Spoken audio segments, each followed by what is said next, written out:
for Preppy. Also time for Preppy. Oh, everybody, I so happy to be back to OTWP house in Ozarks. He moved to a new place. It's beautiful. It's a big, big club. It's Annie Oakley 77777 or Beth D or Alan V. Any of my friends in the chat, Mama Freddie, Brandy F, who is here tonight. Okay, I got something new I want to share with everybody. So it's a special night. OTWP, he get himself in big trouble. He get kicked out of off the wall prepper, but it's okay. I still come to visit. So there are not too many phones in China. No, you know why? Everybody know why it's not too many phones in China. See, no phones in China. Too many wings and wongs. Afraid you will call the wrong number. You say, oh well, see. Oh, what do you call Chinese man in summer heat? I only got a few minutes. I got to speak fast and clearly. What you call Chinese man in summer heat? A boiling. Aha, boiling. I see. Okay. Well, what do you call a surprise Chinese man? It's not the teeny winny, inny binny winnies. No. No. Oh, his lucky number is one. It's the only lucky number tonight. I think it's a little crazy here tonight. So anyway, what you call surprise Chinese man? It's okay. It's okay. Nobody know. It's a holding fuck. It's a holy fuck. So well, it's OTWP mad. He said no cussing on his show. Oh well, OTWP go to the our house. We don't feel like he listening to your shit tonight. It's a serious situation. Oh, where's dragonflies and a booby oobies? I want to see her. Okay, she hasn't come to see me. I think she pissed. I think. What do you call rich man? Rich Chinese man? A ching ching. Oh, okay. You'll know that one. Okay, it's not so funny. Why doesn't China have cricket problem? Why don't China have cricket problem? Because they eat the bat. You understand? Okay. Okay, maybe not. Why did Chinese man get hung up? Because he wang the wrong number. You see? He wang the wrong number is that why Chinese man get hung up. Anyway, I have to talk about this. It's a serious situation in China. And we all know China got serious problems. What is the most common crime in China? Identity fraud. Identity fraud, you understand? Oh, well. Why don't Chinese kids celebrate Christmas? Because they make the toys. See, they don't. Okay, maybe not too funny. I don't know. Second lucky number for tonight is 13, 21, 27, 42, 79, and 69. 60, sexy 9. Yeah. Okay, anyway, what do you call fat Chinese man? A double chinky. Oh, it's off the wall. Uh-oh, I got to go. Everybody have a good night. I see you. Maybe someday OTWP get out of trouble. I come back to his channel, do a O preppy special. And so good to see everybody. And I see you soon again, my friends. It's a happy day. Oh, one last dance song. Let's play dance song. I like to play the dance song. Okay, it's ready. It's ready. Oh, it's ready. I know it was short. It was short man. It's so see. Okay.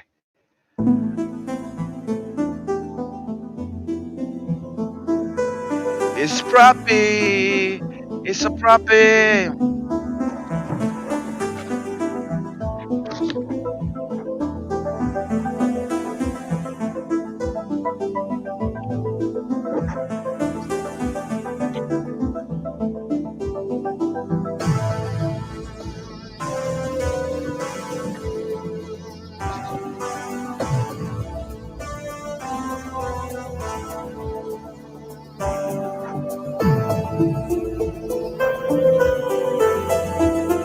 Oh. Bye. I see you soon.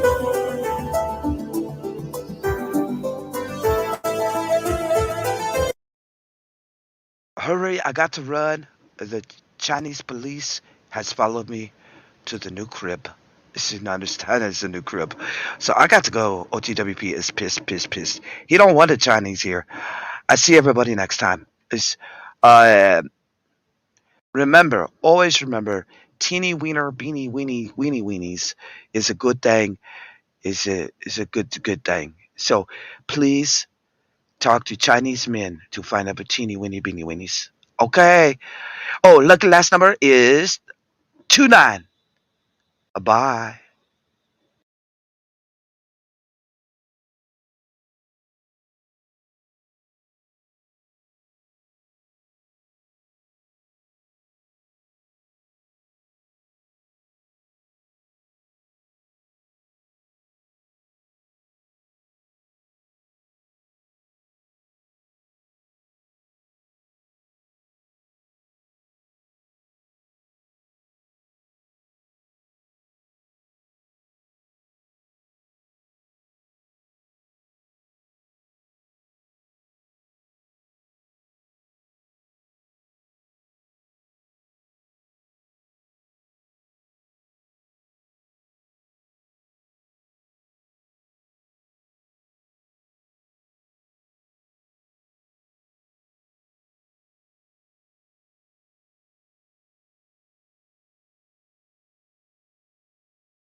Good evening, everybody. This is Off the Wall Prepper, and I just wanted to bring something up that I think is pretty important is first aid. We've talked about first aid a lot, but we haven't talked in depth about some of the details about first aid.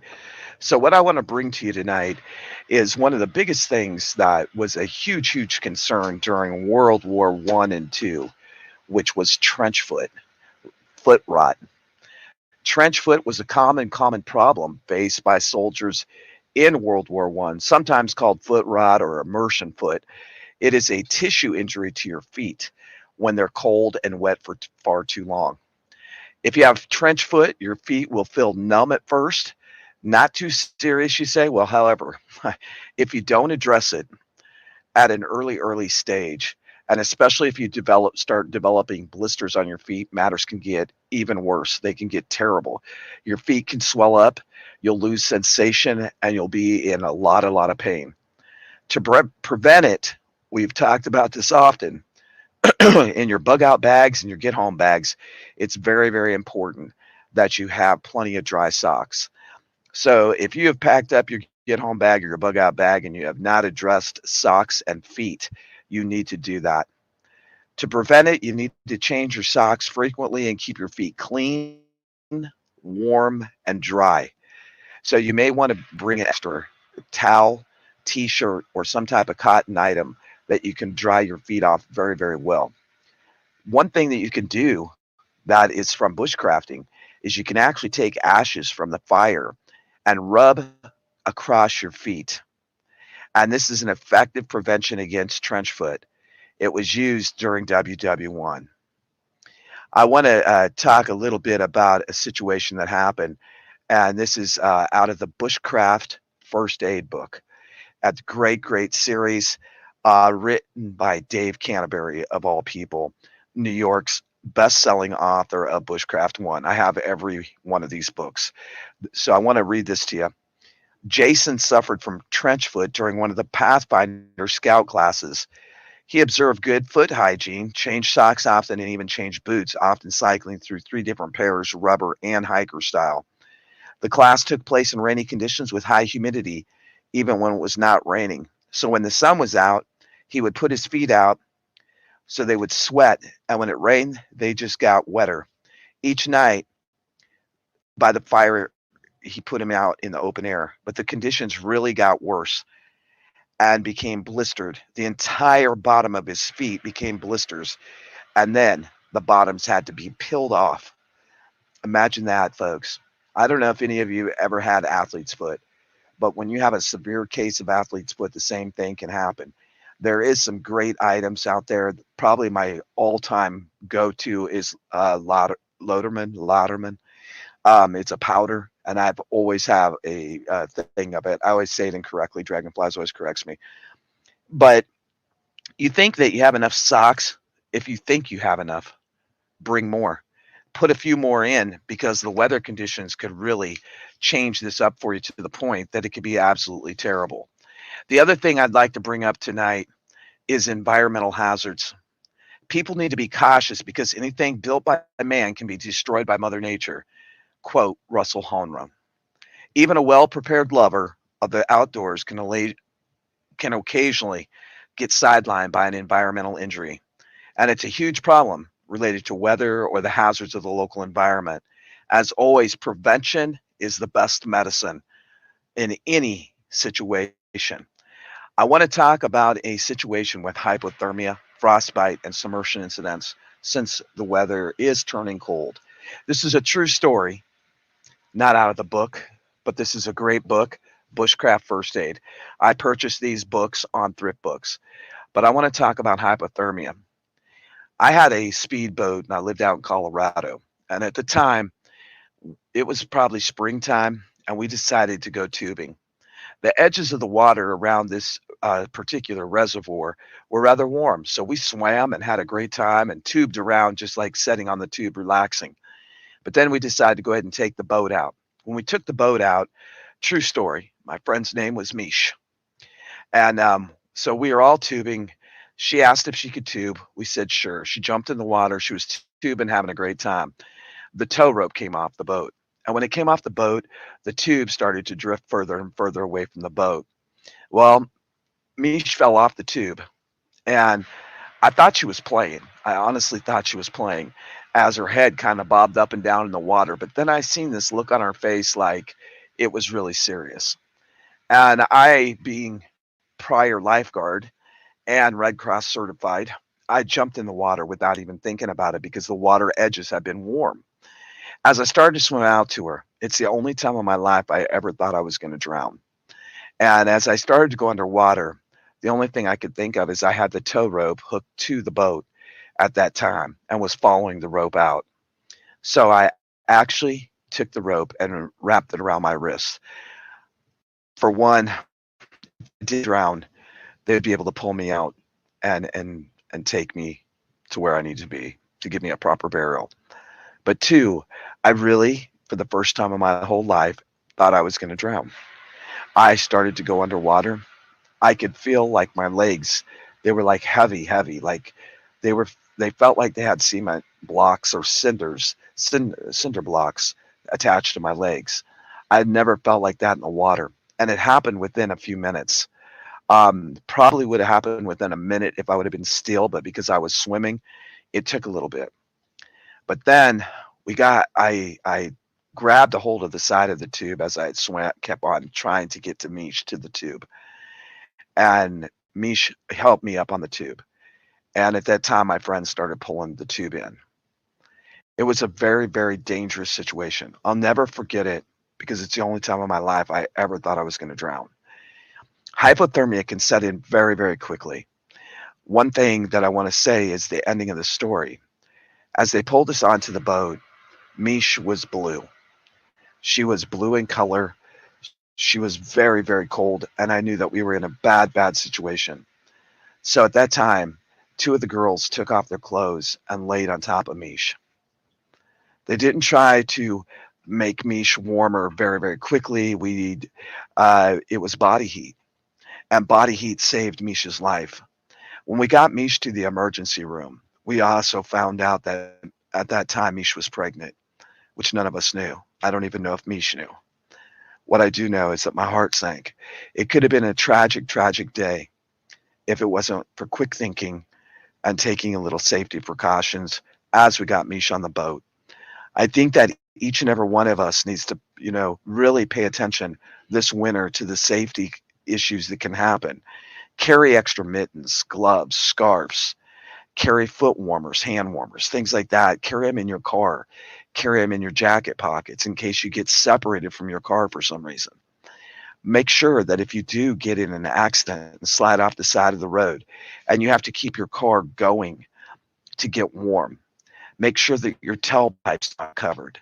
There's many things that we can do to be prepared for these natural weather catastrophes. Prepping is not just about the man-made doomsday type prepping.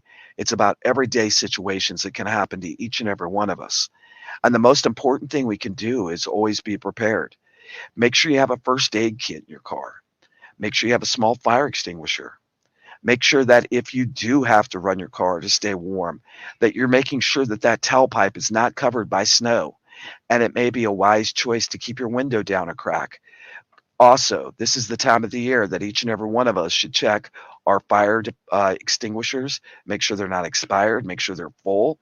You should also have a carbon monoxide detector, smoke alarms, and this is the time that a lot of people's homes catch on fire. It's really important that we take safety precautions to keep us and our families safe. Don't leave box heaters running at night, even if it's chilly. Box heaters can be very dangerous. And I will tell you this, when we were on the RV, we had a situation with a loose ground on a plug. So you want to check your grounds on your plug at least once a year.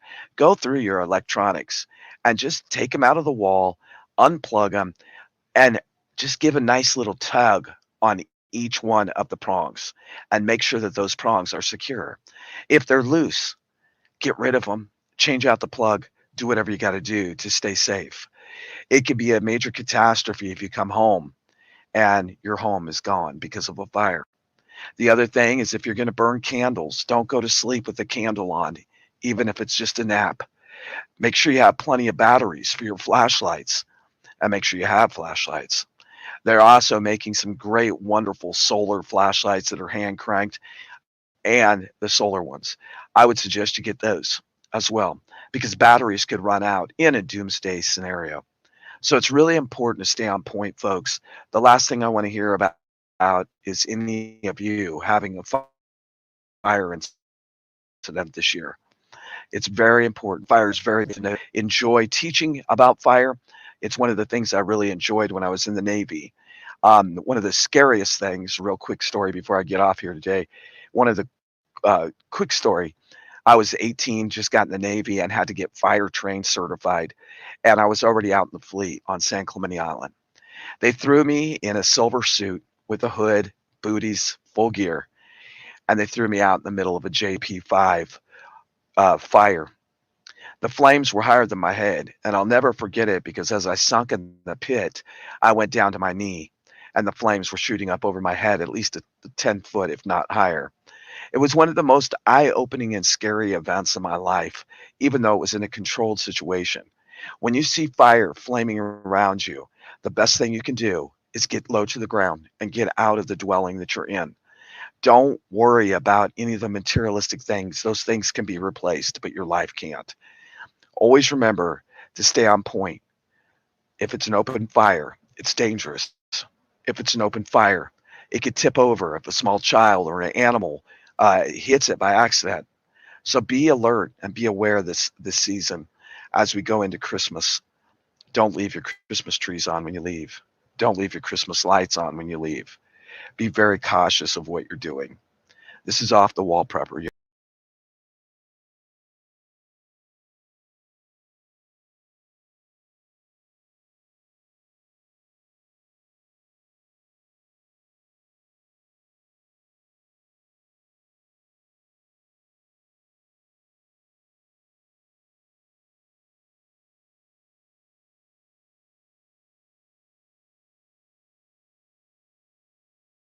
What's up, everybody?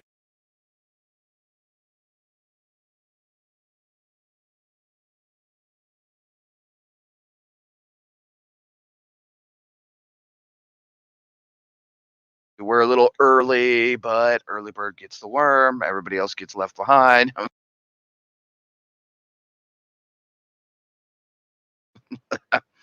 How's it going, everybody? What's up, everybody?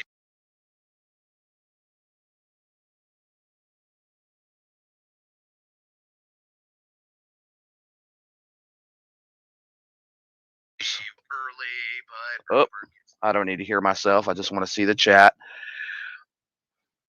What's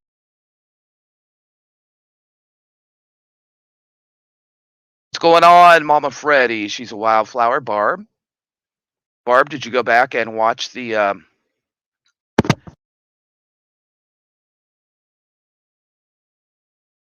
Did you go back and watch the cistern? I did that just for you.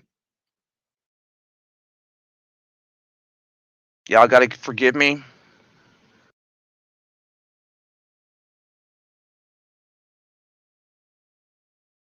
I got cloves in my mouth. I got a toothache.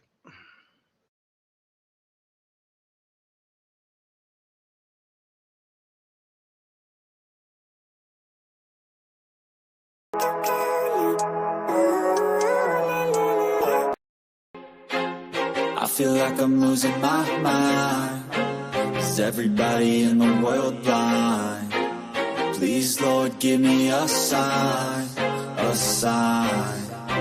I feel like I'm losing my mind. Is everybody in the world blind? Please, Lord, give me a sign, a sign.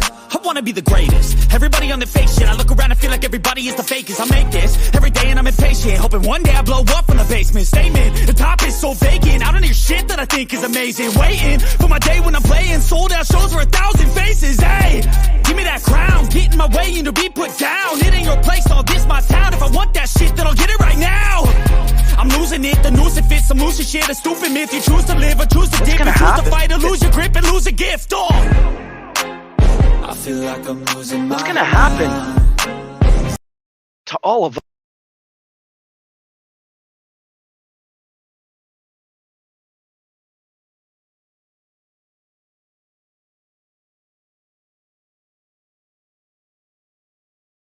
us that really gives a rat's ass what is really going to happen. See, the thing is,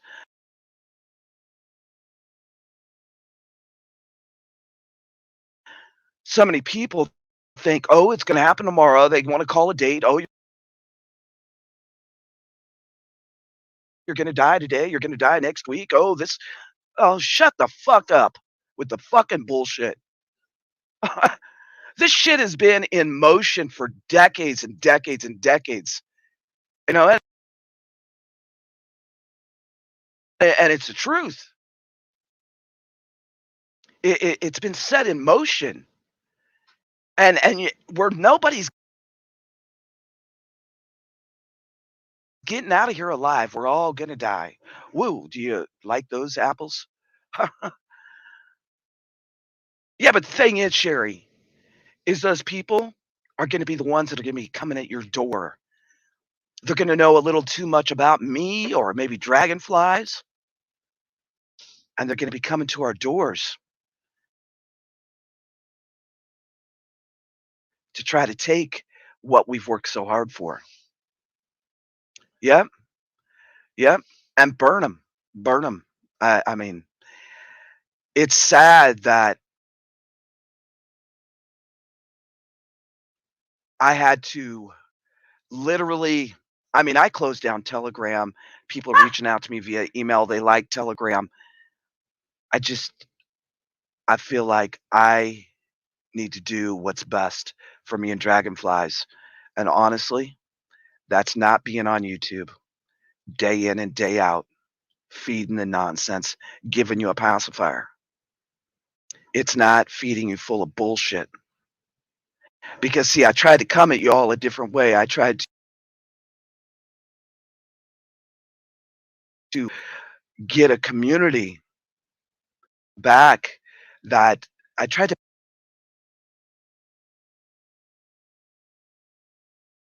build a community that, that was different, and I think we accomplished that. I think we did accomplish that, but the thing is there's a lot of perpetrators, and imagine the perpetrators just are gonna run amok, they're gonna run amok, and we do have a community, Betty, we do, but, I feel honestly, I do a lot of research for this channel, and I honestly don't feel that most of you really give a fuck.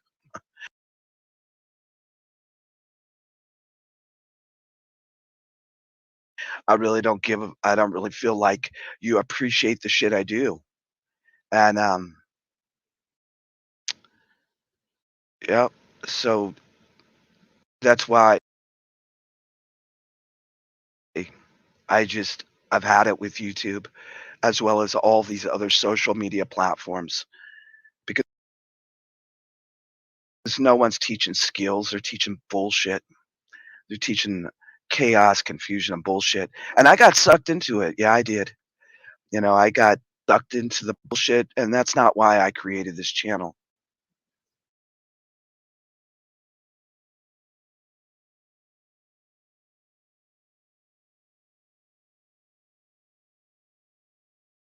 Yeah, I appreciate the memberships. I do.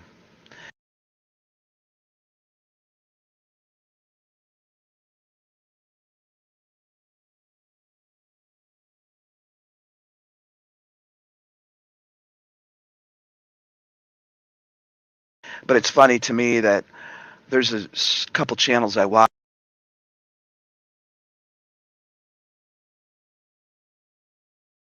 and all they do is come on and cuss you out.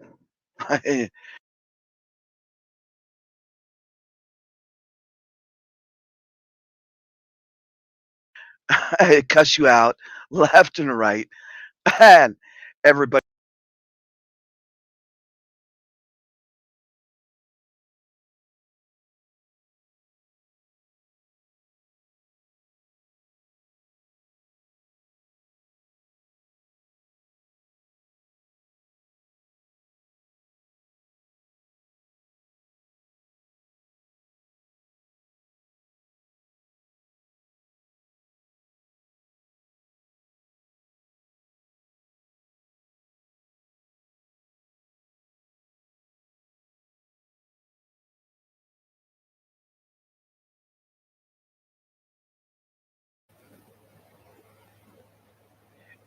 Hey everybody, it's Off the Wall Prepper.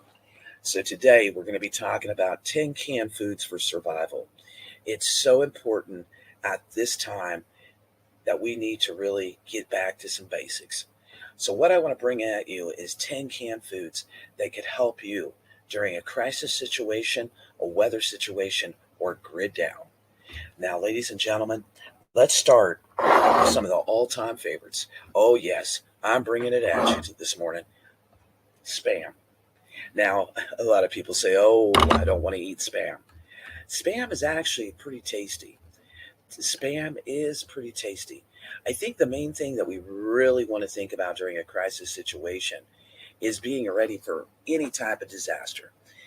Making sure that your stockpiles are filled with canned foods that are easily accessible and edible in crisis situations or limitations where you can't just go out and buy.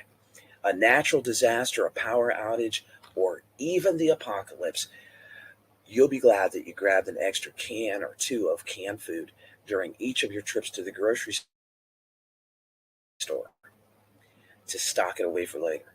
Now, canned foods can be nutrition rich, stable, and easy to store. They're inexpensive right now, and they're versatile. When resources are at risk or scarce, or we have a crumbling of a food chain, it's important to consider foods that are high in nutrients and protein to give your body what it needs to survive during stressful times. So we are going to talk about some comfort foods in the canned food 10 cans for survival. Now, many people say try to stockpile 1 to 2 weeks of canned foods. That's a great start, but keep expanding. Time may be running out. So shoot for 3, 4, 6 weeks, a year, whatever you can do. Don't overwhelm yourself, but these are 10 great canned foods that I'm about to show you to get you started. Do the legwork. Now, a lot of foods can be stored for a long time. Do definitely look for the expiration dates. The further you can get out that expiration date, the better, because the last thing you want to be eating is bad food during an emergency when you have no access to medical attention, or you may just be totally hungry. So I've gathered up 10 foods that myself and Dragonflies stock up. One is, like I said, we know the old spammy jokes, but it's true. Spam is affordable. It's a decent quality canned meat. It's nutritious, packed with fat, sodium, and protein. And it can be helpful, very helpful for keeping the body running while in an emergency. The nice thing is about spam is you can just pop the lid. You can eat it right from the can. I've done it many times. I personally like it cooked over a fire or on the stove in a sandwich. You could put it in salads. We eat it a lot in pasta salads, and it's actually really tasty.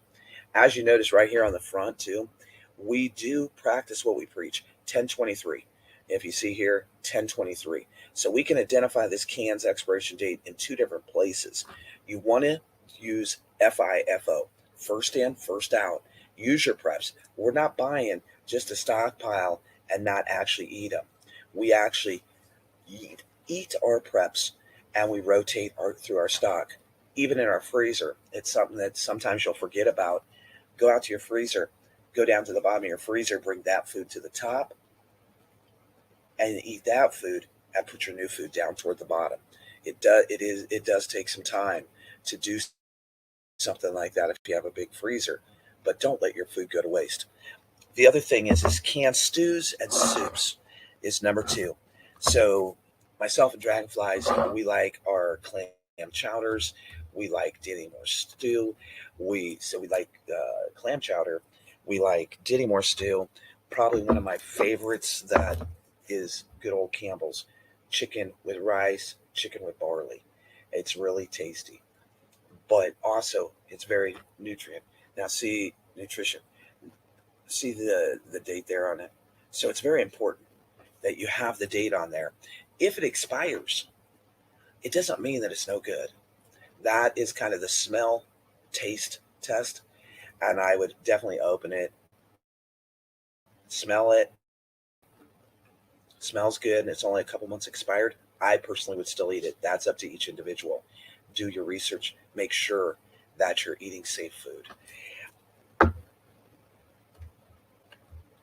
But the fully cooked and prepared stews with the ingredients, they're going to leave you satisfied pretty easily, and they can also be eaten cold or warmed up. But it is a great meal in case of a crisis. Now, the tuna, let me see here. We have different sizes of tuna. This is a larger can. As you can see here, again, we have it dated and we have it dated on the top. First in, first out. I would suggest when it comes to tuna, it is packed with protein and essential fatty acids. So it's a great survival food of choice. It can be eaten right from the can, or you can add it to anything. You could add this to your stew, you could add it to your rice. Also, I do recommend that you get tuna in oil versus water because it keeps the nutrients longer.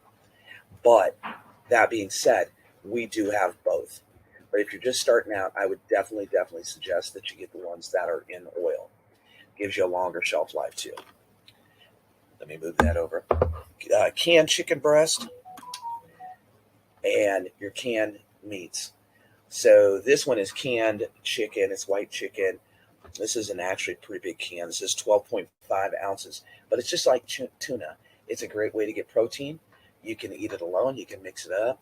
You could make the flavor a little more enticing. You could add it to rice. You could add it to broths. You could add it to soups. You could add it to beans. There's a lot of things you can do with chicken and tuna. I love to make a tuna noodle casserole. I also like to make a chicken noodle casserole. So these are a great emergency food because you can pop it and actually just eat it. So that's very important. Now, one thing I don't have out is broth. Dragonflies does have a canning video, and she's going to be talking about that in detail. But broths are a good vegetable stock or beef broth. They're great for providing your body with lightweight nutrients while helping you to keep you hydrated. And in a crisis situation, maybe you can't make it to water, and that broth could be a lifesaver. You can also easily mix some canned veggies or meat to create your own soup. Veggies. Let's talk vegetables. Vegetables, I like a lot of different canned vegetables, but what I look for, and I think it's really important, is your vegetables that are packed with your vitamin D. So your spinach, your uh, green beans, things of that sort. Oh, and let's not forget, just good old greens. Uh, Dragonflies love them. So there's a lot of different things that you can do with veggies. You can, popular canned vegetables, you can still get them for two for $1. Some places have them for specials for three for $1. You can mix about anything with a vegetable that's in a can. Corn, green beans, diced tomatoes, toss them all together, add in a little broth, and you just made a nice meal for yourself in a crisis situation. Toss them together, and also you can have a more dense and filling meal as well. So that's really important. Get you some canned veggies, greens. You can get your corn. I like cream corn. Dragonflies hates it, but I also, I think about vegetables a lot because that's going to supply your body with that power punch that you need. Beans, and more beans. So the more beans we eat, the more, well, anyway, I won't go there. Black eyed peas, your kidney beans, your chili beans, your black beans, your lima beans, navy beans. There's so many different type of beans. Beans will be easier to tolerate cold than any other thing you can think of. And let's not forget our all-time favorite, been around forever, good old pork and beans. I love pork and beans over a fire. Another thing that I love with pork and beans is this is a great recipe, hamburger and pork and beans with a little syrup and mustard. Yes, I'm talking maple syrup. Tasty. Dragonflies have never had it. When I made it, she was like, this is dang right good. But that's what happens when you're solo for years. You come up with these concoctions. And this one is really good. Also, your beans, you can add it to any soup or broth. So that's another good thing about beans. Really important to think about. Getting into your fruits. Number 8. Fruits are delicious. I'm talking mandarin oranges, peaches, cherries. They have these great tropical fruits out, these blends now. I love them. They will give you nutrients. They taste great. And also when you're really craving something sweet in a crisis situation, a can of fruit is a go-to. Also, there's always that juice at the bottom of the can. So what you can do is mix it with water, and you just made yourself a nice little fruit cocktail drink. And it's actually really tasty. So just something to think about. Now, we did talk about the soups, which was number 9, and rice. Rice. You can find rice in prepackaged pouches, flavored, cooked, ready to eat, minute rice, or the old-fashioned rice. But is so darn good. And when you take all these things and you put them together, just those 10 items that I just showed you, and I did forget one thing, which is mussels, oysters, salmon in a can. Great. I love salmon in a can. I love to make salmon patties. On my next Cooking with OTWP, I'm going to be showing salmon patties, and I'm taking you down to the islands. We're going to be cooking up some Jamaican food. So, think about your canned seafood other than just tuna. Some people get sick of tuna. Some people don't like tuna. But you got salmon, you got mussels, you got sardines, oysters. Those things are packed with nutrients. And right now, the main topic of this video is 10 canned foods for survival. 10 canned foods that you need to stockpile, that you need to start adding to each week. One thing I do want to mention is that Dollar General has a great special. If you go shopping there during the week, then on Saturday you can go in and save $5. That $5 could get you 1, 2, maybe 3 to 10, 3 to 6 cans of survival food. And it's so important right now, ladies and gentlemen. Old Nancy, she wants to start limiting exactly what we can and can't have. So it's coming down the pipeline. But let's not panic. Let's thrive and be prepared. One thing I do want to bring up that we've been buying cases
it's off the wall.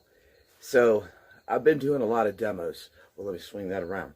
Anyway, I've been doing a lot of demos. And what I'm going to be doing today is a few things. One, this is going to be kind of a longer demo. And I'm going to be going and tapping a few trees. And then on top of that, I'm going to be showing how on the field there's always garbage. You can find water jugs everywhere, and I'm 2-liter bottles that you can turn into a way to clean your water. So I'm going to show you that as well. We're going to be doing some demos on the fire table. We're going to be doing some demos out here in my home, in my forest that I love so much. And so we're going to head out right now. We're going to start gathering some things for our water filtration. And we're also going to tap a tree while we're out there. And we're going to leave it tapped overnight. And then I'll come back and show you what the results are. You can use a lot of different types of trees to tap trees. Maple, birch, pine if necessary, but maple and birch are probably the best ones and the quickest ones.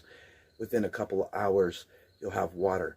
So in a serious survival situation where you don't have anything, you might not even have your get home bag, or you might not have water, or you might run out of water. Learning to tap a tree is a great way to have a water resource, and it doesn't take a lot of effort. There's a couple different ways you can do it, but because I'm going to be topping some trees and leaving them for a while, I use these plastic straws and tap it and then run it right into my container, and I'll leave it usually for 24 hours. You want to use that water right away. You don't want to wait forever, and you definitely still want to boil it. But if there was no water anywhere to be found, remember, God gives us the nature and the natural ways to find things. So let's get out to the forest, and while we're out there, I think I'm gonna have a cup of coffee. So I'll see you all in a little bit. All right, let's go, Mag. We're going down here to my spot, down at the edge of the forest.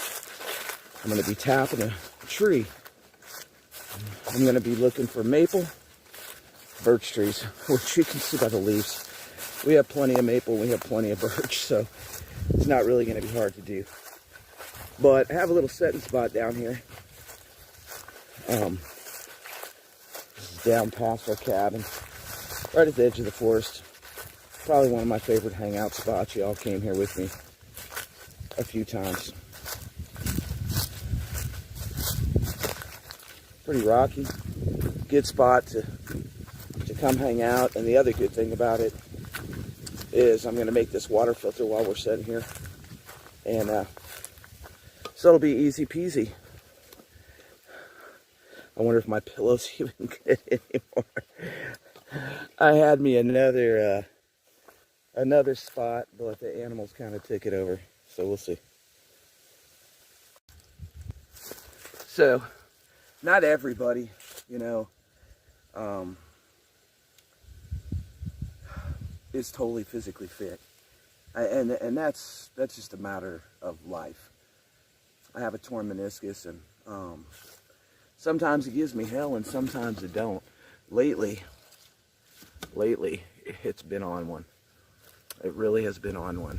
But, so I brought some things with me, and honestly, this is going to be really easy to make a water filter out here, because as you can see everywhere down here on the ground, there's a lot, and I didn't bring a gun with me, but, and you have to excuse my eye. I did get epoxy in it. My eye's swollen a little bit. Yeah, that's what I get. But I didn't really bring a lot of things with me down here because it's not necessary. It's not necessary. Main thing, I brought a good knife. It's actually a dual set of knives. I brought that because I'll need it to tap trees. And when I'm talking about tapping a tree, basically, you're going to use the resources around you to tap a tree so that you have water. And in a bad situation, oh, I know what I'm going to do right now, though. I need a cup of coffee. I'm going to hang out down here for a little while. And I need coffee, and I'll make the coffee filter and talk to y'all a little while. But easy peasy, I got this. I usually have that with me all the time.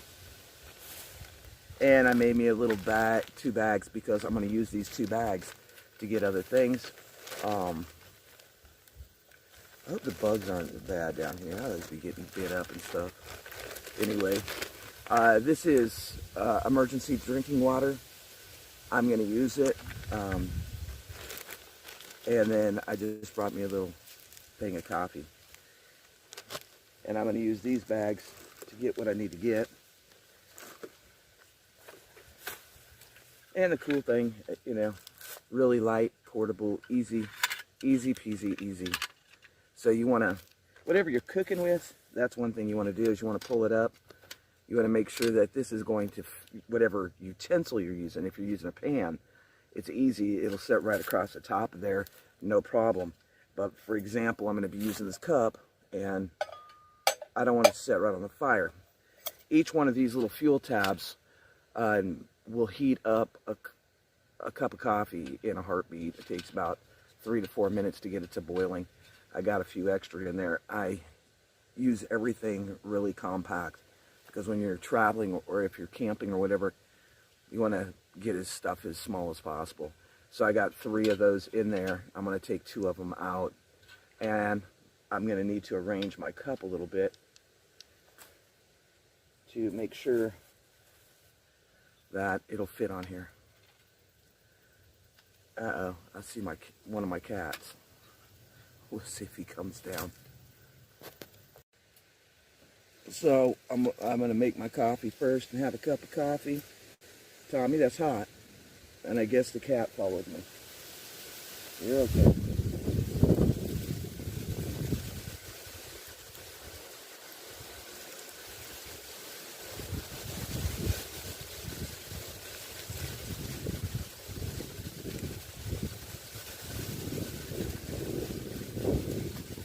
Once you get those fuel tabs going, they will stay going pretty good.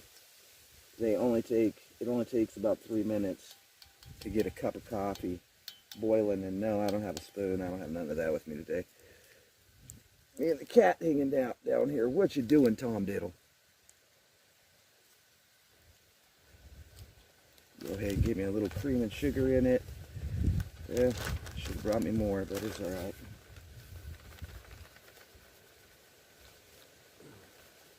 A little something to wet my whistle. That's cool.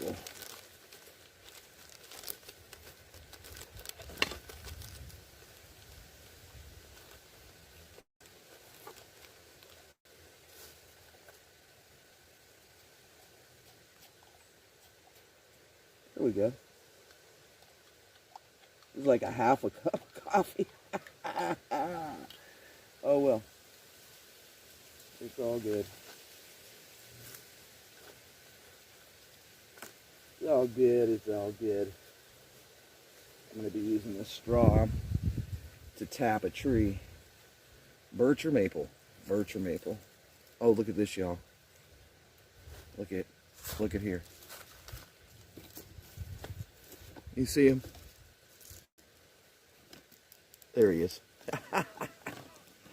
Why do I get cats that act like they're dogs? Tell me why. Yeah, he's just hanging out. Me and him are just chilling out here at the edge of the forest, huh, buddy?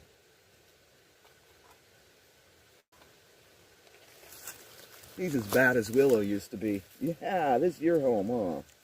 Yeah. Yep. Oh, my. Whoa, dude.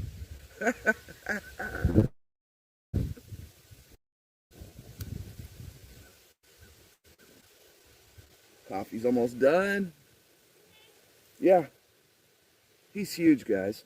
Gals. Look at that. He loves it. Ain't nothing like it, huh, Tommy? Nothing like the forest, huh, buddy? Oh, that's why you got ticks all over you. It's almost coffee time. Almost coffee time. That's what I'm talking about. Coffee. Coffee.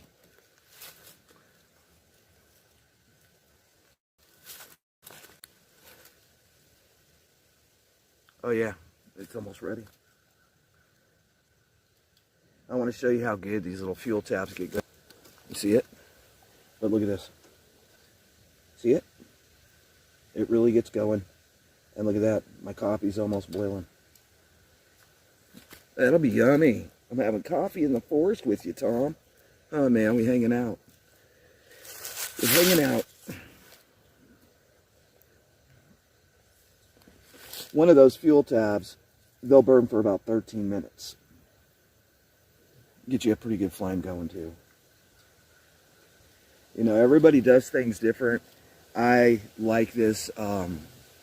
It's easy, it's compact, it's small. Yes, I make bonfires. Yes, I make campfires.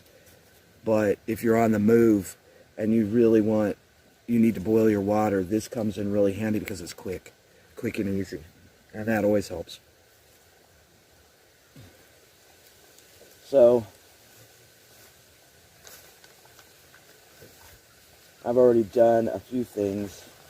And one is, you know, everywhere you look, and this is for the water filter. We're going to be taking it back up to the house and building the water filter up there. But sand, you can, you know, just dig it up. Use your knife, dig it. It's not a big deal. Get you some sand. For this bottle, because this is what we're going to be making our filter in. A lot of people do it a lot of different ways. I like to puncture holes here. And the reason being is some people try to find a rock to place in there to use as your final filtration step. But this is the thing, I got rocks everywhere, right? But to find one that's actually going to fit in the end of there and stay. Now see, that one might actually, nope. That one will be too big. No, that one would work. That would work. Oh, am I lucky or what? I just picked that up off the ground and found that one. But the other thing that it might do is it might close that off, and then it's going to stop up your water. No, I don't know. No, that would work. So you could put a rock down there if you didn't have anything else, and of course you can find a liter bottle or just a small water bottle like this anywhere. Let me let my coffee cool off a minute. Here's my coffee. But don't tip. Don't get enough coffee. There we go. It's easier to me to just punch a few holes in here. You use your knife or whatever, right, to do that. That's easier to me. The other thing is I need to smother this.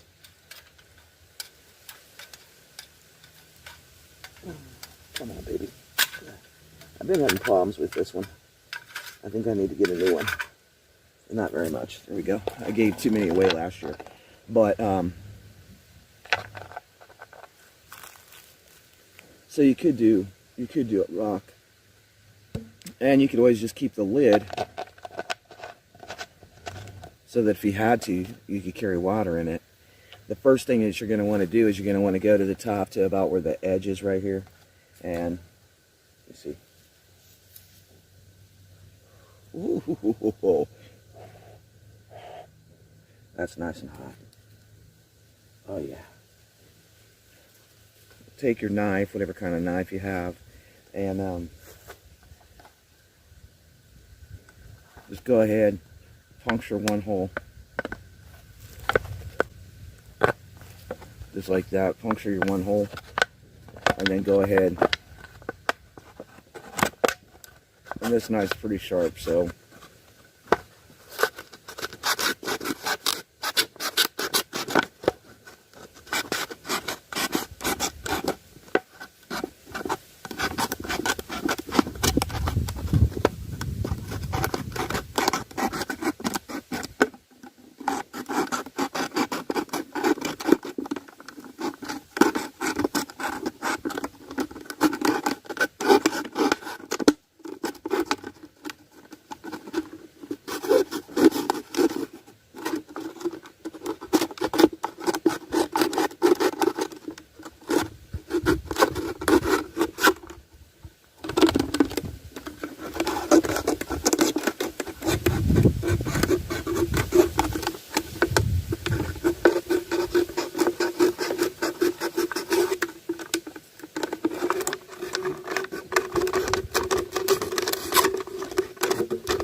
now some people, they completely cut this off, or you can leave it hanging or whatever. But here's you also, whoops, an emergency drinking cup, right? So now you have two things that you've just made out of just a bottle. You can also, put that back in there. There's a lot of ways that you can do this, but this is how I do it. The first thing that you're going to want is about a layer. You're going to do 1 to 2 inch layers, and it really depends on your terrain and everything like that. Of course, the ideal bottom layer is charcoal. You can use briquettes. You could use anything like that. You could, if maybe just the cinders from your the cinders, excuse me, from the fire that you just had. But what we're going to do is we're going to I got to collect up some weeds and stuff to put in there. and we'll get those. Be careful, buddy. Yeah. You want to say hi to everybody? Come over here and say hi. You're okay. Go over there and say hello. Come say hi.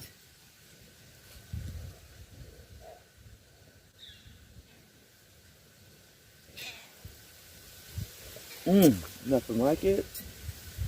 Nothing like it. Coffee. Be careful, I think this is still hot. Yep, it's still hot, buddy.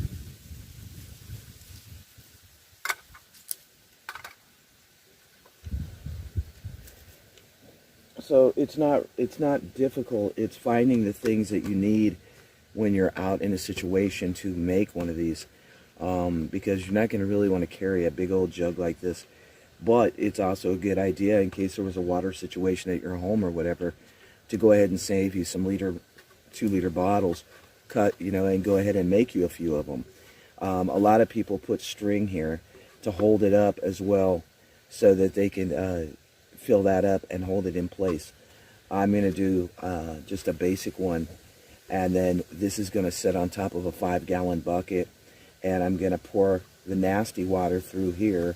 It'll go through the filtration system and it'll come out in my 5-gallon bucket or my bucket. Ain't that right, Tom? Huh?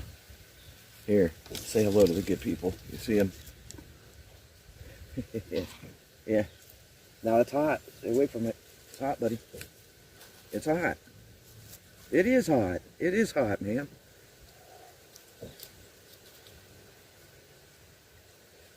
Okay, I gotta drink my coffee.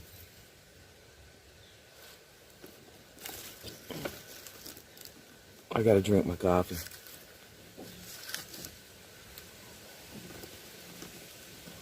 Oh, there's a boogeyman behind me. Yeah, what's up? What's up, Tom?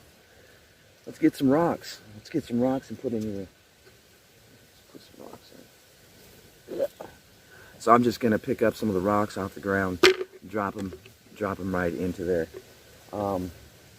That's one thing in the Ozarks that you should not have a hard time making a filter, because we got rocks.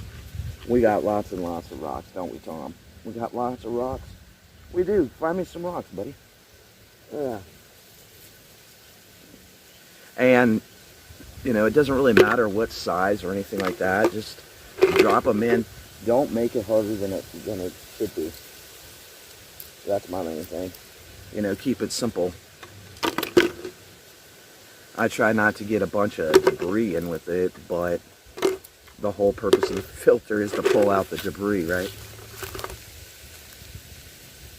And, Tommy, let's put some of this sand in there. So we're going to go like about 1 inch of rock, 1 inch of sand. You could use a coffee filter. It doesn't really matter what you put in it. It matters that you're able to do it. And then I'm going to put some sand, and then I'm going to put another layer of rock, and then I'm going to put some charcoal in it. I'm just going to mix it up, but I am going to do it in layers so that I have rock, sand, rock, sand, rock, sand, and then when it comes out of here, I make another one that's going to run completely just through charcoal. And like I said, everybody does it different. If you only had one available, oh, Tommy, if you only had one available to you, then you'd want to start with charcoal down here, because charcoal's going to get it down to the finest. Sand's going to really hold stuff. Rock and grass, this grass behind me, I'm going to cut some of that, and I'm going to squish it up, and I'm going to put it in the top of there, because that's going to also be a barrier for the water as it goes through. So that's really important.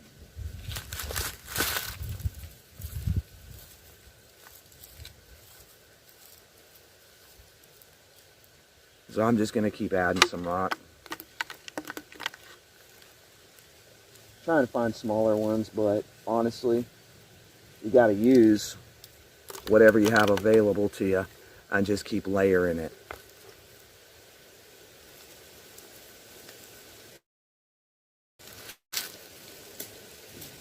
Yeah, I'm trying to sit here and be nice and comfy. and put another layer just like that. And now I'm gonna go and get some. I'm gonna go and get some of that as soon as I drink some coffee here.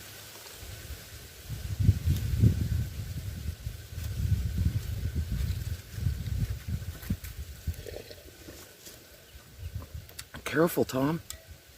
You'll knock over the camera. Knock it off. Careful, buddy. Oh.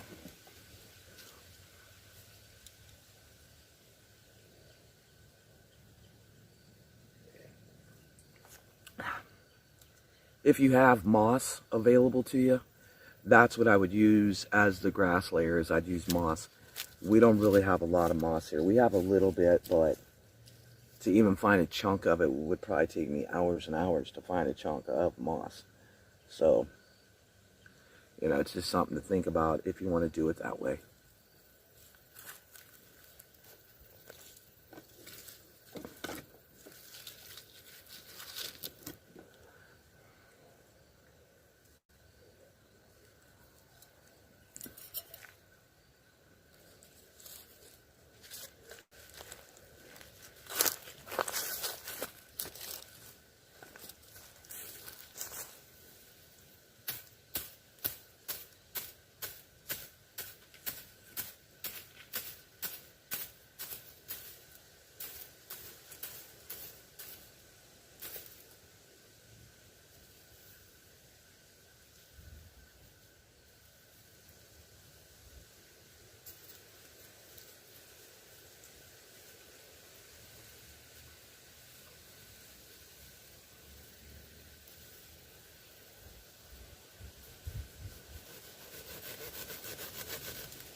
It's that simple. That one had a lot of fluff on it, so I really didn't want to use the fluff. That's why I cut it in half. But then you just want to take those, just fold them up like that. You could use straw. You can use whatever, grass. I wouldn't suggest leaves. I would suggest something more bulky, like this grass behind me. Then you're going to put that layer in. And you're just going to keep doing it. Some people fill them all the way to the top. Some people don't. I think in an emergency situation, you'd want to fill it to about right here, which I'll do, because I'm going to add some more rocks and stuff. And then I'm going to go up to the house, to the cabin, and I'm going to set it up so y'all can see it completely set up. And then I'm taking you down to the closest water source to me to get water. And it's downright disgusting. But if we have to drink it, we have to drink it. Ain't that right, Tom? Yeah, buddy. Yeah. So if we have to drink it, we have to drink it.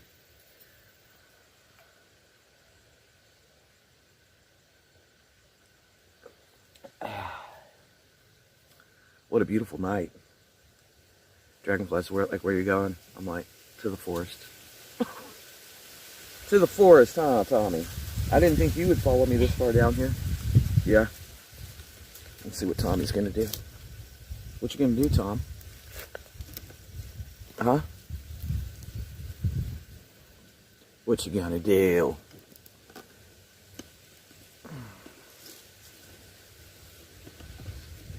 It is a beautiful night.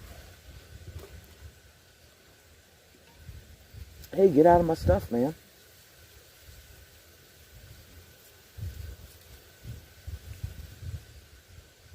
I know. So I definitely would keep this because, like, really, if you need it as a scoop, you could use it as a scoop. If you need it as a drinking, you know, like even with coffee, after, you know, the coffee cools down a bit and say you want to share coffee with somebody, you could do it. Right? You could do it. You know, I think people don't give themselves enough credit what they can do. And they always think about what they can't do.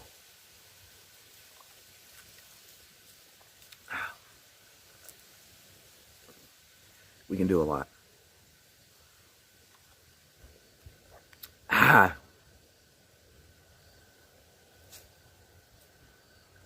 We can do a lot more than we give ourselves credit for.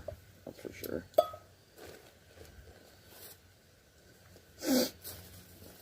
And that's another reason to carry a bandana. You know, because if you had a bandana and you needed to collect up rocks or whatever, you can make this into your own little personal sack to carry stuff. You know, just do a triangular fold. This is how I do it, triangular fold, kind of like how you would with just a bandana, like if you're going to wear it on your head, except you come in to the third way. So you'd have it like this, and then you're going to bring this one over and do the same thing and tie a knot in it. You know, some of the things that I think that people get hooked up on is what kind of gadgets I should buy. I'll tell you what to buy. A bunch of bandanas. Cheap, easy, and it's a great prep. It's a great thing to have with you in case of an emergency.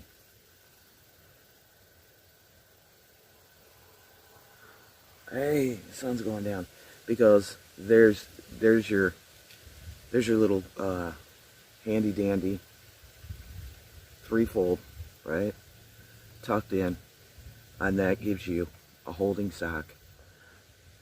Easy. Look at that sunset, y'all. Look at that sunset. Let's look. Let's watch the sunset. And then well, I guess that's that. I guess there goes my demo, because he won't get the heck off me. Oh.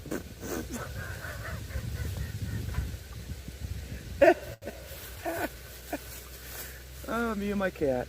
Come on, buddy. Jump down. Hurry. Hey, jump down off there. Dang it, Tommy. You're making my life. There he goes. Oh my goodness gracious. I'm your human. I'm your human. I'm your human. I am your human, fudge. Like, seriously. Between you and Willow, I don't get no peace.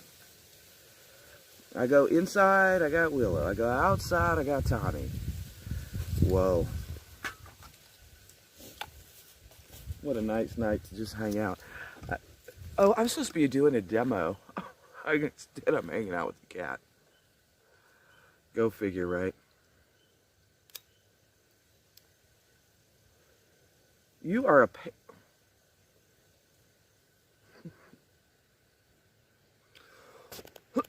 I was trying to let y'all watch the sunset, but this cat, he's gonna knock the tripod over.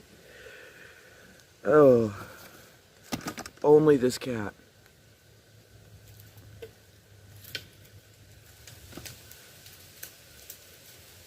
Oh, look at all that acorns and walnuts falling. Mostly acorns, I think. All the leaves falling. But it is beautiful out here.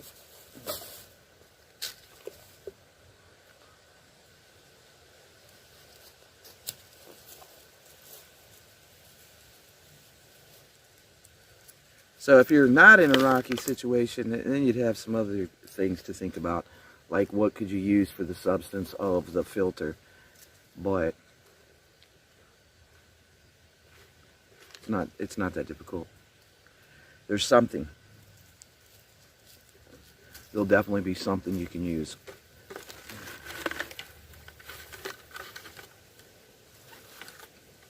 Because everybody's terrain's different, that's the big thing. This has turned from a demo of water purification to me and Tommy hanging out in the forest. So I hope you're enjoying yourself. I will finish the demo, y'all. I will finish the demo.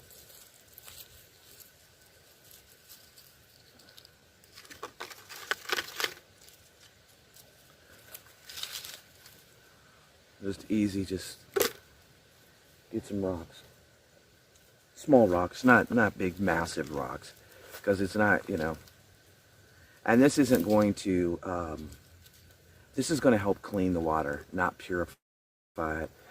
And that's why after you do this part, then you're going to want to turn around and boil it out.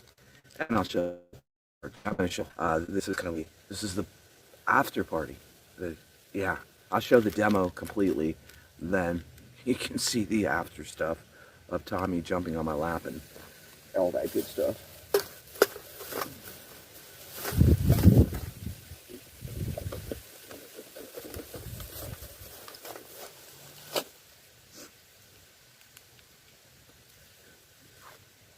What do you think, Tom?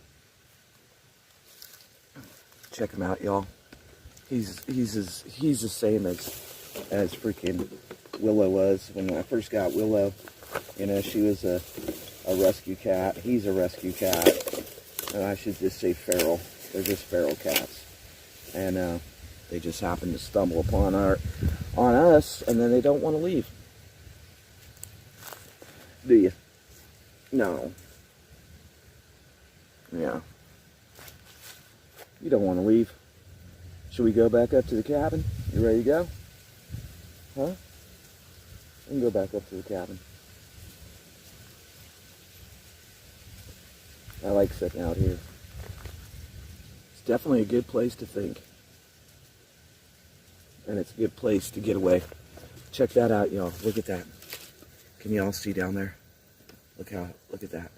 So this is at the very edge of our property, and it pretty much goes straight downhill. I have walked through there, and I'll tell you what, down at the very bottom, we do have a wet weather creek, mostly in the spring. I haven't been down there. My torn meniscus has been bothering me, but it is beautiful. It'd be cool if some deer ran up on us right now. Wouldn't that be cool? Oh, check it out. Check out that sky.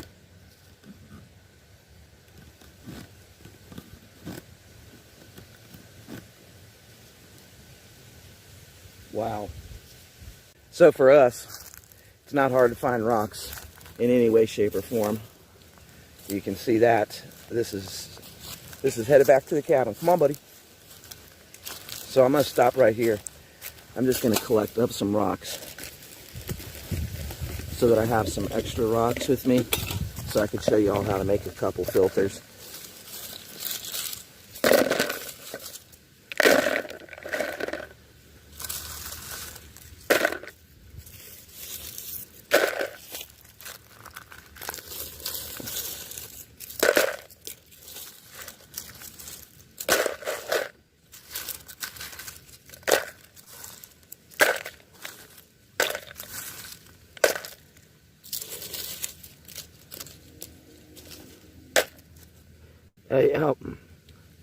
A lot of acorns.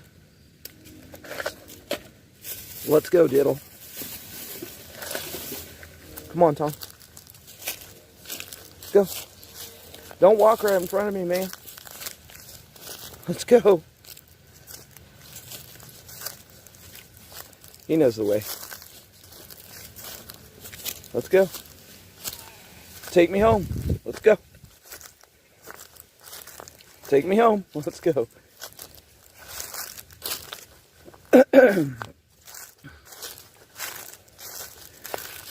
It's time to light that baby up.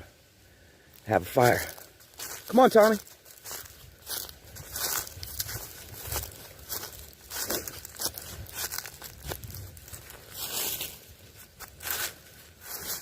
Well, I lied, folks. Look at that.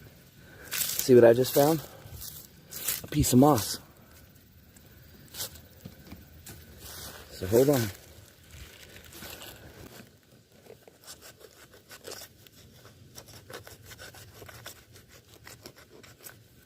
Nice chunk of moss. See it? Nice chunk of moss, y'all, that I just found. So I'm gonna put that in my bucket. Here's another.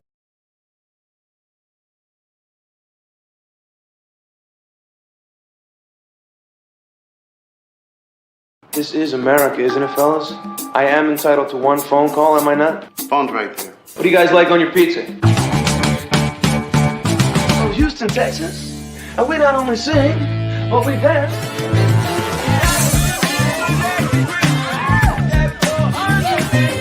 Whoops. The best way to spread Christmas cheer is singing loud for all to hear.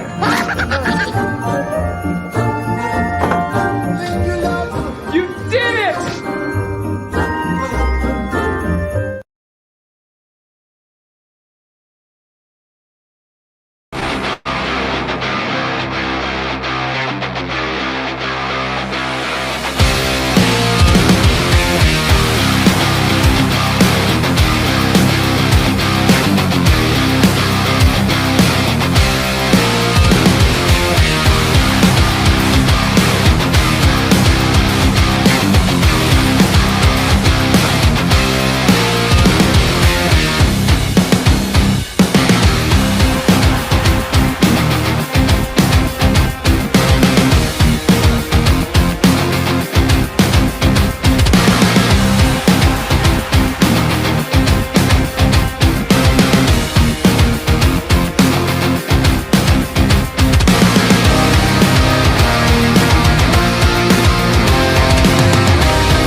I apologize. Hold on. I'll be right back.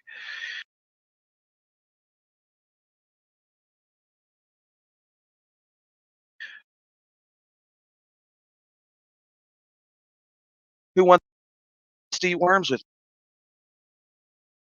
me?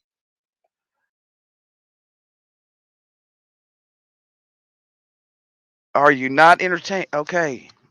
Hold on.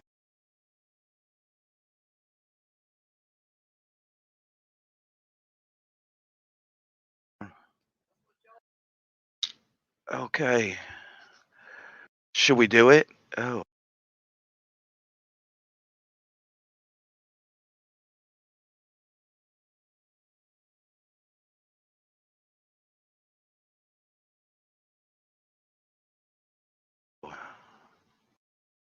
Oh, I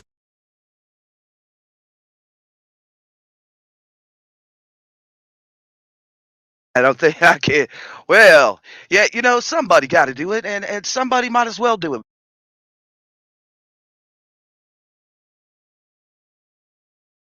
because why are we gonna put up with all this bullshit?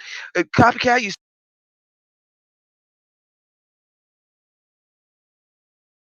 smiling now? Oh, you yes, assume.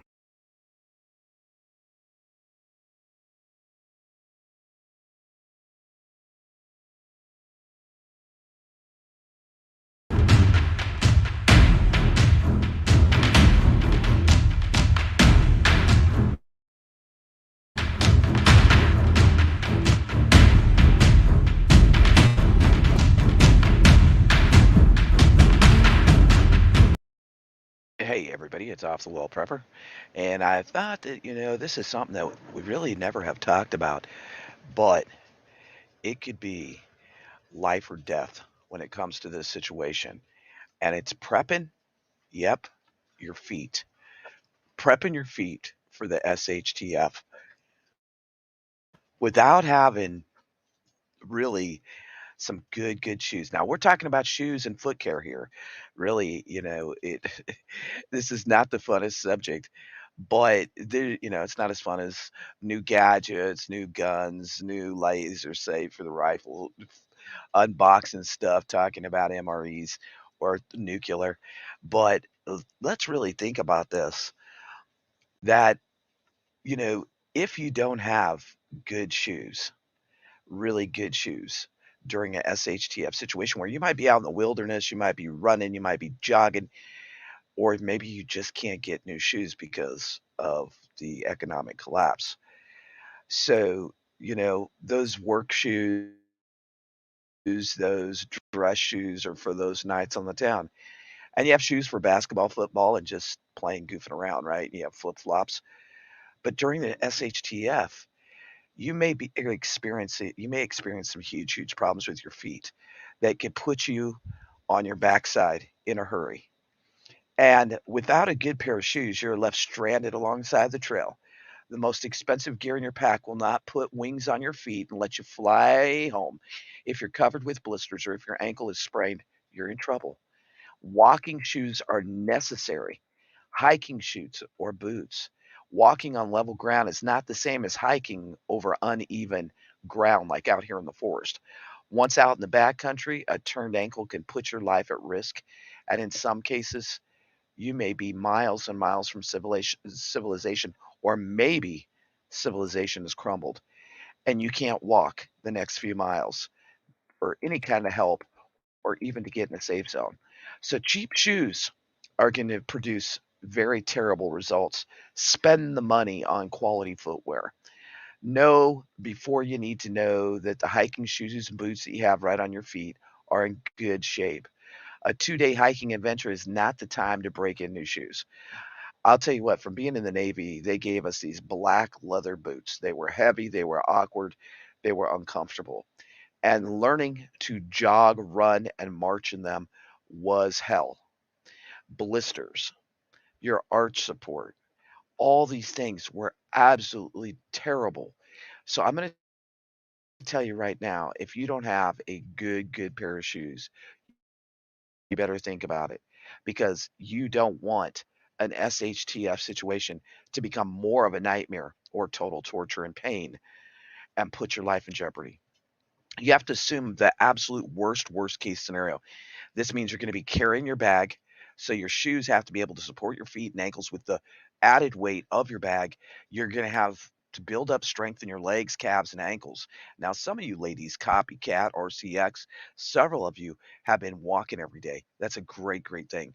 With a torn meniscus like I have, I carry a brace in my get home bag, in my bug out bag, because if I have a situation, I need to be able to take care of my knee immediately. But also remember the terrain's gonna be rocky, uneven, wet, cold. Your shoes may get muddy. It may be a good idea to pack additional socks. Your feet are so important. Pick out hiking boots accordingly. pick out shoes accordingly, providing you with support regardless of how well conditioned you are, how good a shape you're in, or how bad a shape you're in. Also, thinking about ankles can roll easily, and this is going to affect your knee when walking on uneven terrain or out in the forest or up on rocks. So you want to be able to make sure those boots are high enough to provide ankle support. The boots are available. They're called backpacking boots. They're designed for hiking over rough terrain when carrying a heavy backpack.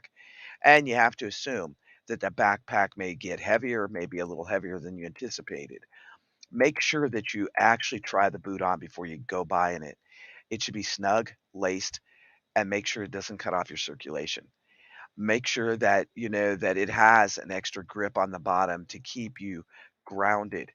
Because I'll tell you what, if your foot is sliding forward and backwards, soon you're going to have blisters, and blisters are going to put you down. Or if the heel it that isn't really good and you're going to develop blisters and it slips back and forth, or you may end up turning your ankle, which could put you down. So these things are really, really important. I would say leather is a preferred choice. It's by most measures the best material for footwear. It can get a little expensive, but I also think about trench foot, sometimes called immersion foot. It's a medical condition brought on by prolonged exposure to damp, wet condition. And that's why I said make sure you have extra socks in your get home and bug out bag because you can develop trench foot at temperatures between 50 and 60 degrees Fahrenheit. In the early stages, the foot may begin to have a decaying smell, absolutely nasty, which is actually dead tissue. And left untreated, trench foot will result in gangrene. So this is serious because it could cost you your life. If you see trench foot, it has some of the signs, numbness, redness, or the foot can even turn blue, deep to poor vascular supply. The name trench foot is from World War One, from fighting soldiers that were in the trenches. They spent days in the trenches with their feet immersed in water.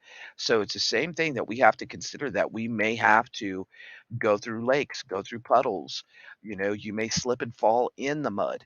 So make sure your first aid kit has some of the things to prevent infection and also to treat blisters. And remember, if you're injured or simply have a sore foot, it can slow you down, and in some cases, it could actually stop you dead in your tracks during a SHTF situation. I think that this is a topic that we need to think about. I think it's something that all of us need to do. And I think the most important thing is to do it now while you have the opportunity. This is OTWP, just coming with some basic down to earth preps. Keep your head on a swivel, do the dang thing on a daily basis, and take care of those feet. Because the last thing you want during a SHTF is to have a bad sprain to your ankle or your feet to be killing you. God bless from here in the Ozarks to wherever you're at in this big happy world. Make today count, make every day count until I see you again, my friends. This is OTWP signing out.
Good morning, everybody.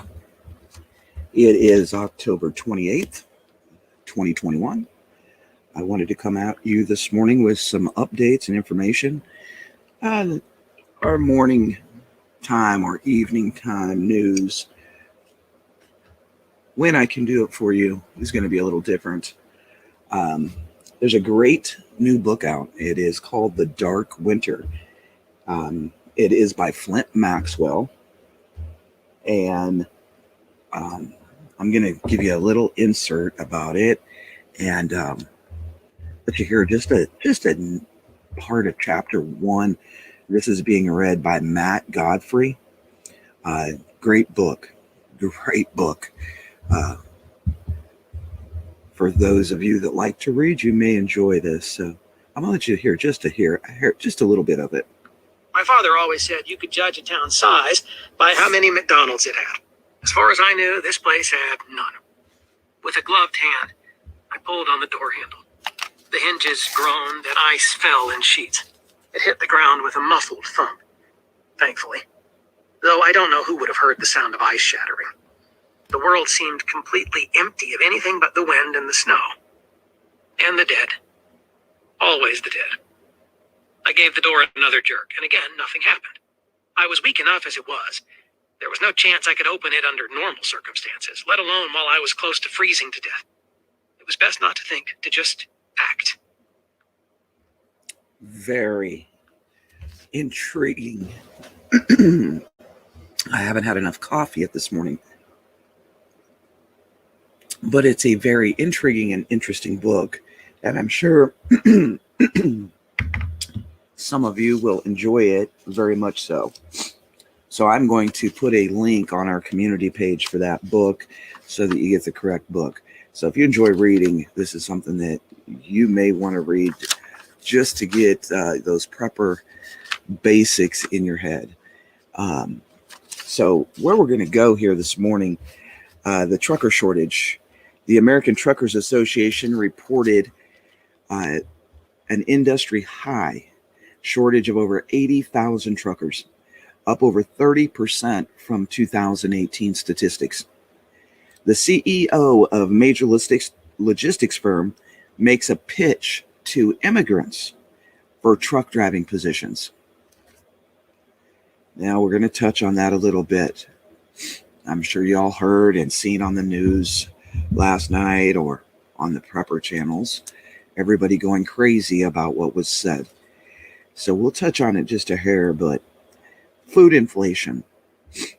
2021 and 2022, food prices are set to rise again. Food prices and shortages, and the crunch is definitely upon us. Meat prices are expected to soar. Purchase limits are on the rise among major retailers. Now, I do have some information from the retailers. A food economist out of Oklahoma State said that we will see canned food shortages this winter. Aluminum is a big concern. The director of COM, Maria Boris from Publix grocery stores, announced the grocery industry is basically seeing shortages and unable to keep up on the demand for the products. Another CEO of Stu Leonard's, that's a Northeast Coast grocery facility. I'm not familiar with them. I've never really been up in that area, but they said there are huge hiccups in the supply chain. Well, no kidding. One thing that I did want to bring up that was on Cyware.com, the NRA got hacked. They were asking for big bucks, or they're going to be releasing certain files publicly about the NRA. Gas prices. Yesterday, as I was driving in Missouri, I noticed that right in front of me, the diesel changed from like $3.48 to $3.88.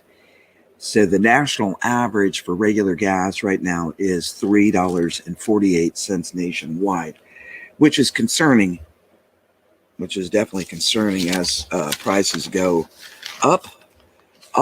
Our dollar is shrinking. Each morning or evening when I do the prepper news and evening news, I'm going to begin giving some prepper gear lists, some tricks, and I always enjoy free items. So I found a place that we can get free books. You can download them, you can print them out. Excuse me. the morning sniffles. It's about 5:30 here in the Ozarks. It's my favorite time of the day, actually. I love the morning. So, as a new prepper, or an old prepper, or just a prepared person, a refresher that really never hurts anyone. Water, food, and defense should top your list. The most important thing is that you could break your list down by priority. If you have existing medical conditions, you may want to take these into consideration and figure out a way to get extra medicine, extra things to relieve your pain, whatever your ailment may be. Prepping news and prepping, not news, it is early. Prepping means that you should be ready at all times to learn new things or old things and to adjust those things in your preps. And I want everyone to remember this. I did a video a couple weeks that no one is 100% prepared. Each one of us have different things or skill sets that we're good at. So you may want to write down a list, kind of take those skills into consideration and figure out where your weaknesses are and work on those. That could be very, very important. Is it illegal to be a prepper? Now, I pulled up an interesting article about this. I wanted to read something. So, is prepping illegal? Prepping is not illegal per se, but several components of prepping, like going off grid, power generation, rainwater collection, and homesteading, are increasingly regulated or punished by municipal and state governments. I thought that was really interesting. I did a funny joke about collecting rainwater and is it illegal to collect rainwater, and if it is, like how much are they charging per gallon for rainwater? The overreach of the governments, municipal and state, as well as federal, we know are just out of control. But I did find some interesting things this morning when I was doing some research. The top states to be a prepper in: Utah, Idaho, Montana, Washington, Colorado, and Missouri. I thought that was kind of interesting. You do have to take into factor, the climate, population density, food production, definitely politics, taxes, crime, gun liberty, and nuclear plants that could be devastating if there was a major catastrophe. A lot of people talk about bugging out. Honestly, bugging in and knowing your area, you will have statistically being said, you have a lot better chance of surviving. So that's something to think about. A lot of people talk bug out, bug out. Have you ever been out camping? Have you ever been out camping in the woods, for a week, 2 weeks? Let's make it 6 months. I haven't been out on the road for 6 months and not had a place per se inside four walls. I will tell you this much. After traveling for almost 7 years in an RV full time, you learn a lot of things, and it's very important, because I'll tell you what, I would rather bug in and know my surroundings. As you move around, you have a lot different difficulties and things that could happen because you don't know the area, you don't know the back roads, you don't know the people, you have no mag, you have no actual support where you're at. So bugging in is a lot better, in my opinion. Bugging in, knowing your surroundings, even if you would have to temporarily leave that shelter, but could bug in somewhere close, you have more chance of survival because you know the area and you have a larger mag. And I'm not talking a mag that you live with. I'm talking a mag of people with skills that you know. Farmers, dentists, doctors, nurses, CNAs, physicians, pharmacy techs, that type of thing. Also, food supply, which is really, really important. It's really important, though, to, like myself and Dragonflies, we live in a very small cabin, and it's very important to learn to use the space that you have. I've had this question asked several times about, well, I live in an apartment and I don't have much room. Did you realize that underneath a queen-size bed that you can store about 40 square feet of items under there? The back of most people's closets are empty. You can store items there underneath your couch, underneath your tables, desks, whatever it may be. I think being creative is a key to prepping. Get to know your back roads and where your water sources are. The water sources are going to be vital to your survival. Very, very important. Now, this one could save your life. It's an emergency response guidebook, and it actually helps you identify hazardous materials and emergency procedures. So if you live close to a nuke plant, it's very important to be prepared for that situation and to know how to deal with it. If you're in a forest, how to deal with that type of situation as well. There's different things for each setting and each scenario that we live in. So these are just things that I want you to think about. Now, you can get free books. Now, you have to download them, but I'm talking there's hundreds. So I'm going to be posting a link on our member page. It's $1.99 to become a member, and this is going to give you access in one category alone, 51 wilderness survival downloads, food and storage, 222 downloads. There's around 700 to 800 downloads of books that you can get for free. And y'all know me, I like free. I like free a lot. So I do want to bring up a few things because we are about to be broke. If it is passed, $450,000 per immigrant and child each. Now, if they would just divvy that up among the prepping community, we would highly appreciate it. And we're not that greedy. We don't need 450,000. If you could spread around, maybe, I think we should start a petition of, let's say, $100,000 each, because that could, $100,000 could buy a lot of preps for us. So I'm going to start a petition on petition.org, and please sign it if you would like your free $100,000. Things are just so out of control, and just, but $100,000, $450,000 would be better.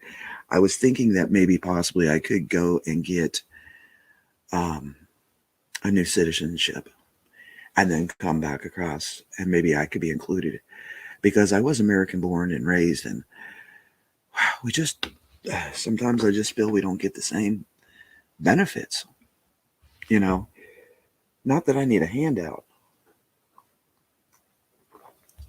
but it'd be nice to pay off my property, or maybe they could just float this to the American people, because a lot of tax dollars are spent in things we really don't agree with, or they're misspent in programs that are very wasteful. I seen an article about a bridge being built, and it was millions and millions of dollars. So this bridge, they could have paid me $150,000, and I would have rebuilt it for them. But, well, no, I would have added an extra zero, made it 1.5 mil, just because I know that I'd have to at least have 20 safety guys there to stand around. And, there's nothing against construction, okay? There's just a lot of misappropriated money in this country. And the more we print it, the more our dollar will fail, the less we will have. But we'll be happy about it. We sure will. Now, I did get some live cargo footage, which I'm going to be showing in a separate video. It'll be a cargo ship update and a maritime update. On the other hand, lots of food shortages. We talked about that. Now, there's been a lot going on downdetector.com. Give me 1 minute. I'm going to pull this up.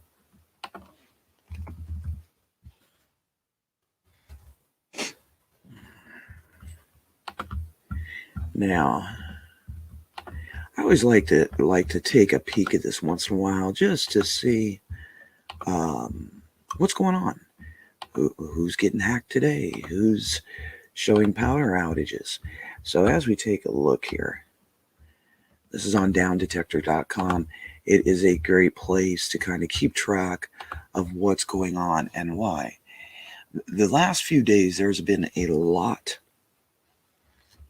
I'm sorry, y'all. I think I have allergies going on. I'm sorry about the sniffles, but we'll get through it. There's been a lot going on with actually the YouTube platform has been getting several of these Reddit, ADT, the Hilton, Lyft. Let's go up here, Facebook. Scroll down a little bit.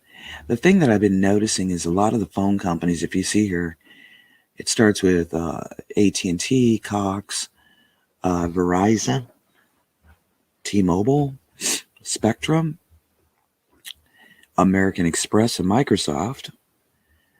And now I want you to understand something about Down Detector.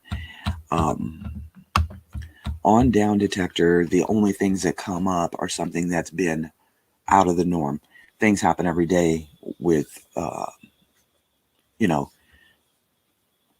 small outages, whatever. They only get pinged on Down Detector if it's something major. So Down Detector is open to the public. You don't have to pay for it. So if you ever want to check it out, it's a very interesting item to take a look at. Down Detector gives you a lot of information about also where the outages are and why they're occurring and that type of thing. So that's a free tool, for people to use. I've been keeping track of it for a while. I just think it's very important. Did I mention about, I don't know if I did or not, y'all, the emergency response guidebook? I think I did, because if you live near a nuclear plant or something like that, you want to get one. I will post the link to that later today as well in the community page. You can get that for free. It's an emergency response guidebook. It helps you identify hazards and know how to deal with those certain procedures. And I think that's really important. I think everybody should have a paper copy of this. You never know when you're put into a situation where you may be the first responder. You may be the first person on the scene. If you look back at my videos, there was a video of me pulling up on that truck that basically engulfed in flames. And because I was following so closely behind that incident, there was one in front of me. Well, he was in front. Then there was one, and then there was me. I see someone pulled off, and these people were up and started dodging down into the ditch. So the best thing I could do to help and stay out of the way is, one, we contacted the fire department, and two, I directed traffic to get people to slow down and stay out of the way. So you never know when you may be that person that is actually the first responder. So I do want to go into the maritime a little bit, but I have something very interesting. I got live footage from boots on the ground out in California. So if you all would give me just 1 minute, I will pull that up, and it's very interesting. And he just sent this to me.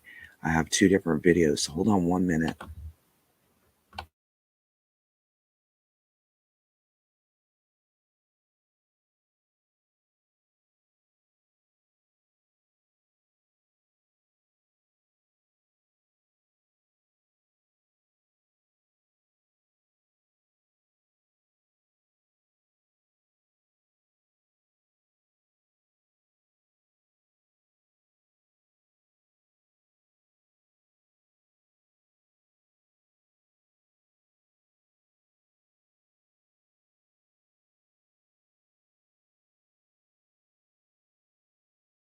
What to do first is I'm going to start with the maritime, and then I can search my emails while I'm talking about the maritime.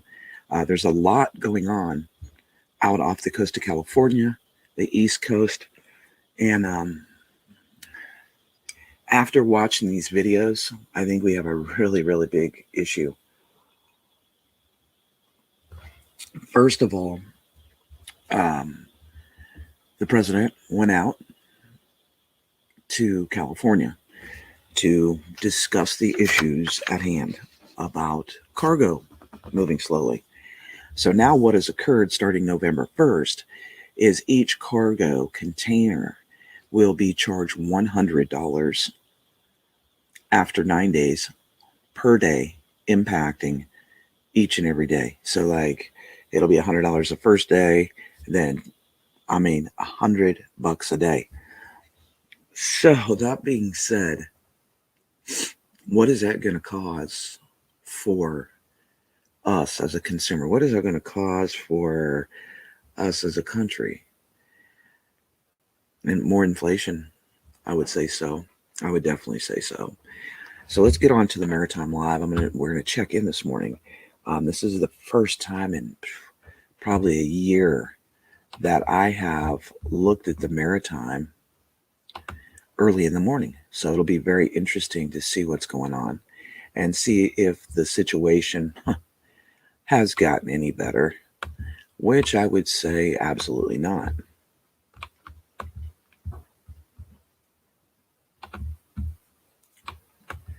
So let's see, give me a minute here. We got to get to the live map. And we're gonna, oh yeah. I'm going to share this screen with you so you can see the Maritime. I've been fascinated by ships since I was little, and then went into the Navy and became more fascinated by them. So let's see here. I'm going to try to blow that up so y'all can see it a little better. Well, give me a hard time.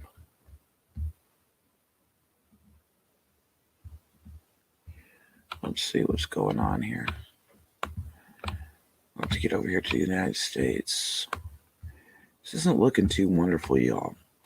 Now, of course, there's always ships out here.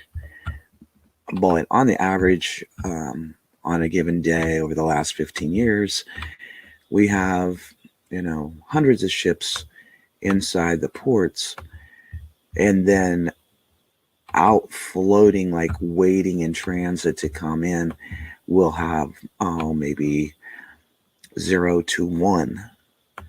What has occurred is that I've also been looking at the Aleutian Islands.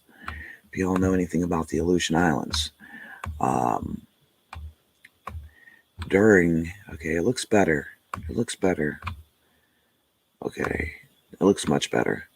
Of course, they come right here through on the Aleutian Islands, but it looks much better. There was a lot of ships sitting out there, and that concerned me. That's been a strategic point since World War II, basically on the United States. So let's see what we got here going on. There's Sacramento,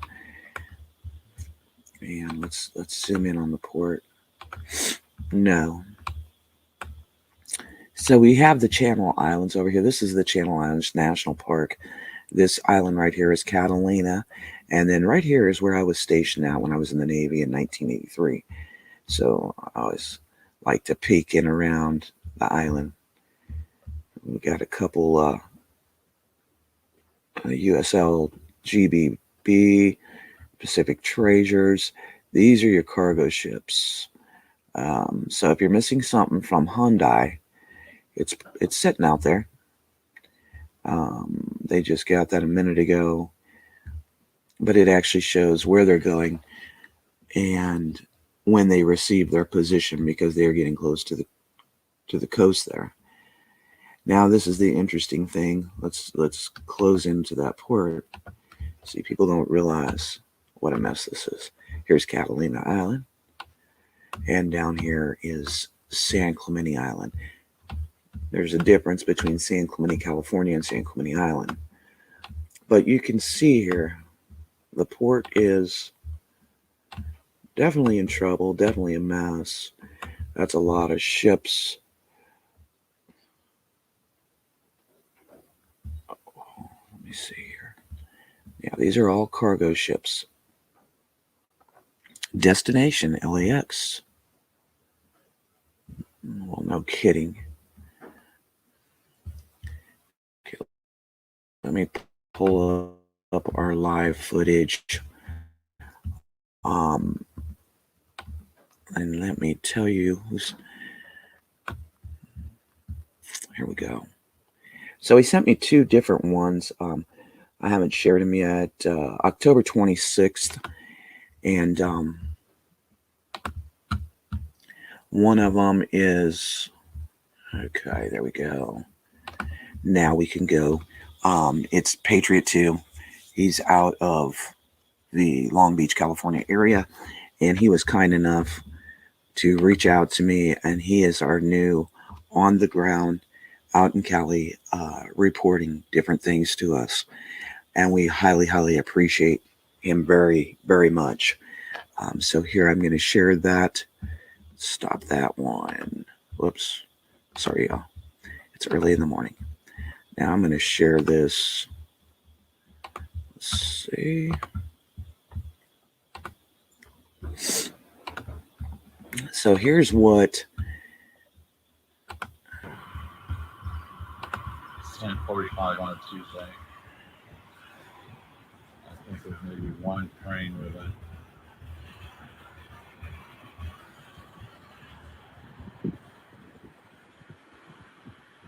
I walked by at night and had 4 lights and 4 other trains and nothing was going on. So there's definitely not a whole lot, especially on a Tuesday afternoon. The dockyards are down there. I'm going to take a walk down there and I'll send you a video. Thank you so much. We appreciate it. Now I want to pull up his other one that he sent. Thank you so much. We appreciate you updating us. And we hope that you can be safe out there in Cali and continue to send us anything that you see that may be unusual or different. We're all in this together, and we highly appreciate you doing that.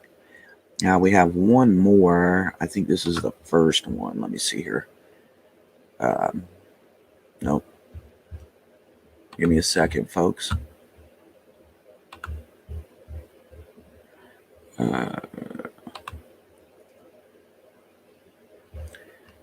I know he sent me 2 different ones.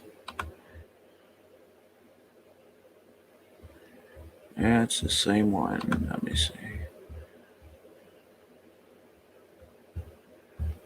Well, what happened to it?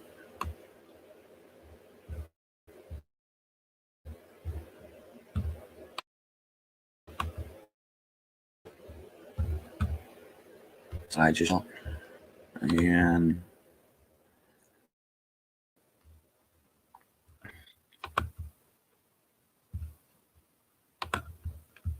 here we go. I think I got this.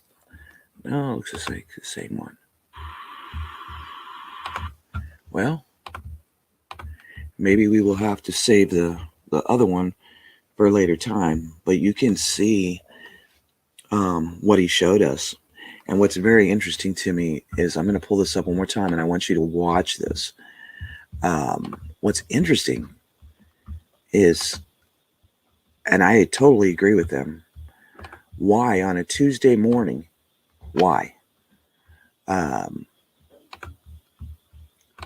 Is there nothing moving? Now watch how he pans the area. Back it up a little bit. It's 10:45 on a Tuesday. You notice the cranes. Maybe one crane moving. Those are not moving in any way, shape, or form.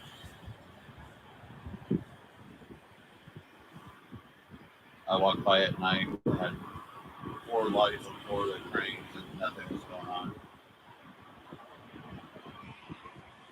It was definitely not a whole lot, especially on a Tuesday afternoon.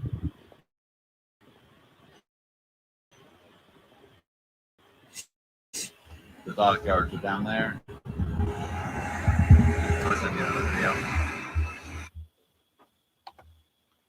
So he is going to send us another video, so I'm curious to see that other video and what's going on. I'm going to get off here. It's about 6 in the morning, y'all, and I've only had one cup of coffee. But TGIF, keep your head on a swivel. Keep prepping. Be prepared. Become a member. And, you know, just one perk of being a member is that you will have access to 700 to 800 free books. Free is good. So I appreciate you being here this morning with me at Off the Wall Prepper. I look forward to seeing you Saturday night for Tell Your Story. We are going to have some fun.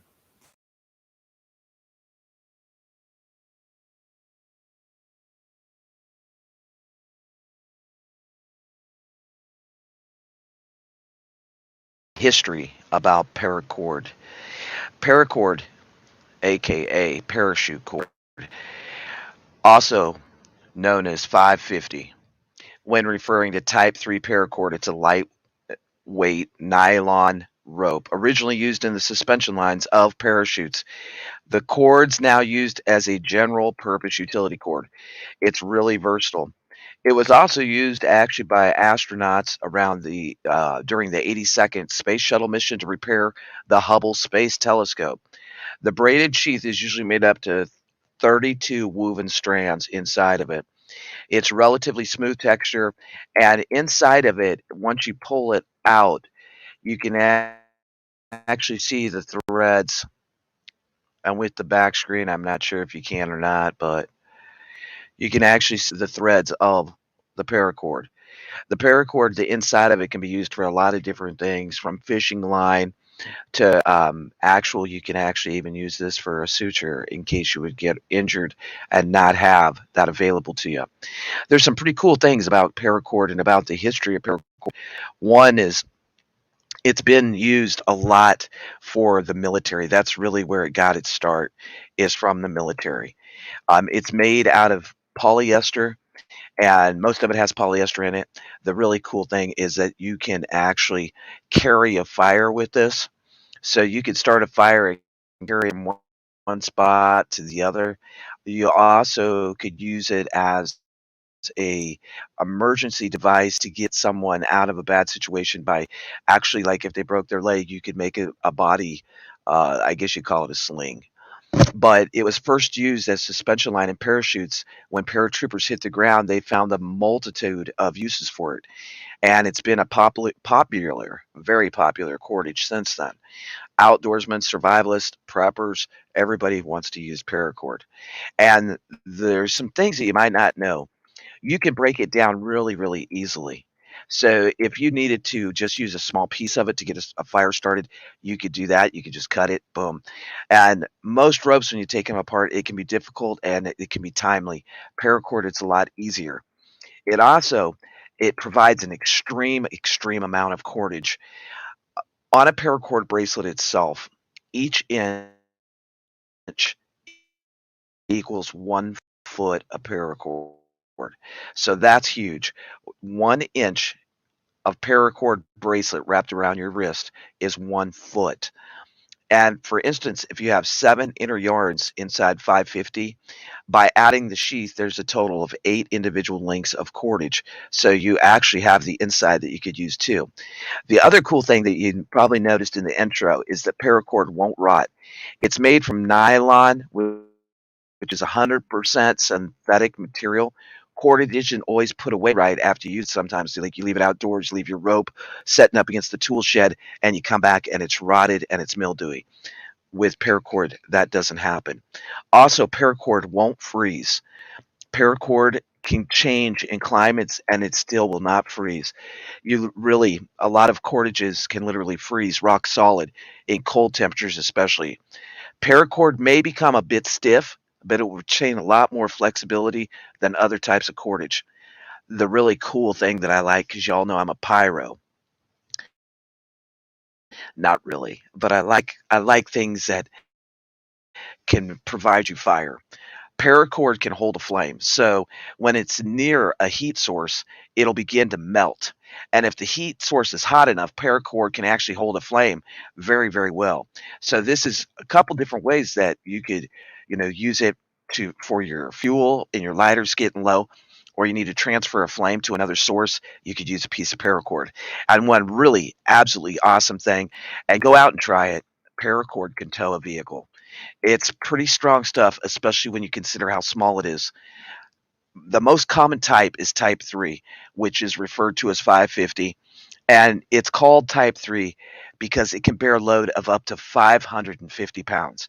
Every time paracord is looped around an anchor point, it greatly increases how much weight can be pulled. So if you did 4 links of this, you'd be able to bear a load of 2,200 pounds, which is massive and awesome. It also, well, must, as preppers, like to wear it on our wrist as a paracord bracelet, have it as a keychain, a lanyard, or make a monkey fist out of it. Paracord also can prevent you from losing your gear. Some cordages have a variety of color options available. 550 comes in just about every imaginable color you can ever imagine. There's hundreds and hundreds of colors.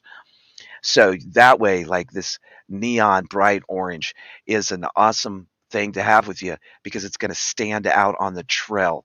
And when you're on the trail, you want to be able to see things really, really easy. So I hope that y'all enjoy this. We're about to tie some knots.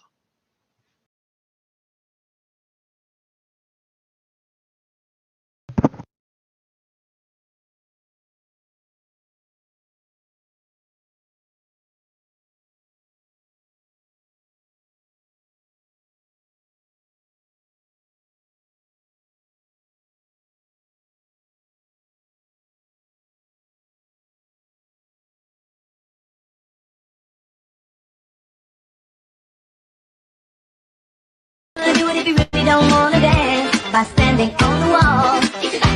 Well, I heard all the people saying, get down on it, come on now. How you gonna do it?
Oh, good afternoon, everybody. How's everybody doing? here we go. I really, really hate to be. Oh, hold on. I'm still at the club from last night. I apologize. Hold on. I'll be right back. I uh, I hate to be the one to tell. Hold on a minute. Let me get rid of this background. I'll be right back. Hold on.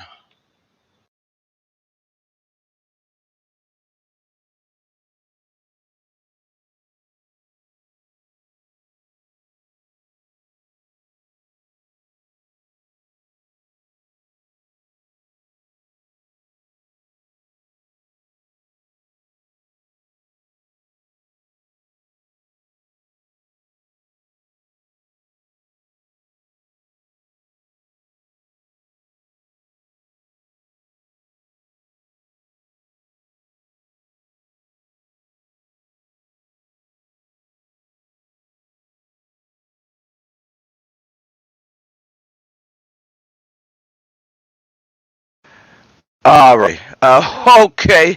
Well, that's a heck of a lot better. Now I'm better. Well, I got some clickbait bullshit going on today. That's right. How's everybody doing? Now I know that some of you have been really sad, just sad, depressed, and well, we can't stay in that funkity funklicious. So I wanted to come on here. Oh, I'm steaming up. Hold on. Oh, let me see all you good people. All righty, I can see you now. Woo, we going fishing. Who's going fishing with me? Okay, we going fishing. Somebody got to go fishing. We got to do something. You clickbaiter. Well, I ain't clickbaiting bullshit, and if you read read the damn thing, it said entertainment, comedy, and some bullshit. And it said assume the position. So what's the position? I don't know what the position is today. Oh my goodness gracious. I'm a clickbaiter you. Well, it's my birthday week, so if you don't like it, kiss my ass, Country Prepper 19. You can kiss my ass. I needed the bait. I'm going fishing. Hell, I'm just gonna eat some damn worms. I had enough of this bullshit. Who wants to eat worms with me? Are you not entertained? Okay. Hold on. Okay. Should we do it? Oh. Oh. I don't think I can. Well, yeah, somebody got to do it, and somebody might as well do it because why are we gonna put up with all this bullshit? Copycat, you smiling now? Oh, you smile. Oh, copycat. Sherry smiling. Okay. Yes, assume the position. Do it now. I don't know about y'all, but I'm really sick of all this shit. Are y'all sick of this bullshit yet? Straight to the sauce. Yeah, well, moonshine, baby. Yeah, the moonshine. What is today? Today's only the 3rd. My birthday isn't for 3 days. But somebody had to come on here and talk some bullshit, nonsense crap. Laughing my ass off, OTWP. Well, I just came here to make y'all smile because I'm sick of the bullshit. Y'all sick of the bullshit? And well, and there was no clickbait about the whole situation. I invited y'all into my channel. You came. You it was hook, line, and sinker. And hold on, who am I reeling in today? Well, happy birthday, Mr. Brian Smith. Happy birthday. Who am I reeling in? Elaine? Oh, I reeled Elaine in. Royal Lioness. Oh, she's in the pounce position. I'm scared. What? What? Victoria's happy. Well, I'm glad to. Sometimes it takes this clickbait bullshit to get y'all to come and say. Some of you haven't seen for a whole year. A whole year. I it was kind of bullshit to me that y'all wouldn't show up. I needed bait for fishing earthworms, night crawlers, crickets, and frogs. And now I got frogs. I see the frogs. Y'all are here. Y'all are. What is OTWP up to? OTWP is going to say some stuff today. That's why I'm in here. You're past being pissed off. I currently have a righteous anger, and it's only getting stronger. Oh, Loretta. Woo. Happy, happy, Happy birthday, Brian. Happy. Everybody sing with me. Happy birthday, Brian. I hope you have many more happy years. Sometimes we all just need to get a little clickbait. It makes you feel better, doesn't it? You all ran in here. Now there's Simply Jan. I haven't seen her for a whole year.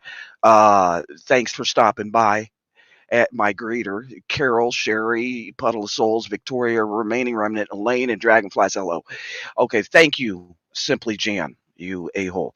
Oh, this is an afternoon a hole session. Dustin, what's up? What's up, Dustin? And there's Carol. Yep, everybody's happy. T Long's up in the house, and she came to wish me an early happy birthday because I know some of you don't stay up past 5, 6 at night, so that's why I thought I'd bring some bullshit to you today. What kind of bullshit are we going to talk about? I'm really not sure. Okay, who's doing what? There's some clickbait for my birthday and coffee. Coffee. Y'all better get coffee because if you don't get coffee, you may not be able to get it the rest of 2023. It's going to be a rough year. Rough year. Oh, whoa. It's going to be so rough. I got German chocolate ice cream coming. I do. I got German chocolate ice cake, vanilla ice cream, homemade, and I'm working on my rain catch this weekend. And oh lordy, how's cheese in crackers? Are they fake? Yeah, they are fake. Let's talk fake stuff. Well, there's so much fake stuff. We could just go on and on and on. Afternoon a hole club or afternoon delight. Loretta, Loretta, simmer down there now. Simmer down. Oh, now here we go. Simply Jan saying hello to Country Prepper, Royal Linus, Brian, and T Long. Anybody else, Simply Jan, please. And if you really don't like me, that made my year. It's only January 3rd. Yes, you got to take care of yourself. You definitely got to take care of yourself. So let me see here. What's on? Who did what and where and why? Oh, hold on. I think we have a video. Let me see if I can pull it up for you.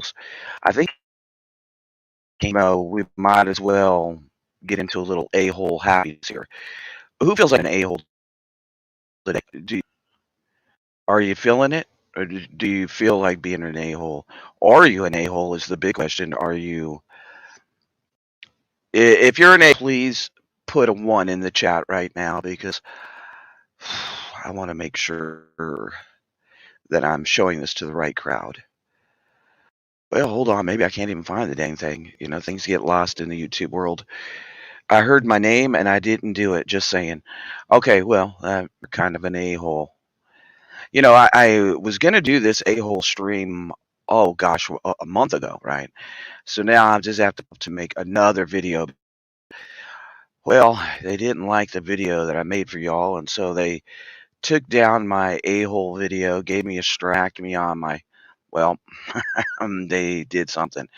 And in there I sat again that I was kind of it was one of those things. Everybody wants to be an a-hole today. I'm glad to see it. I am happy. I'm happy to see a bunch of a-holes in the afternoon. And do you like the clickbait? It was all clickbait. If you ever read the description of a video of a live, you would know. Spank your well. Okay, Puddle. Don't tell too many details about that, please. Not in the chat. It's still before 6 p.m. It means that we're still PG rated until later. But the SmackDown, the freaking SmackDown. That's what it's about, and somebody's got to do it. I mean, so I tried to put this video up for you guys. Oh, ladies and gentlemen, frogs, puff puffs, and my new bait for the day. And they gave me the SmackDown. They gave me the SmackDown, and they told me I could not do it. That they gave me a strike. They really didn't like it. I guess they didn't like my sense of. They kicked my ass to the curb, real very very quickly, and I'm still looking for the dang video. Just be quiet in the chat. If you don't like it, well, oh well, get over it.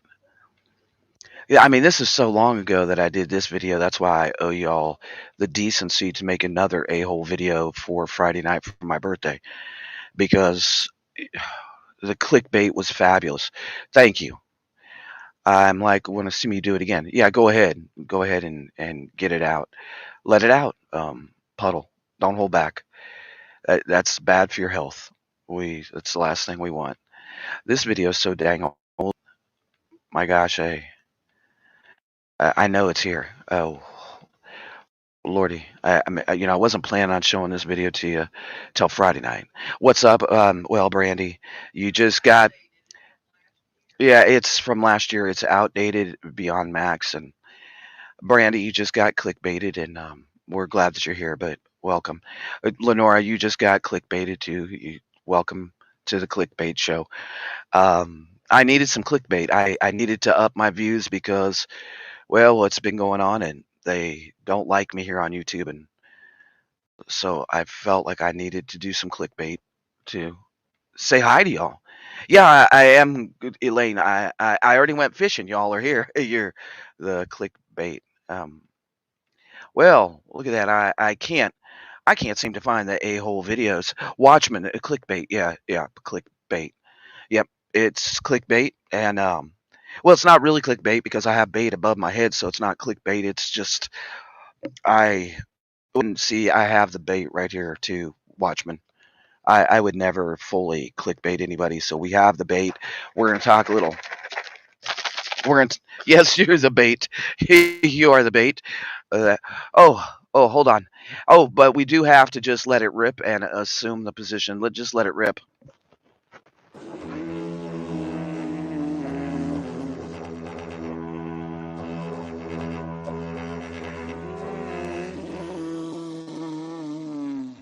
Oh, somebody. Oh.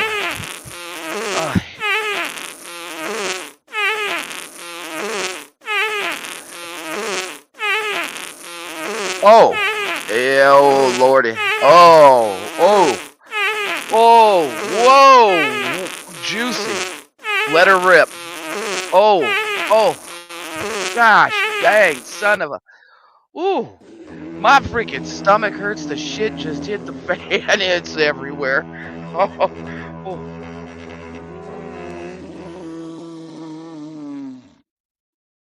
Ah. Woo, Lordy, I feel better. Do y'all feel better? I feel better.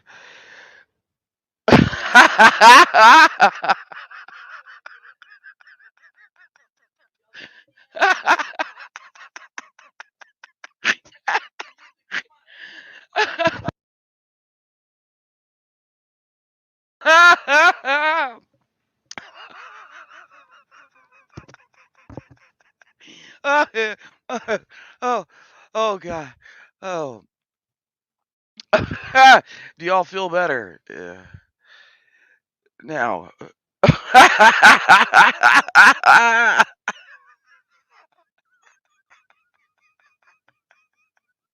Oh, sometimes you just have to let her go. Assume the position. Everybody assume the position. Here we go.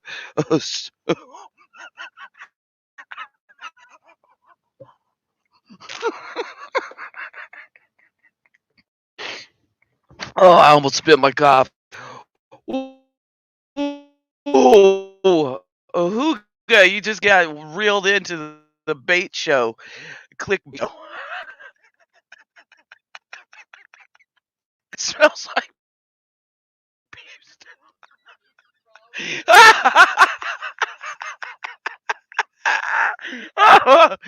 Oh, let's try it. Hold on, I got a lighter. Hold on, y'all ready?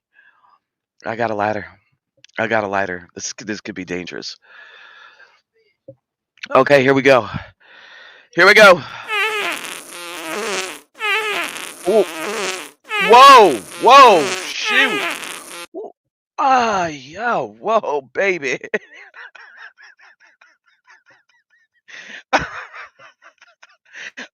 Oh, all right.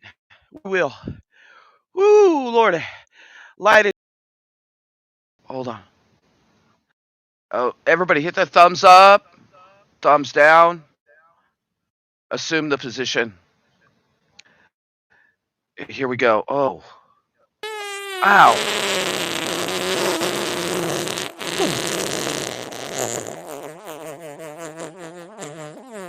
Oh. Whoa. Whoa. Whoa. Oh. Juicy. Juicy.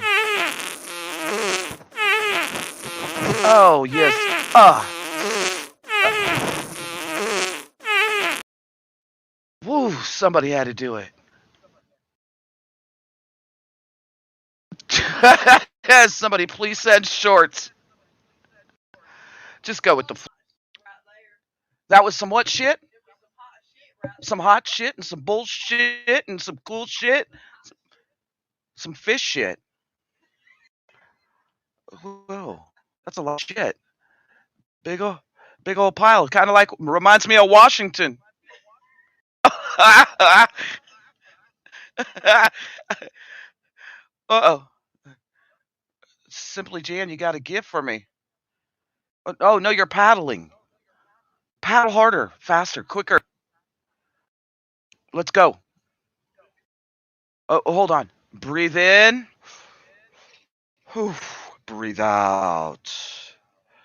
Breathe in and breathe out. Because you've all been clickbaited today. Do you feel better? Oh, doom and gloom. Doom and gloom. Oh, let me tell you. Let me tell you. Doom and gloom. Washington D.C. Biden. You can't see it. Drag. I see. Oh, I survived. Oh my gosh. All I want is a simpler life with each one of you dropping $1 for my birthday so that I can get a new Speedo. Go. We got 3 minutes. Ready? We got new bait. Heather, you're the new bait. Clickbait, baby.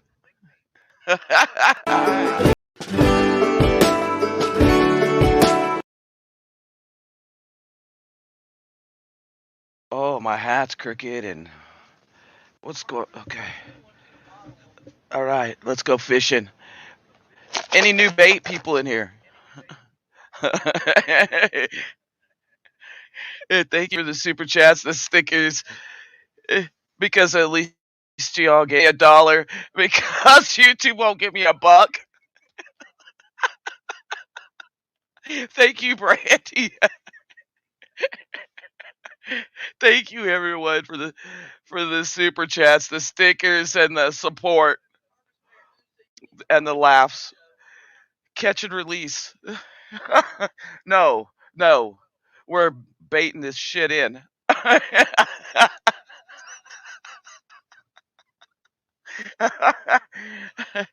Speedo time. I'm gonna get a purple with yellow stripes, black, like around the edge. I don't know.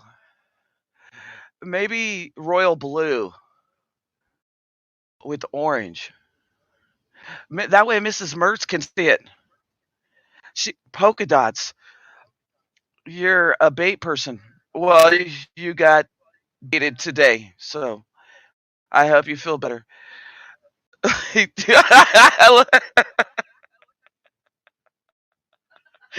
make you look like a yeah, the Batmobile, the Batmobile. That's what we should do. Baby Shark Speedo. Then I'd be really, really cool. Cool. I what? Oh, I need some fish hooks because I got the bait. Who's next? Come on in. Say something in the chat so we can talk shit about you tomorrow or today or A sloth. That would be an extra, extra large. It's got to fit the package.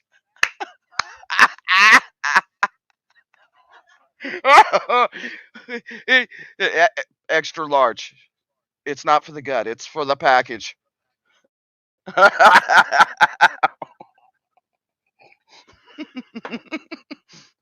Y'all gonna make me spit my coffee. And there's two of me, but I can't see the other one. But at least y'all can hear me.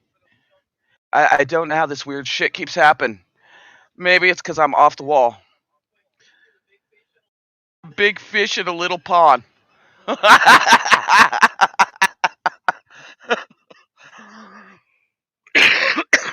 In your ear. A tube sock with fish and string. Okay. Well, we were talking about paracord and putting it all together. Oh, what now? Oh, milk and honey. Where's she at? Where's she? I didn't see her. I don't see her. I don't see milk and honey.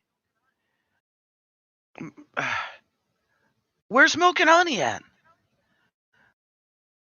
Why am I not seeing her? Say something, milk and honey. Like a small fish.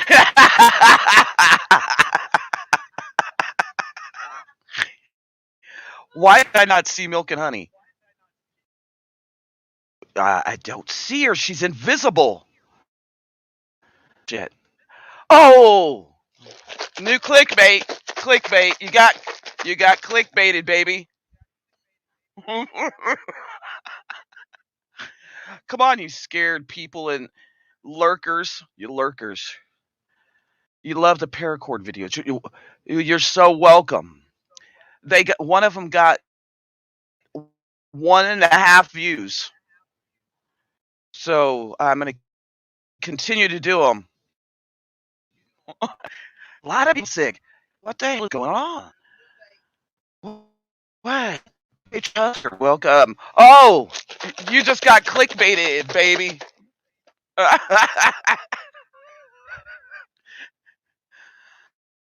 Yeah. Uh, uh, Tarzan, Poison Ivy. No, no. Brandy. Dang, that's rough. Now you're not tired.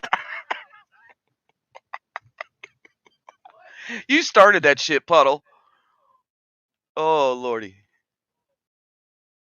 You had a bad cold. Hold on, I think I have one too. Hold on. Bullshit! Bullshit! And some more bullshit in DC! Putin shit! Biden shit! All of them full of shit. Oh, I had to get that out. Eddie is going to be your personal shopper today. Whoa. Okay. George, full of shit. West Texas Danielle.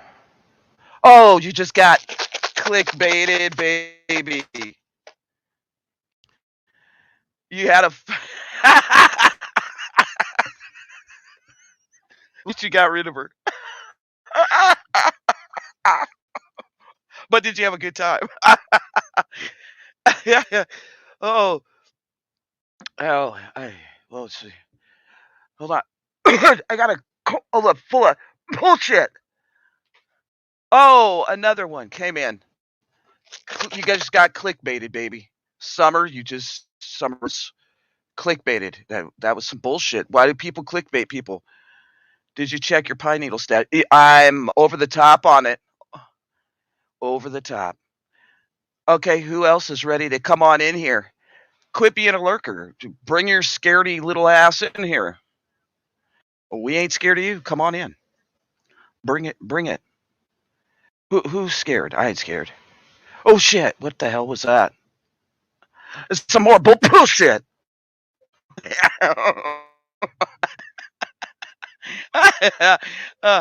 Oh lordy. Yeah. Oh. What's going on now? Fear has two meanings. Forget everything and run. Like run, Forrest, run. Or face everything and rise up. That's what I'm talking about. Yeah. Can I go out, come back in, and yes, you can. Yes. Yes. Do it. Do it. Okay. Let me know when you come back. I know. This is my fishing hat. This is my, because y'all got clickbaited today. Okay, hold on. Oh. Oh, Lori. Lori. Clickbait. You got clickbaited. Now you got to eat a worm. Hold on. Let me see if we can get this going. I think I have some still. Oh, you're back, you little Harvest Mary Moon, you click. Now you're gonna make me eat a damn worm. Okay. Let's see. Let's see what I got here. Hold on. Oh, it looks like one of those nasty jelly bellies. Oh Lord.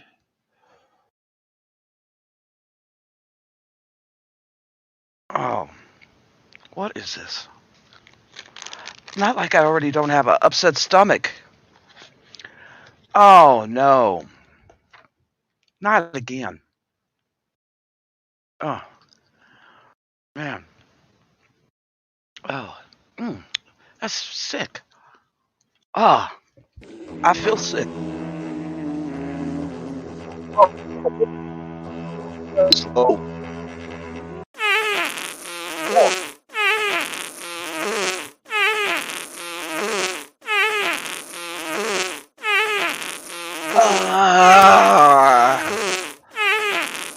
Gotta concentrate on those. Whoa. Somebody gotta do it. Oh, hold on. I feel one more. Let her blow. Ow. Oh, hold on. Oh, some of these sound the same. How do I get it like that? That's called training.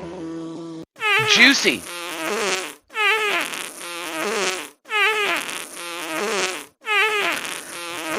Oh, prepper's gotta prep. Eat your beans, baby. Woo. Oh, thank God. I can do that. I do that on a daily basis. Let her rip. But it hurts your rib. I know. Sorry. Oh. Is there an a-hole in the seat? Let me check. Hold on. Oh. No, everything's pretty good. Woo. We got clickbaited. All of you got clickbaited today. What? Okay, hold on. Dragonflies wants me to fart the national anthem. This is going to take a lot of work. Somebody can do it. Anybody can do it, I can do it. But then I feel kind of bad because I love country. I love my country. But, okay. Somebody, okay, I'm going to just try it. Okay. Just gonna take a little work. Oh, somebody. Oh, I got something on to play for you. Now it might get you mad, it might get you upset. I don't give a rat's ass, really. You know, if you don't like me, well, just click the thumb down, thumb off. I don't give a shit. You know, what does it matter at this point? We're going down for the count. Everybody prepare to kiss your ass goodbye. Okay, so here we go. Rise up. Don't be a wimp.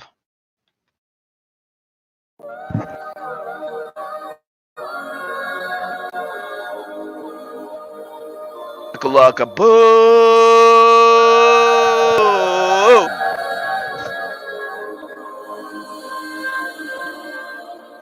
You just got clickbaited. Now you got to eat a worm, Jessica. It's my birthday week, and I feel like being an asshole. So I'm dating people. I haven't seen y'all for a year or longer. Something's wrong with the sound, and so I got double me in here. Woo, this is pretty interesting. Oh, thank you. Window Liquor, where you been? You're a real a-hole. You only gonna come around when it's some clickbait. Mm. Well, Gray Wolf too. Gray Wolf, you've been having some issues, some family. You're okay. You, Jessica, you need to eat a worm. Because you've been clickbaited. My birthday 8th. Mine's on the 6th. Whoa, we're Capricorns. I knew I liked you. Oh, thank you, George Mitchell. You're definitely an a-hole. No denying.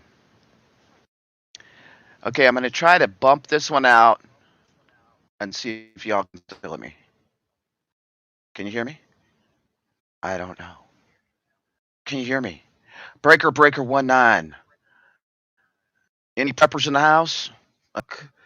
Any non-preppers in the house? Any puff marshmallows in the house? Anybody? Somebody?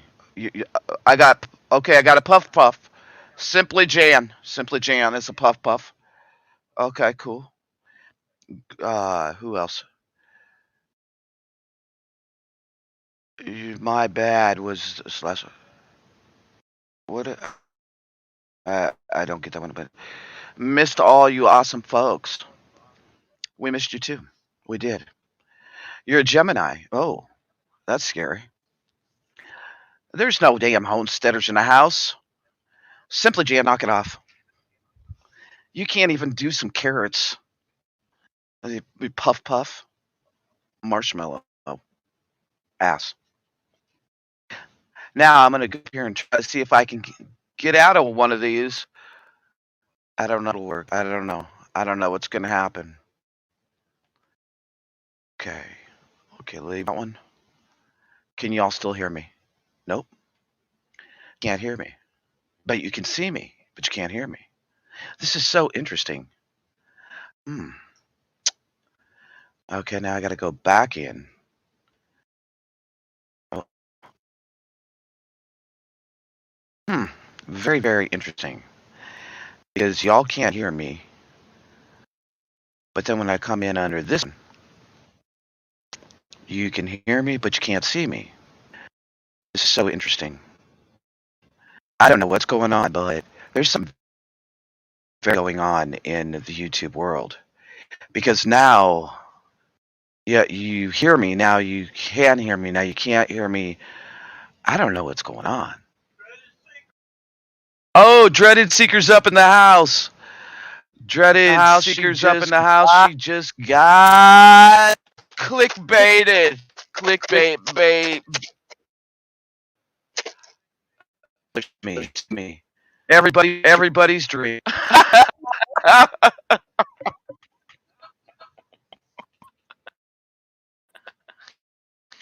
This is. Which one is really talking? Is it the one on the left or is it the one on the right? Whoa. Shit. Double trouble. And this is really strange as shit.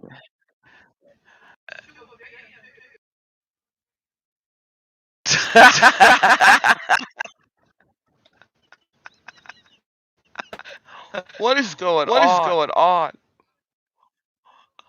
Right here. Here's your worm. Do you get a double echo too of my voice? This is. Oh! Shoot, we're falling out. I'm gonna get in trouble. The evil twin no one knew about. Okay, check it out. I'm gonna play a song and I'm gonna dance. Because we need to double the dance, okay? Okay, here we go. Everybody ready? Get set. Get set.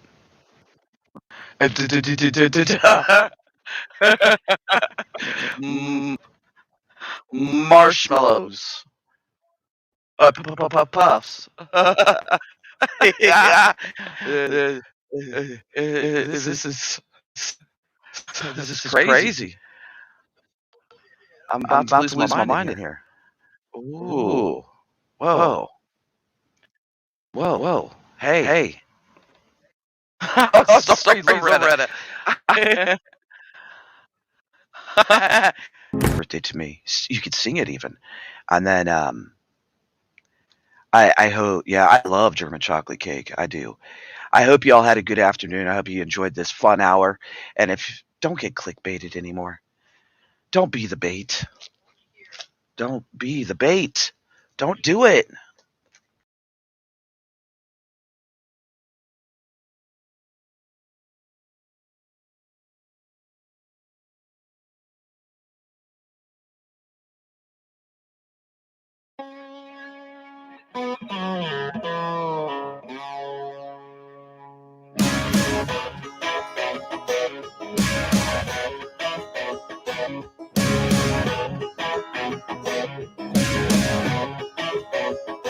Now home roots, school tattoos, Friday night just letting loose. 103s, holy jeans, fitted hats with bygone rings. It's what I'm bounty from around the city. Little roughed up, you know, poor pretty. If you like your long necks blue, I'm like you.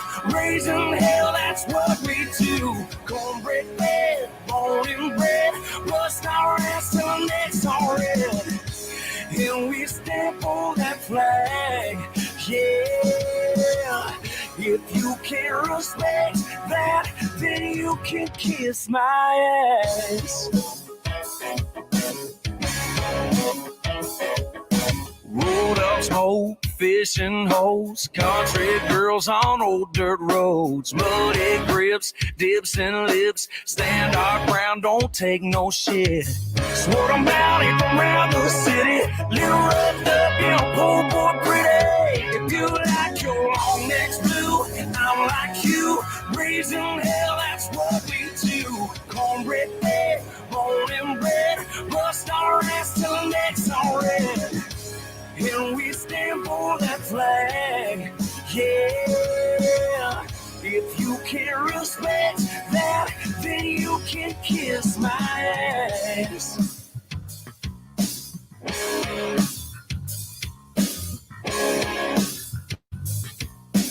Yeah, you can kiss my ass.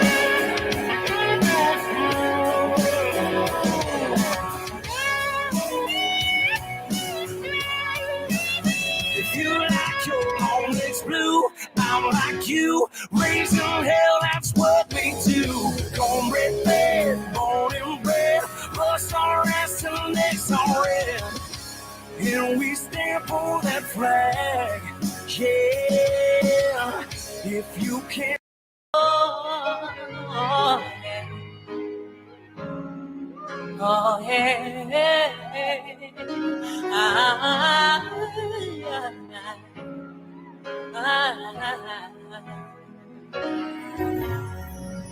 Somebody told me once that pain is a game we all gotta play. Then why am I in overtime and sudden death every other day? I know that for the good of life there's a price we all gotta pay. But I'll pay till I'm poor and I still don't know what it is to have a good day. Since everybody knows what it is that I need to do, well, do me a favor, let me worry about me and you worry about you. I don't need no one to put me down. I'm off the ground, can't get no lower. And I don't need no one to hang around and make me brown, just make me look older. And I don't need no one to black my eyes and tell me I don't want to cry over nobody else. can do bad all by myself. Somebody told me once that running from the rain don't make no sense. I had my own dark cloud for a while now. It goes wherever I'm going. Yeah. They're telling me the grass just might be greener on the other side, but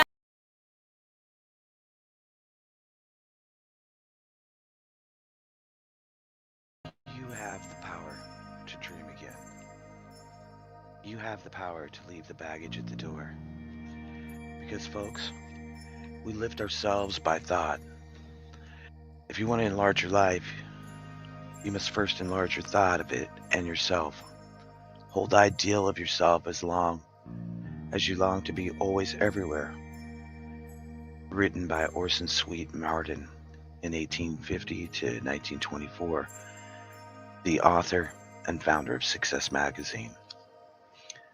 At the beginning of any task, more than anything else, your attitude will affect its successful outcome. Many times we talk about, well, our attitudes, our dreams that got left by the wayside. Will I have a positive attitude when I'm done? Will I be able to keep on going? See, we can always have a better attitude. And the book that we've been reading, the little book, Gold Book of Yes Attitude by Jeff Getmore, tells a lot. This book can inspire you, show you where you are, spoon feed you actions and ideas, and give you attitude answers. But it's really up to you to study it, to practice it, and to keep on going. Because many times, our dreams, they start out big, and we forget them. We get bogged down with the day-to-day life. We get bogged down with our attitude. And attitude, well, it takes a lot of action to actually change it.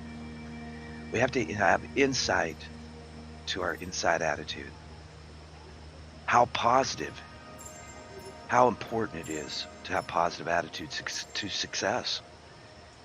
It's the most important thing that you could ever do. I know. I've been there. I've lost dreams along the wayside. But once you get the fact that positive attitude is all about you on the inside, your thoughts about your actions and responses, you've made the first breakthrough. Once you have the realization, once you get that first breakthrough, then it's time to turn the page in your life. Understanding that you are the most important person in the world is a key step in the direction of the yes attitude. Thought dedication. Really taking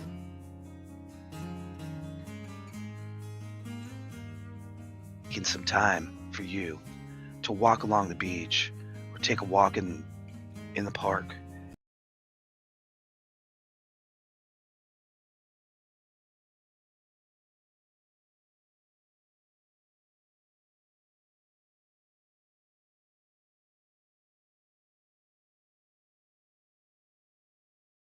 Keep it real with you, I've been in the field in position. Look, hey, I've been trill, you can tell by how I feel when you with me. Look, wave, tell me, can you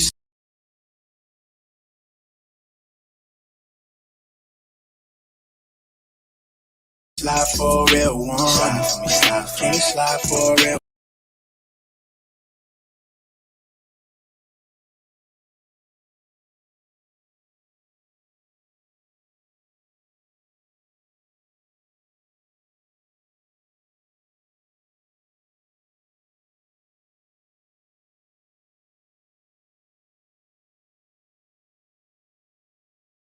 Afternoon, everybody, or access, energy, and more. Also, we have to look at what is happening right now in China as China is going back on lockdown. These disruptions are going to create chaos and food shortages here in the States. Many people are waking up and realizing that we are in a very, very serious situation that's spiraling out of control. As this happens, there's going to be more and more demand for food and less food to bring home to the table. It's time to fill in your preps, be prepared for the long haul, and know that we can make it through, but you cannot drag your feet. It's very important that each and every one of us takes the steps to realize how serious of a situation we are in when it comes to water and food security. God bless you all. This is Off the Wall Prepper with just a short news break. I'll see you later this evening for an extended news version. Thank you very much. Please hit the thumbs up and make sure you subscribe today. God bless.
oil and businessman, was the president of Canada's Power Corporation, pushing the climate change agenda in the 1960s. What you may not know is that Maurice was also a big power player in Tavistock's social engineering machine, and he held the Conference of 1980. He gathered occult think tankers, social engineers, cybernetic experts, and futurologists to discuss what they wanted to see happen in the 1980s. Here is a list for the Tavistock Conference of 1980. Women entering the corporate world, racially mixed breeding, the rise of Oprah Winfrey to normalize mixed marriage, youth rebellion, lesbian moms, the emergence of the fake green movement, the importance of meditation and Kabbalah to confuse Christians, the infiltration of hip-hop with gangster rap, and the New Age movement. What do you think, America? Were they successful in the 1980s? Amazing, isn't it? Do you think it is a coincidence that we started calling America the homeland after 9/11? And then we had Showtime with its popular show, Homeland. Did you know the word homeland comes straight out of the Communist Manifesto?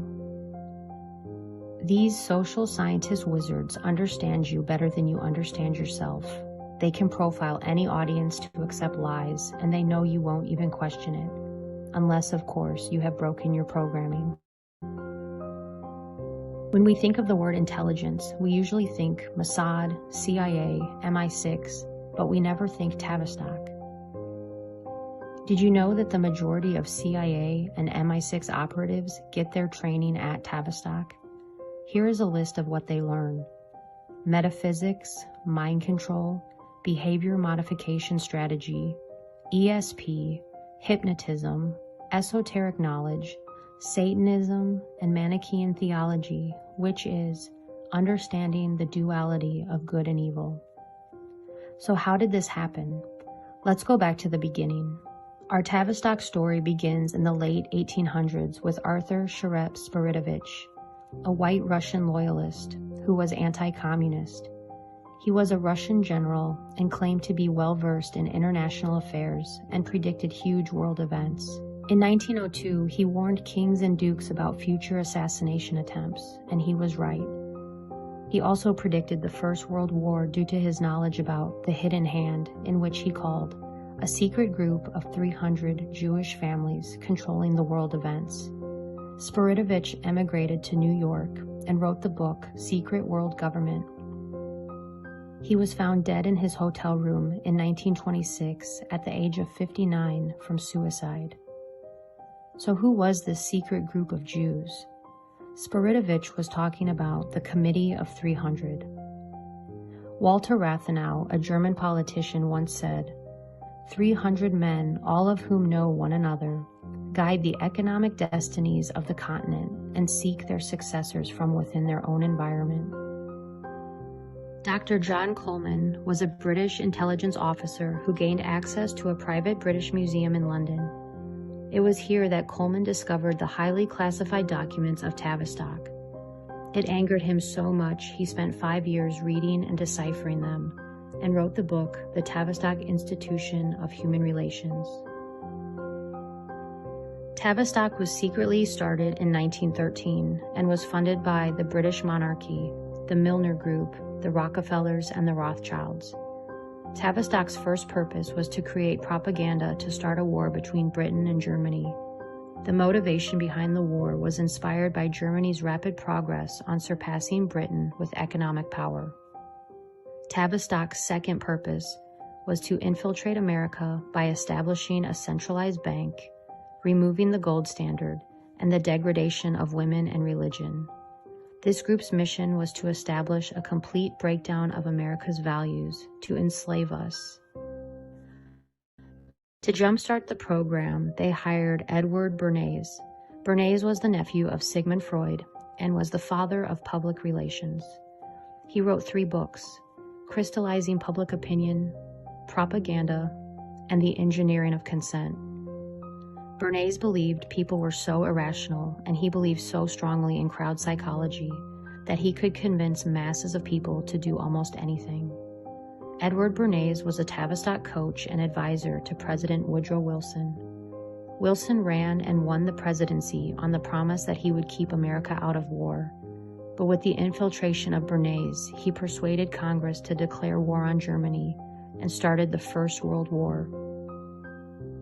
And on December 23, 1913, while all Americans were getting ready to celebrate Christmas, Woodrow Wilson signed the Federal Reserve Act, a law that created the Federal Reserve System, the central banking system of the United States. This led to effectively abolishing the gold standard. It was now 1933, and Tavistock's mission was already 50% complete. The Central Bank of America was responsible for the Great Depression and the global financial crisis of 2007. The Federal Reserve violates constitutional law because their policymakers are handpicked by people behind the Federal Reserve. Their meetings are secret, and there is no transparency to what they are doing. In 1932, an outspoken critic of the Fed, Louis T. McFadden, said, "We have in this country one of the most corrupt institutions the world has ever known. I refer to the Federal Reserve Board and Bank. This evil institution has impoverished and ruined the people of the United States through its corrupt practices of the money vultures who control it." After the wars and the establishment of the central bank, America started to see moral decline through what historians call the New Morality, or otherwise known as the birth of liberalism. It was President Ronald Reagan that once said, "If fascism ever came to America, it will come in the name of liberalism." In the 20s, known as the Decade of Decadence, we saw the emergence of the flapper. Women were now cursing, smoking, drinking, wearing revealing clothing, and the term loose entered into the zeitgeist. This was a cause and effect directly from advertising and Tavistock music, which was pushed from these think tanks. In the 1930s, homosexuality and lesbianism became rampant, not out of any inner or latent desires, but as a means to shock the old establishment during the Great Depression. During the Great Depression, the nation was numb. G.K. Chesterton, a writer and philosopher, said, "The moral, spiritual, racial, economic, cultural bankruptcy we are in today is not some social phenomenon, but rather the outcome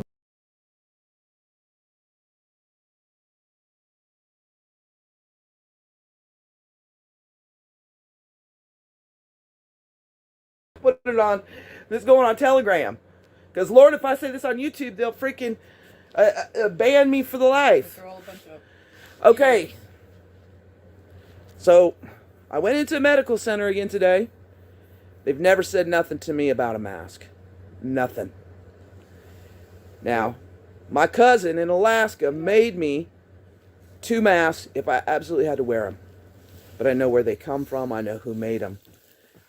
To keep my job, because I love my career. I was doing it, but now I'm not. Because I'm sick of the stupid fucking...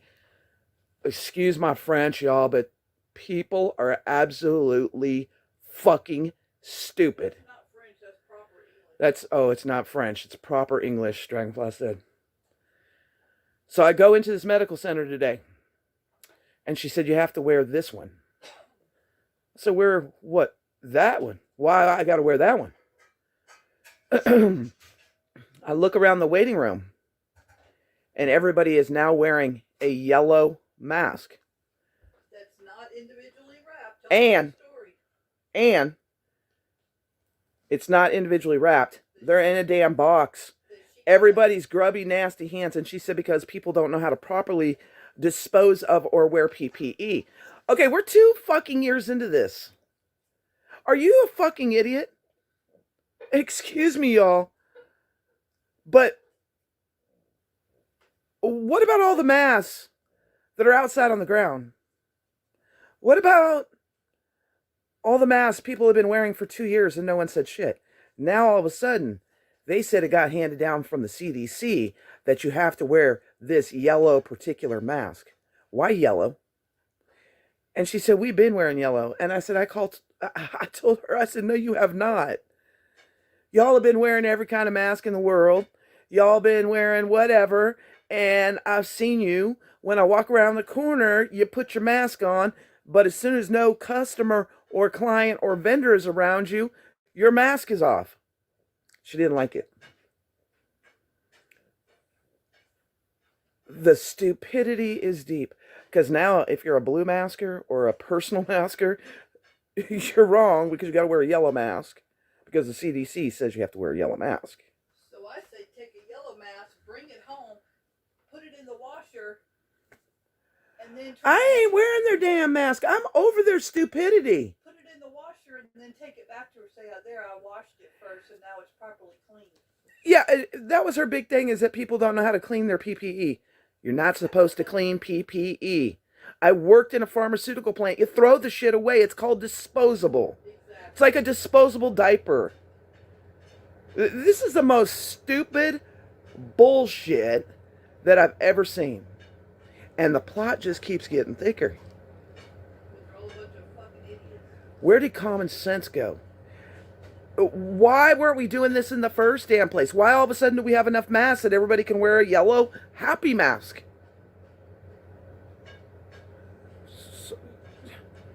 This is just absolutely absurd. What's on that yellow mask? That's what I'd like to know.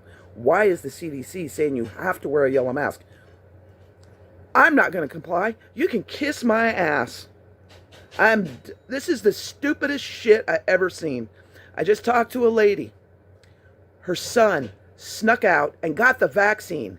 And now he's partially blind and has a heart problem. What in the hell, people? If it was a vaccine, don't worry about what the hell I'm doing. You're vaccinated. You should be Mr. or Mrs. Happy-Go-Lucky. I'm the one that I have to worry about myself.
Good morning, everybody. Good morning. We're up bright and early. People just rolling in, or maybe rolling out of their beds. But this morning, I thought it was very, very important that we talk about the threat of home invasion. We see it more and more and more. Good morning, Mama Lean. Good morning, Jungle Mom, Tennessee Patriot. What's up? I stopped over there the other day, just checking you out. Hold on 1 minute. We're gonna get this up on the screen, and we're gonna start talking this morning about some serious stuff because prepping channels. Yeah, well, I keep telling y'all they got it all screwed up, and well, I kind of think they do. So we're gonna talk about the home invasion, and I put this together so that we can move through it at our own pace and really discuss it. Because I'll tell you what, good morning to everybody that's here this morning. I want to give it a few minutes, so I do want to make sure that you all know that I truly care, and I'm glad that you're here this morning. I tell you what, I have a lot to do on the homestead. And now Dragonfly's got me a honeydew list that's 2.5 miles long. And I got to transport water, which takes us some time here on the homestead. So that'll be my day. And then I think tomorrow we're going to just relax and chill out after my morning faith here on YouTube. But I want to tell everybody, a home invasion is like really, it's going up more and more around the world, and especially here in the United States. We have seen crime escalate to 700, 800, 900%, where it's getting to the point that it's like, people should take this very, very serious. Good morning, Beth D. Glad to see you this morning. Grab your Java, grab your Java. Um, you know, as much as I would truly like to believe that order and decency is going to restore the United States back to somewhere that we could feel safe, I honestly, folks, I don't think it's going to happen. And I'm not going to try to be Miss Downer this morning, or that downer type person. But I'll tell you what, I really think that the reality is that the that humanity is under pressure in about every aspect that we can imagine. And as we see this unfold, it's going to become more and more in our face, and it's going to get closer and closer to home. You might know somebody that's had their home invaded. You might know somebody that's been robbed. You might know somebody that's been a victim of crime. You may have been a victim of a crime, just like I have been. But there's so many things that we can do to set up these layers to protect ourselves. And I think that I've had a couple discussions about this. I have 25 years experience in crime prevention, and when I was working for the crime prevention program full time, y'all, I seen so many different things that really blew my mind. Kids that would come to somebody else's house, and then they would be the perpetrator of that crime against the family. Uh, People that you thought were your neighborly neighbor, and they seen things on your porch or deck outside your home, or they seen you unload cargo. And I think that's something that really we've talked about before, but I feel like this is really so important because you really honestly could be next. And if we can prevent that with education and thinking a little more smart about how you're maneuvering around your property, things that you're doing, I think that it's very, very important. More important than a lot of topics that are being talked about on YouTube. See, there's a lot of things that are coming at us that we can't change anything that's happening, right? We just have to sit and watch it unfold. Just like the explosion over Montana. Now reports are coming in from all over the world that that's not what it means. That it wasn't anything to do with that weather balloon. Do we believe it? Do we not believe it? That's neither here nor there because shit. I mean, honestly, folks, how much fake and phony and false news do we get on a daily basis? How much of this is just fear mongering to get us wrapped up in things that we can't control?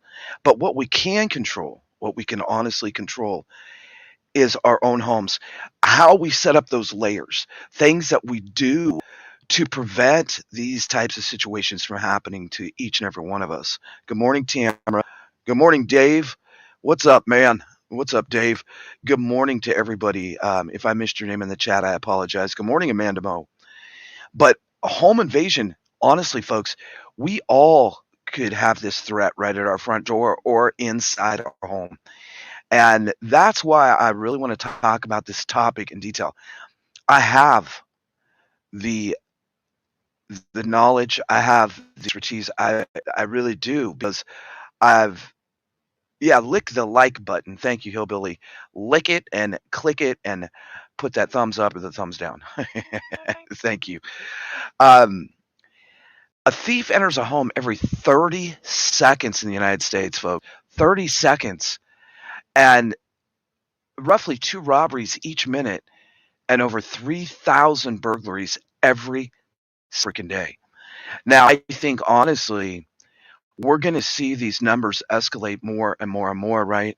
2.5 million burglaries per year in the United States. And that, is one of those things that you go, whoa. And most of the time, the resident burglaries occur when no one's present. So they occur during those daylight hours. Me personally, when I first got into crime prevention, I always thought that it would be at night. You're asleep, it's easy, no one sees you, the perpetrator creeps up in the dark. That's what was in my mind. But really, it happens during the daytime. See, because what they can do is the perpetrator can set back and watch and view your home. Good morning, RCX. They can watch your patterns. And the best thing you and your family can do is try to get out of patterns. That's going to be a really good first line of defense. If your husband's always leaving at 7 a.m. and he has the opportunity to start changing that time around, that would be a good thing. And ladies and gentlemen, don't always do the same pattern day in and day out. If you have the opportunity to change that up, it's very important because when they catch you off guard, when they catch you off guard, how many times have you heard, especially at Christmas? This is one thing that always pops out to me. Like during the Christmas holidays, you'll always hear about somebody's whole Christmas just being ruined from some perpetrator coming in and stealing everything, every single thing. And that's something that I'd be so pissed. I would be more pissed than ever. But you do have architectural weaknesses. And this is something that each one of us really need to do. When we had the battlefield board, we talked about getting out there, shake, rattle, and roll those windows, right? And shake your doors. Because I'll tell you what, when I was a victim of that break in the middle of the night, which was kind of crazy, right? It was very crazy, and it brought out the beast because I had to fight this dude. I had no, and I'm sure if you think about the circumstances, that guy was at the edge of my bed in a flannel, similar to what I have on this morning, except he had his cap all the way down, and to me, that was a telltale sign that he was there to perpetrate a crime. Maybe that was a face mask. I don't know. But he had it all the way down so you could barely see his eyes, and he had flannel buttoned all the way up. So, what was my reaction? My reaction was to fight because you're too close for comfort. You're in my dwelling, in my apartment in Los Angeles, and I had no other option except to come out swinging. And I'll tell you what, folks, architectural weaknesses is what caused that break in. He walked right in the front effing door. He shook the door. The deadbolt and the door frame were not lining up. Now, when I turned the key, it did sound like it was clicking. It was clicking, but it was not engaging into the frame. So you want to check these things. And I mean, I cannot stress it enough to you that you have to have somebody in your family, or you go do it yourself, go outside and try to break in your own home. And then as you're outside, look at your landscaping, look at your yard. Do you have expensive tools, lawnmowers, an expensive vehicle that stands out like a sore thumb when you live in a middle class neighborhood, but you think you have to have the best car? I'm telling you the truth. If you are in a middle to low income neighborhood and you roll up in a Benz or you roll up in a Cadillac, you have just caught everyone's eye. And you, my friends, have just put yourself at the mercy of the whole neighborhood. Because trust me, somebody is watching you. Trust me, somebody has noticed that nice, shiny car rolling up while everybody else is driving Pintos. If it's a Ford Chevy neighborhood and you roll up in a Benz, do you think that people don't notice that? Come on. And so yeah, you should have your door locked. Honestly, myself and Dragonflies, our doors locked 24/7. Not one lock, two locks. And then we also have door braces. Good morning, uniquely written. And CRCX, that was a wise idea. You know, it is nice to have those luxury items. And I'm gonna tell you the honest to God truth. I drove the Escalade. I had the Cadillac DTS. I had the CTS. I had the DeVille. I was a big Caddy fan. I love Chevys and Cadillacs. But the other thing that made me stand out is I had a 1955 Chevy Humpback, a vintage car that was pristine. And people notice that. Your garage, if it enters into your house, it's a very, very weak point of your property. And I'll tell you why. Um, there's a couple things. One, your garage door could give way. They could slide it open enough to scoot their little asses up underneath, right, and come on in.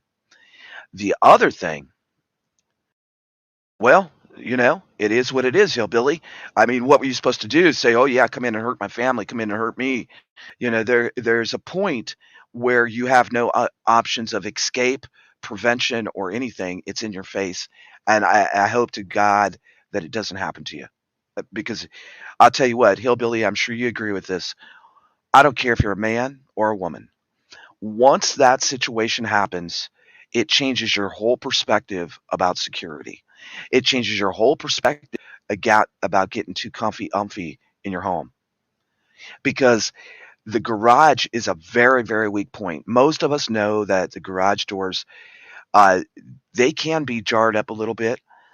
Also, not only that, a lot of people forget to lock their door that goes into their home because, well, my garage is down, my garage door is locked. And that, my friends, that could set you up for a major, major situation where somebody could walk right into your home and be waiting for you, or perpetrate a crime and come right back out. Don't be caught off guard.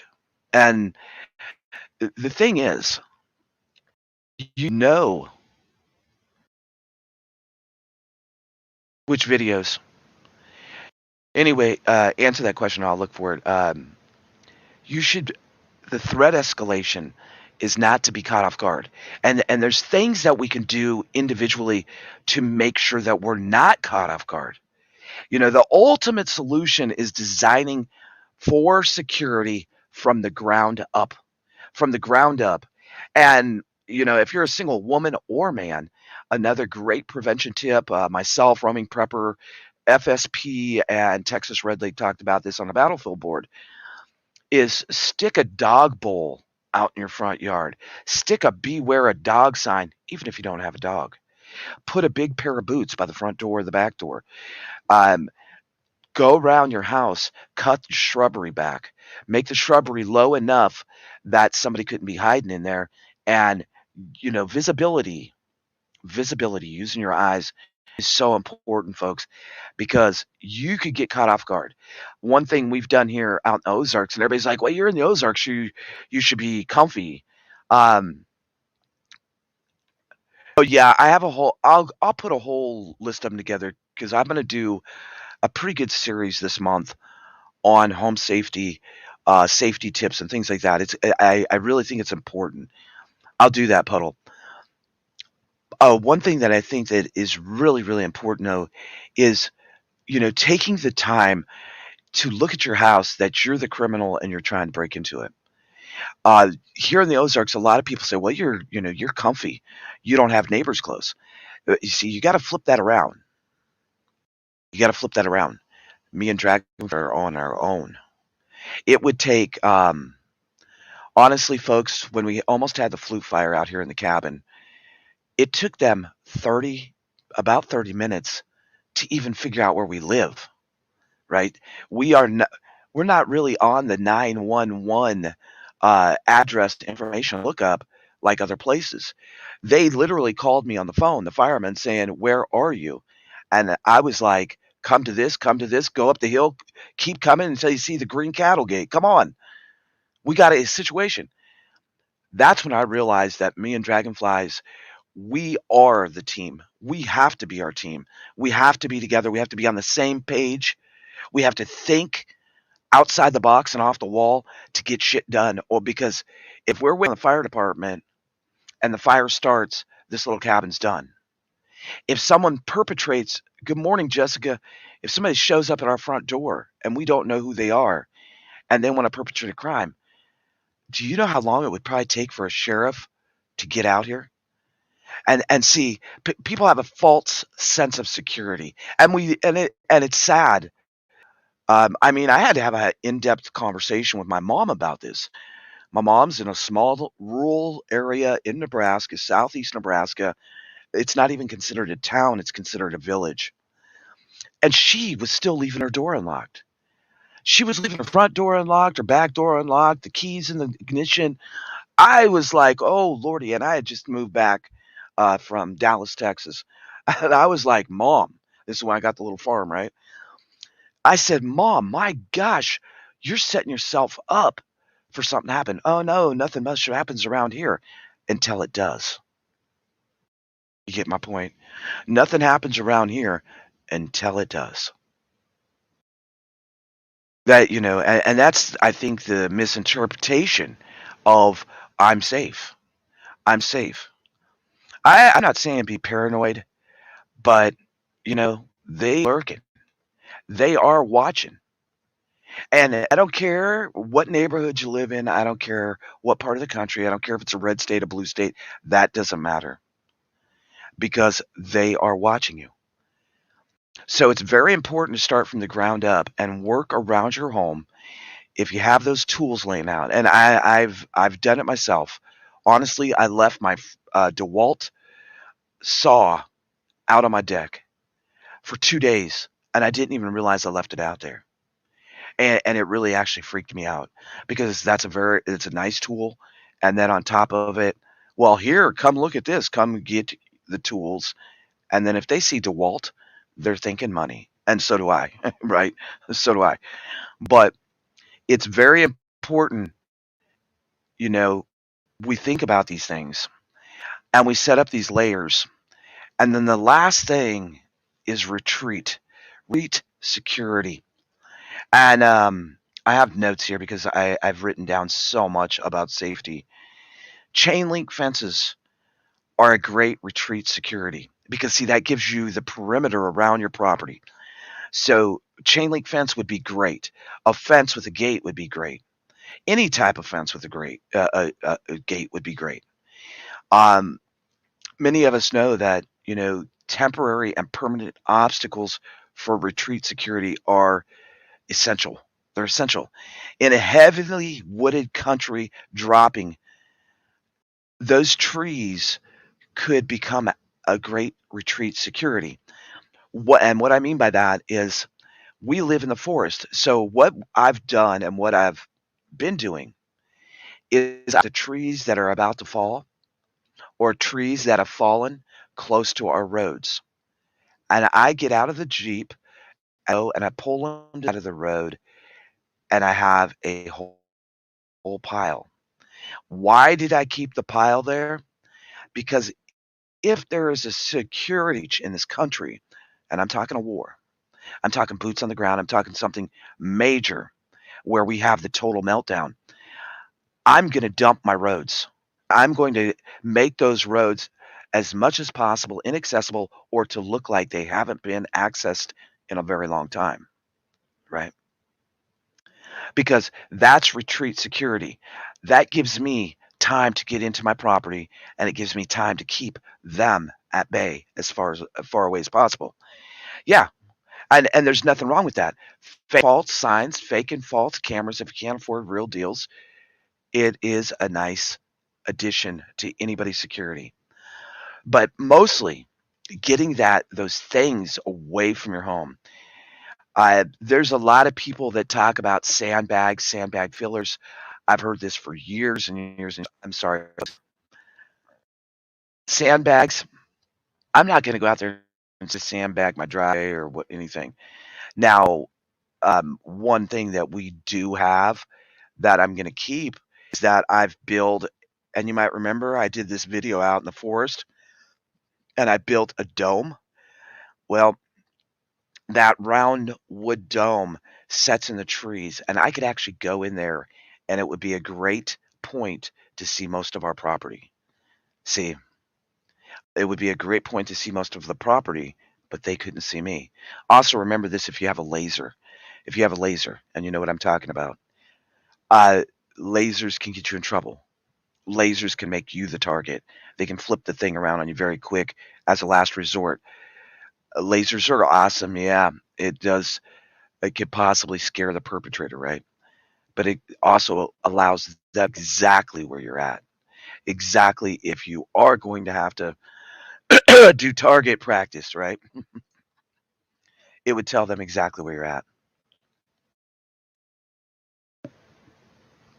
Yeah, yeah, and I've seen that before. I've seen that before. RCX. Um, Trenches, obstacles. See, we have barbed wire that we put up. We have fence panels that I found out here in the forest, free. I put them up in certain areas to entangle somebody. I also put those grates on the ground, and I also have Victor traps, right, for last case resort. I also have caltrops, last resort, because if I put those two things up, someone's going to get hurt, either an animal, a person, whatever. Um, but you want these things, and you have to think about it own way, right? Everybody's situation, everybody's environment's different, and that's why it's so important to look at your own property. Get your husband, your wife, your kids, your son to go out there and shake, rattle, roll your window. See, we were just talking about that robbers operate in the light of day rather than at night. They're more likely to occur during the day between noon and 4 p.m. than any other time of the day. S- Sorry about that, y'all. The thing is, that's a terrible cough I got. The thing is that they know your pattern. They know that most people are gone to work from noon to 4. It leaves them the open door. And I truly apologize about that cough. It was right in your ear. I couldn't hit the mute button quick enough. Um, it's very important to try to change your patterns up. Come home at different times of the day. If you have a minute to go home and check on your home, do it. If you're able to set up a camera, there's a lot of cool systems out now. You can hook right to your phone. N no, no, thank you. I appreciate the offer, Puddle. I will pass on that. Thank you. Yeah, yeah, and a lot of people do, Bobby. They know people's patterns from just being their neighbor. I mean, honestly, you know people's patterns. You know that your neighbor works from 11 to this, or you know your neighbor goes every Saturday. And a lot of dumbasses, and I'll just put it out there just like that, dumbasses want to say, "Oh, I'm at a Pizza Hut. I'm at da da da," and they posting this all on their social media. You don't know if you have somebody that's a neighbor or that you think is an acquaintance or friend that knows where you live, and you're posting everything on there. See, me and Dragonflies had a rule. Good morning, Mama Freddie. We had a rule when we were out on the road in our 36-foot RV, and say we were at a great state park, or say we were at a antique show or whatever it may be. We never posted where we were until we left. We never posted the videos, the pictures, or anything until we left that area. So if somebody was watching us on social media, it would be very hard for them to say, well, and we never told where we were going next. See, I think it's ridiculous that people have to show themselves eating a cheeseburger. I'm at Five Guys eating a cheeseburger on Broadway Boulevard. You're a dumbass. Oh, folks, I'm leaving my house this weekend. I'm going to New York for the weekend. Oh, folks, I'm doing this, I'm doing that. And you're posting all this on social media. Bad, bad, bad freaking idea. I don't give a shit if you're eating a cheeseburger. I mean, honestly, I think that social media has gotten to the point that it's actually stupid. There's so much stupidity. Do you want to watch me eat a cheeseburger? Would you like to watch me wipe my ass?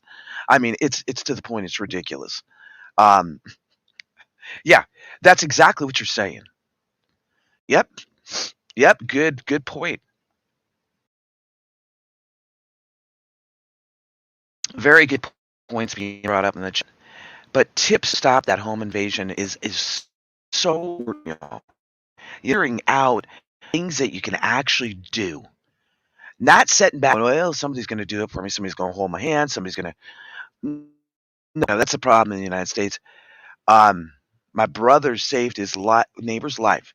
He hadn't seen her in 2 days. He knew her pattern. Called her sister. Sister called police. They found her on the. She stroked out.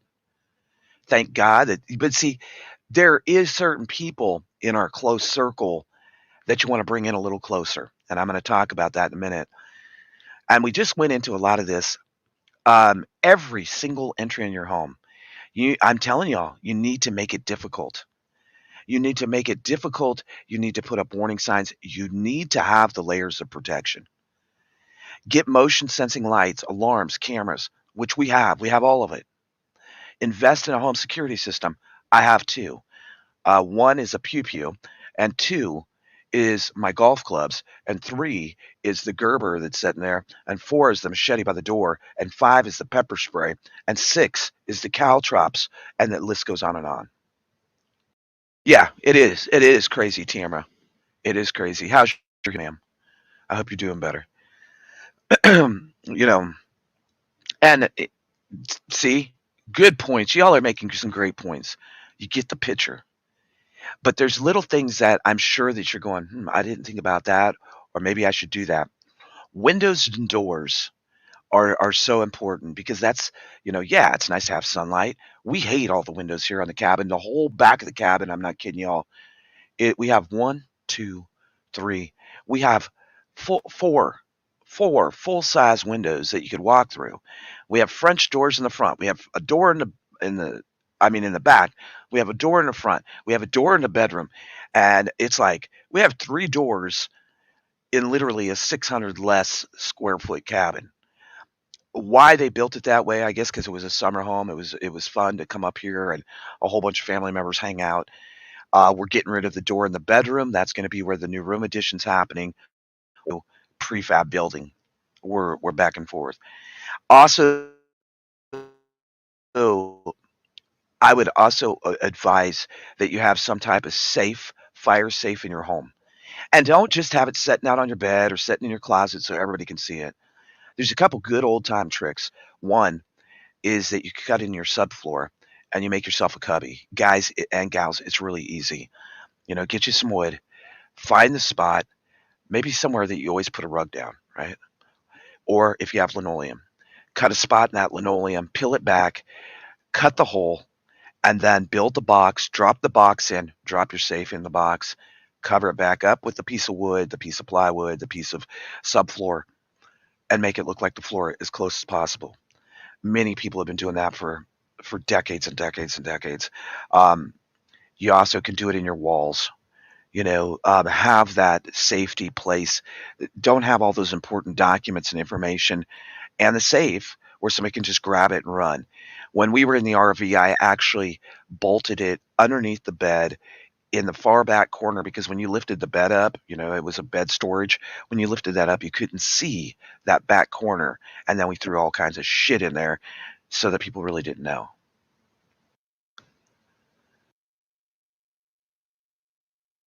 Yeah, yeah. Oh, very cool.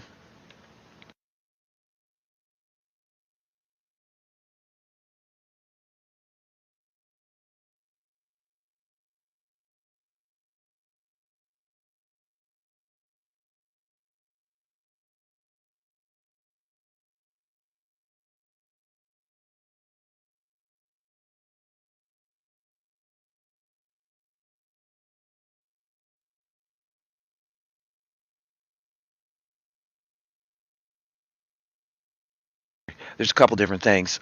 We have, make sure your windows are covered up. We have blackout curtains, and those blackout curtains are really nice. I'll tell you two reasons. One, do we got sound again?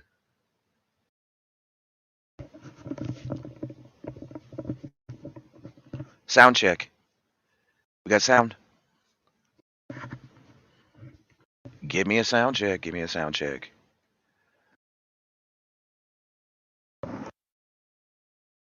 Sound check? Okay. Sorry. I didn't want to cough in y'all's ear again. But we have blackout curtains. Two different reasons we have blackout curtains. One, in the summer, you shut those curtains, keeps cool in.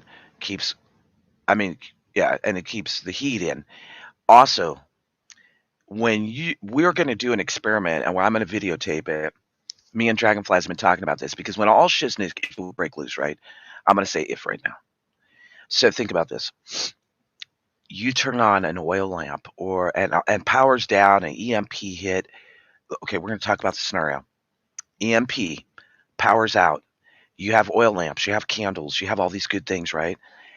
And you flick them on, but you have blackout curtains. How far until somebody can actually see that you're in that house with lights on? Or you have a generator and you flip the generator on thinking you're Mr. or Mrs. Prepper, right? So we're going to do an experiment. We're going to do it late at night. We're going to turn off all the lights in the cabin, and she's going to turn on an oil lamp and a flashlight.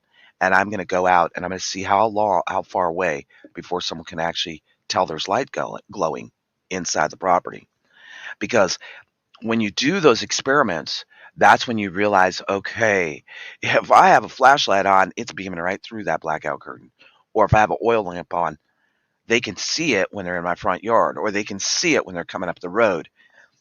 And to me, that's a piece of it gives you a piece to know where can someone actually realize that they're right close to my house, right? Also, the camera thing, folks, that camera that we bought on that road has alerted us so many times. Sometimes it's a misalert, right? We got deer. Good morning, Brandy F. Sometimes we have deer or UPS man coming or FedEx or whatever. Sometimes they're false alerts. But it also alerted me to the night that those kids went to the back of the property on the 300. And they were back there on the 300 acres. They had a bonfire going when everything was drier than dry. They could have burned up this whole forest.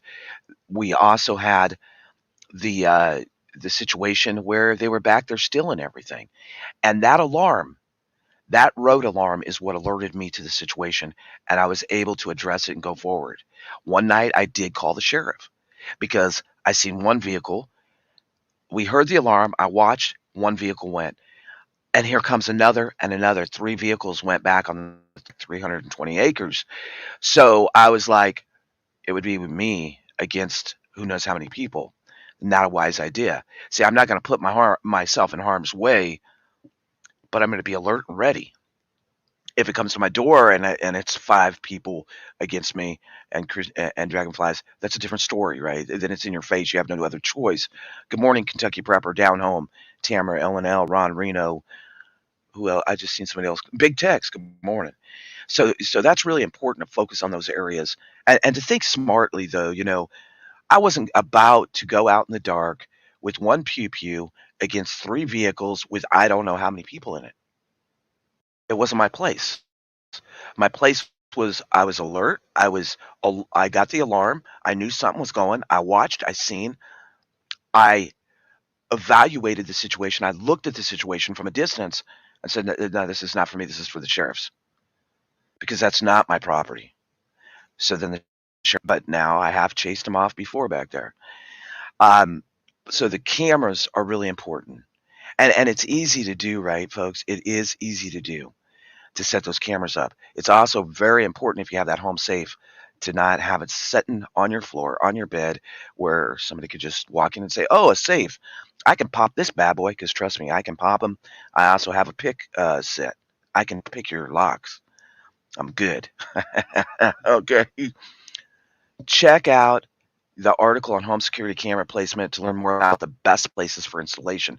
So you want to if you're going to buy a system, actually take the time to figure out where to set up those cameras.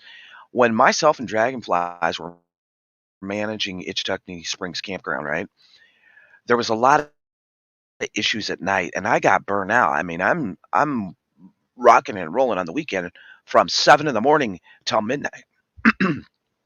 And from midnight to 7, there was always something.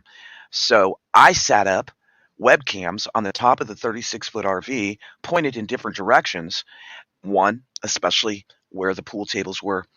And I could see if people were fighting, if people were getting out of hand, where I had to go shut it down. Without, those cameras are great, and they're not very expensive. I think I picked up some of those webcams for like 20, $30, but I could set inside the RV, have coffee, and then address things as I need to. So cameras, I'm telling y'all, cameras and multiple cameras, solar cams. That's what we have down here on the drive. Is we have solar cams on that road coming up to our cabin. We have solar cams. Not a lot, low maintenance, easy to take care of. The only thing I've had to do is go and reset the angle because the deers like to rub up against it. Yeah, and that's a great idea. The next part is OPSEC, keeping your preparations low profile. We talk about operation security a lot, and this applies to everything. It applies to your home, your car, your business, where you work at. Being alert, knowing, the first thing you're going to do if something breaks out at work or you're out in public is escape. That's still operation security because you need to get your ass out of there. Yeah, you need to get your ass out of there. But keeping your preps from this point forward, from today, February 4th, 2023, I show stuff. It could cause me to be in harm's way. Somebody said, "Are you concerned about being a target because you're out there on YouTube in front of 13,000 people?" And say, "Hey, whoa, Dragonflies and OTWP got all this stuff." Bethy hit my stuff. We were trying to meet in the middle, and she hit my stuff with her boat. My boat flipped over. I lost pretty much everything. But keep it to yourself. Start keeping it to yourself. Start being very alert and cautious what you're putting on social media.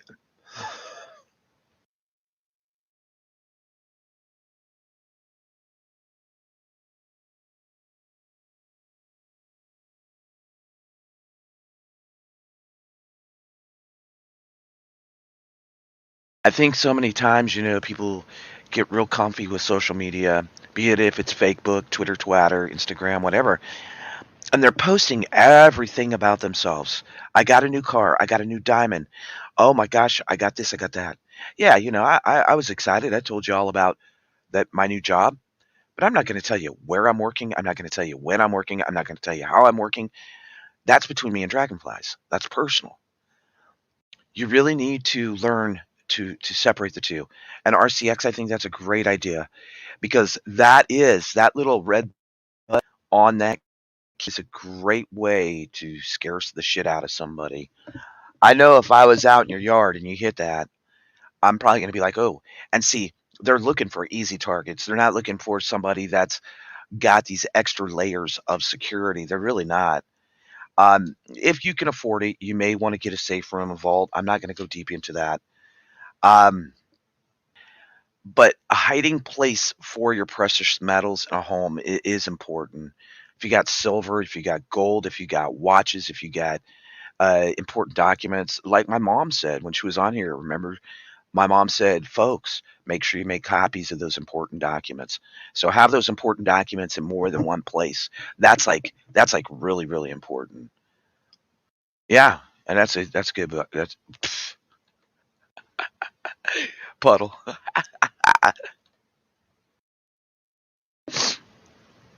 So that's really, really important, right? 24/7. You can't do it alone. And we've talked about this so much, y'all. You have to sleep. You have to eat. Maybe you have to take a pee. I mean, come on, let's be real. You can't do it alone. If your husband or wife doesn't agree with you, if they're not on board to your prepping, you are going to need to search out those neighbors, those church members, that kid at the gas station. people that you can depend on. And sometimes it's hard. Sometimes that's hard. The top secret. Oh,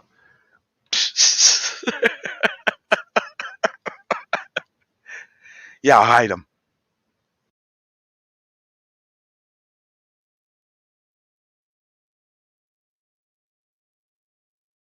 Yep, yep,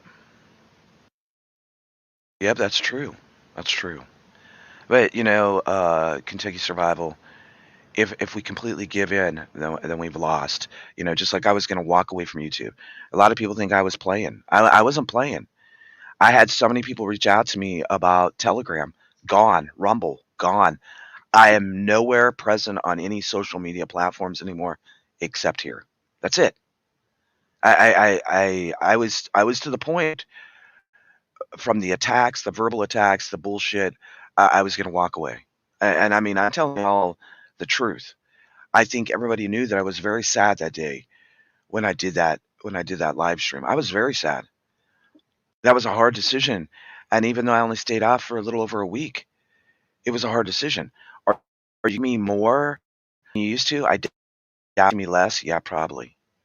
See, right now I have some time in the morning. Dragonflies is asleep.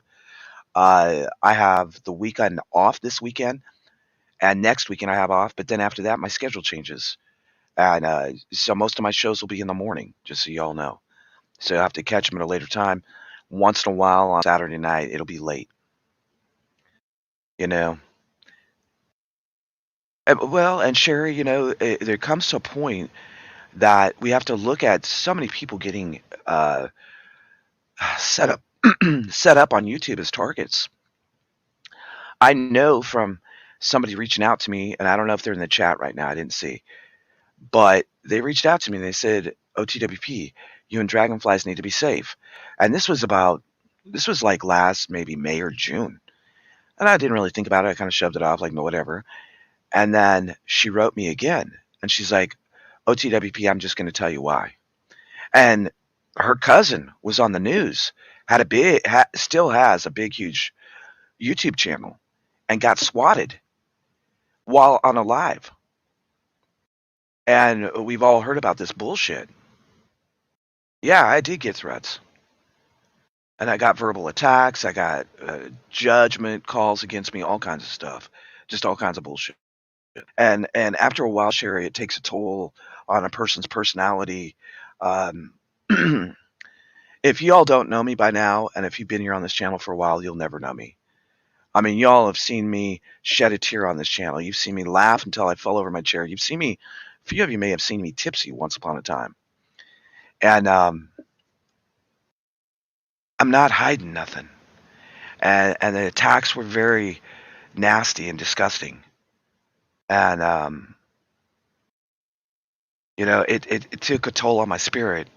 And I'm too positive a person to take. Yeah, I'm a sorry. It really hurt me personally. I mean, I'm just going to be honest with y'all. It hurt me personally. I got attacked for that video. I got attacked for the Christmas video. I got attacked for the faith get together. I've got attacked because I said shit. I mean, whoa. And I've come to the realization that there's many people on this channel that shouldn't have to deal with shit, and I shouldn't have to deal with it either. Right? I shouldn't have to deal with it either. So my new philosophy is this. You raise shit, you raise hell in the chat, you raise shit on the channel making comments, you start sending me emails that are nasty and disgusting, you're going to get blocked, and you can take your derogatory negative ass somewhere else. We don't have time for it. I want to be a uplifting, down-to-earth channel like I always have been. And it's not fair. I don't like to use that word because nothing in life's fair. But it's not right for the good people that are on this channel that care, that want to be here. And so, I'm going to be a hard ass when people come in, and I want my mods to be hard asses. They come in here. We actually had somebody in the chat, and I'm going to tell you all this, and I thank God for the mods, but he was talking about having sex with his mother and daughter. What? Come on. Mods, you see that kind of nonsense, negative, sick stuff, throw them out. Nobody even has a right to shoot them sick like that. You know what I mean? They really don't. If you're that kind of person, go over and find you an evil, disgusting channel to be on, because there's plenty on YouTube that you can go to.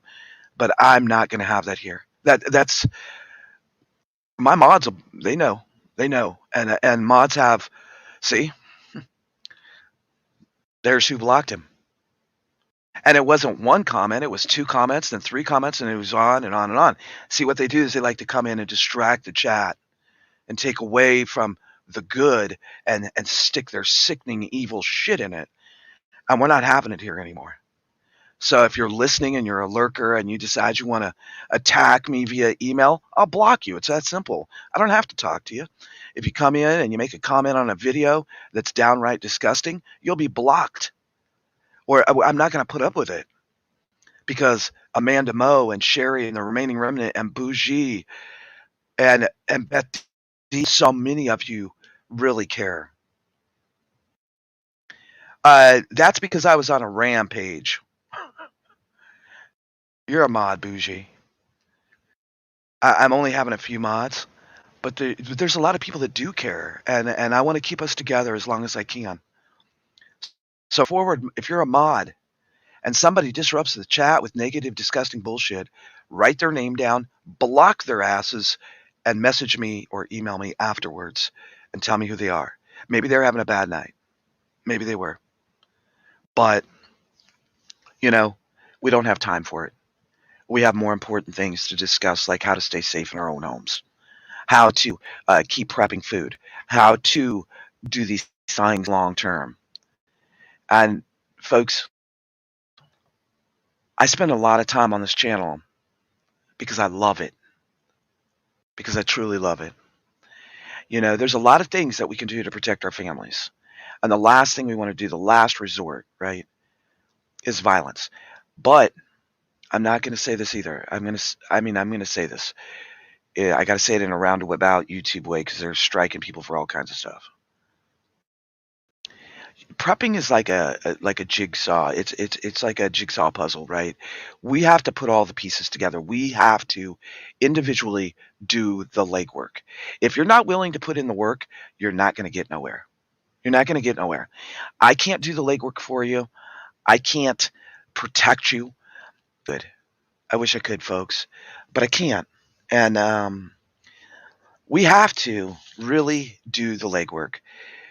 And the legwork is getting your feet dirty. It's really getting out there and doing something and not just talking about it. I hope that each and every one of you keeps doing the legwork, that you don't stop, and that you realize that you all mean something to me. You become like my little brothers and sisters, my friends, maybe some of you like my mom and my aunt and uncles, because I got some words when I said I was going to walk away from YouTube because you cared. And that's nice. It was nice that you actually gave a shit, right? I'm going to take that down. It was actually really nice that some of you really truly cared. And Bougie, I want to apologize. I didn't mean to make you cry. That's right, Tamara. And I didn't mean to make you cry, Bougie, or anybody else that got really upset, but I was really upset. It took me a lot to say, you know what, I'm taking down Telegram, I'm taking down Rumble, I'm taking down all this. And then when it came to YouTube, I just couldn't click the button. I couldn't do it. I could not click the button. And you can ask Dragonflies. I was this close to clicking the button for incognito, which would have took my channel down. And I'm glad that I had to let it burst, okay? And I want to talk about this and I want to go forward. You cried. I'm sorry, Betty. TT, nice to see you. Mama Freddie, I'm sorry that made you cry. It was. It was straight up. A question about how I missed 1.5. I got to tell y'all, This is how I missed 1.5. I didn't answer the second part of the question. So I lost 2.5 points on it. I just had to share it, right? Dragonfly said Ron Reno was asking how you could miss a half. That's how I missed a half. Uh well, I can deal with a lot of shit. I can, and I have since I've been on YouTube. And I'm not gonna get on a soapbox or because I'm not. I'm in such a great mood right now. Um,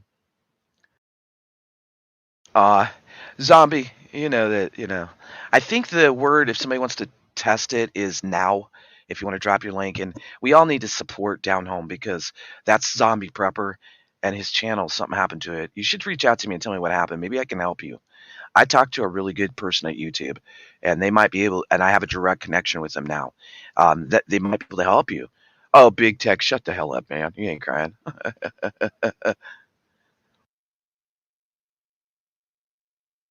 Oh, really? Yeah, you were all talking in the dang thing. Is now working? Hold on a minute. Just let Puddles do it for a minute. See if it's working. I might have to go in and set it. You're crying now. Put your big boy panties on.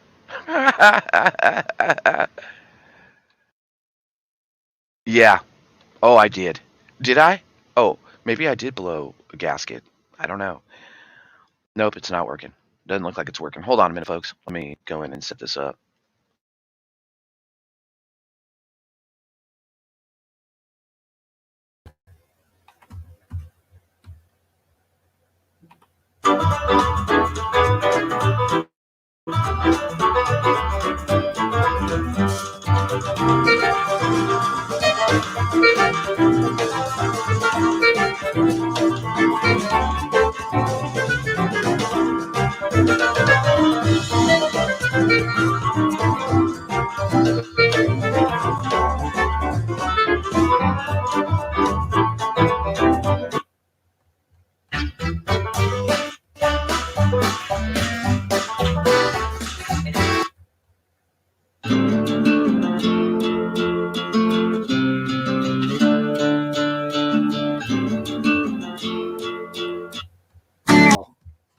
How's everybody doing? This is Ray Nathan Cleves Prepper with the Hillbilly News stepping in for Off the Wall Prepper.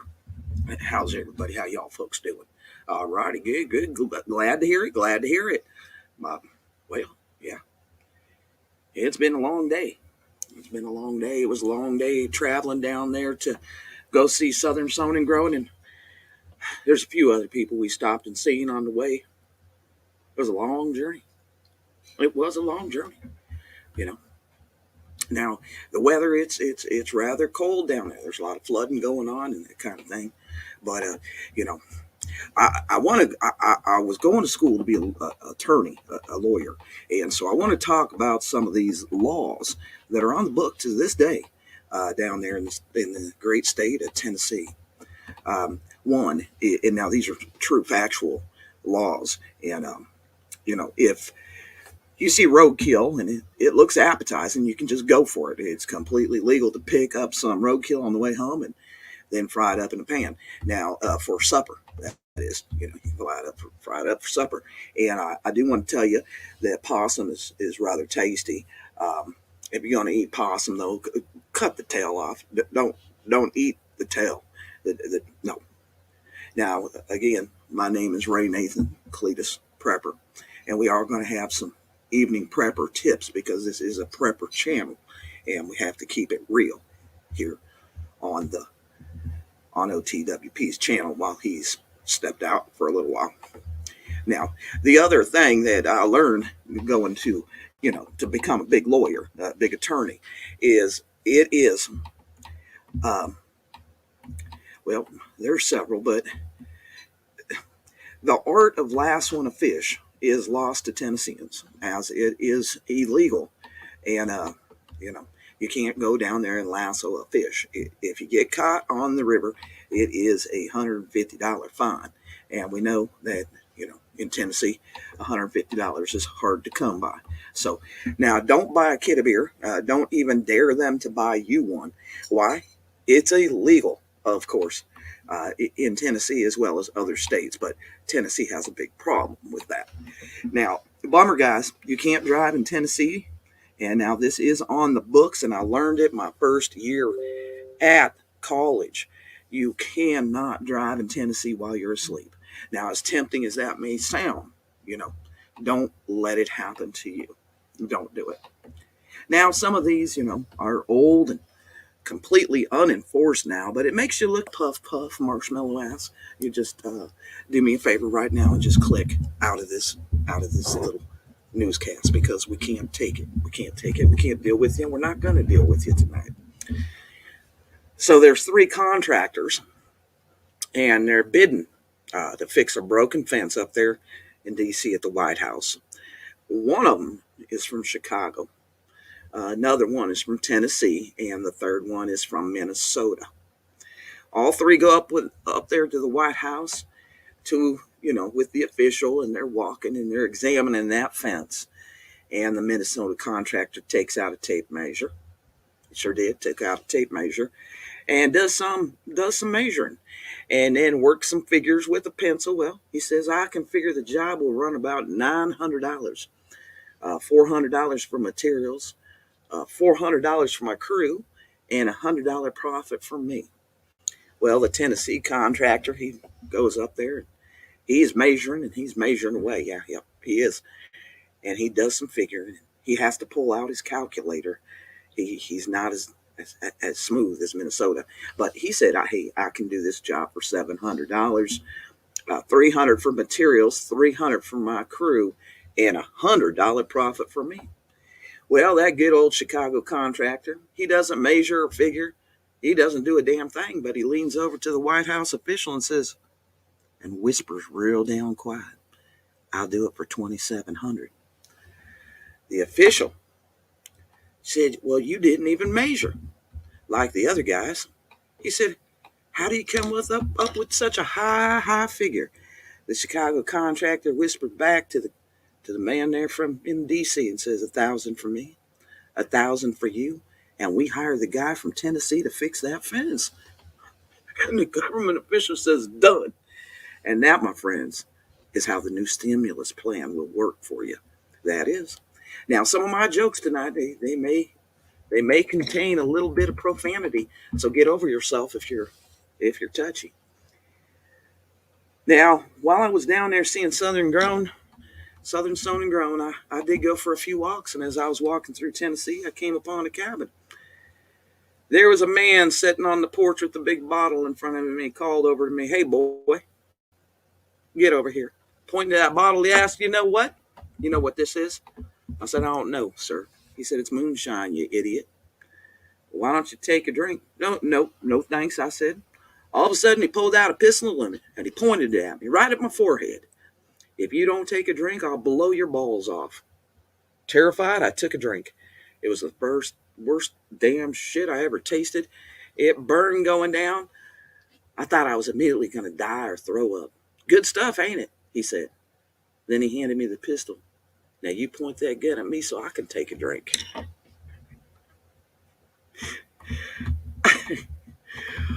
The 2 Tennessee rednecks, Bubba and Jim Bob, are sitting at their favorite bar drinking beer.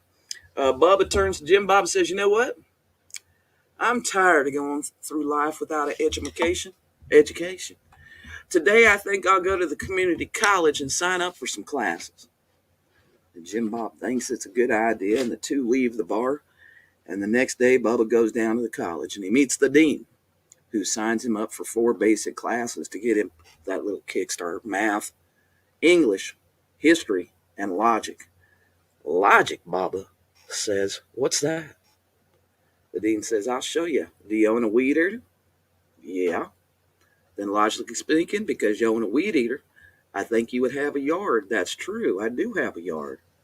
Well, I'm not done, the dean says. Because you have a yard, I think logically that you would have a house. Well, yes, sir, I do have a house. And because you have a house, I think you might logically have a family. Yes, sir, I do have a family. Well, now hold on, I'm not done yet. Because you have a family, then logically you must have a wife. Well, yes, sir, I do have a wife. And because you have a wife, then logic tells me you must be a heterosexual. Well, yes, sir, I am a heterosexual. That's amazing. You were able to find out all of that because I have a weed eater. Excited to take the class, Bubba shakes the dean's hand and leaves, and he heads down to the bar to meet Jim Bob. He walks in, he said, Jim Bob, I signed up for math, English, history, and logic. Logic, Jim Bob says. What's that? Bubba says, I'll show you. Do you have a weed eater? He said, no. Well, then you're a homosexual.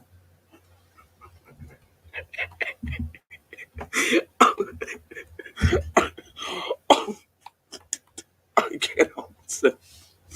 Okay. Oh. Hey, girl, you're from Texas? Texas? Tennessee. Because I never met someone from Tennessee, and I'm starting to have doubt that it's a real state.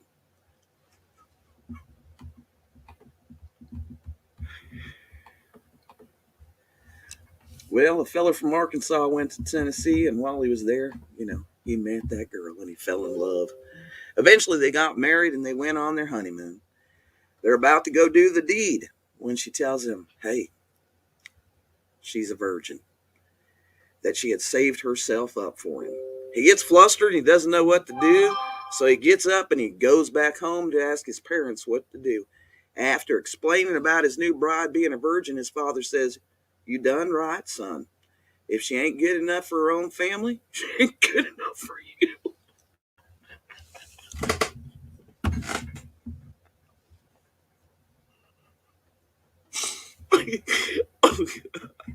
Oh God.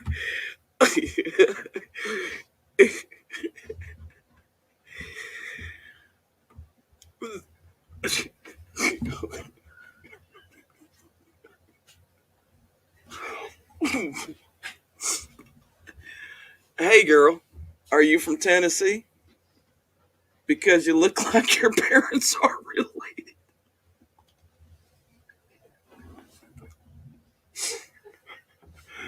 Oh, the Tennessee Department of Transportation found over 200 dead crows on Highway 441 this past week, and there was concern that they may have died from the corona.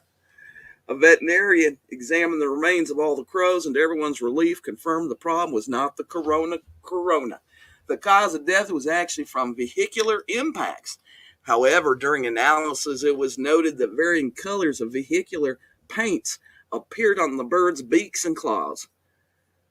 Now, I took a closer look and realized there was a lot of residue, and it was found that 98% of the crows had been killed by impact with trucks, while only 2% were killed by cars. 98% were killed by trucks. TDOT then hired a special scientist to determine if there was a cause for this percentage of trucks killing versus car kills. And that scientist, well, he quickly concluded that when crows eat roadkill, they always have a lookout crow to warn of danger. They discovered that while on the lookout, crows could shout caw, caw, but not a single one could shout truck. Now, hey, girl. Oh, when I was a young man, I met a girl in Tennessee. It turned out she was a moonshiner's daughter. That was a long time ago, but I love her still.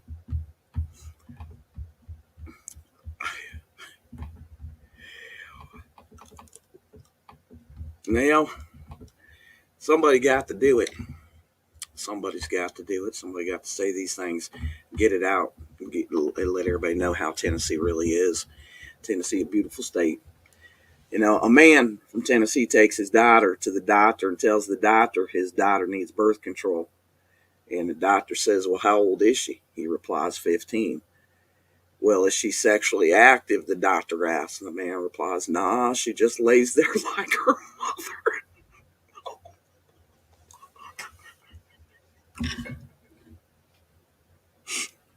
I'm sorry, Tennessee.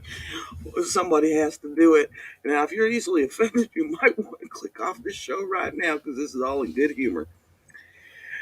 The 100-mile-per-hour goat. I live in Tennessee. No offense to rednecks everywhere else. 2 Tennessee rednecks are out hunting, and as they're walking along, they came upon a long, huge hole in the ground. They approach it, and they're amazed by the size and the depth of that hole. The first hunter says, "Wow, that's some hole. I can't even see the bottom. I wonder how deep it is." The second hunter says, "I don't know. Let's throw something down there and listen and see how long it takes to hit the bottom." The first hunter says, "Well, there's an old pickup transmission over there. Give me a hand and we'll throw it in and let's see." So they pick it up and carry it over and count 1, 2, 3, and they throw it in the hole.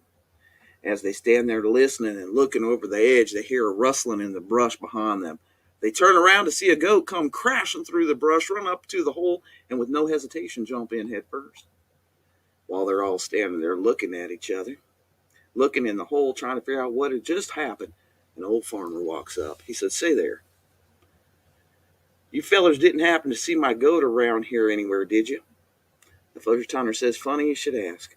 But we were just standing here a minute ago, and a goat came running out of the bushes doing about 100 miles an hour and jumped head first into that hole there." The old farmer said, "Well, that's impossible. I had him chained to the transmission." Now, some Tennessee boys, they're pretty damn stupid. They are. So these counterfeiters, they head on down to Tennessee. They have this great plan. They had printed them up a load of $15 bills. The head man says, "No problem. We'll take these bills right on down to Tennessee. Those hicks down there won't know the difference. We'll swap out the bad bills for real money." So they head down to Tennessee, and they stop at a small general store. The head guy steps in and asks for change for a $15 bill. The clerk says, "No problem. What do you want? 5 3s, 2 7s, and a 1? How is a Texas tornado and a Tennessee divorce the same?" Does anybody know the answer to this one? How are a Texas tornado and a Tennessee divorce the same? Someone's going to lose a trailer.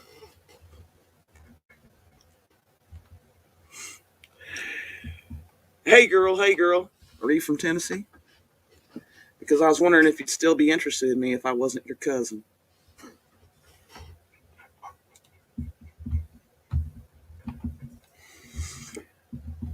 A man in Tennessee was arrested recently. Now this is serious news, ladies and gentlemen. Dang it. Yep, there goes my damn tape again. These glasses have seen better days. Okay, here we go. Ladies and gentlemen, now this report just came in. A man in Tennessee was arrested for attempting to have sex with an ATM. He sure was. Even worse, he received a penalty for early withdrawal. It's getting raunchy in here. It's getting raunchy. Oh. Somebody got to do this. Somebody just got to keep doing it. Everybody. Oh, hold on a minute.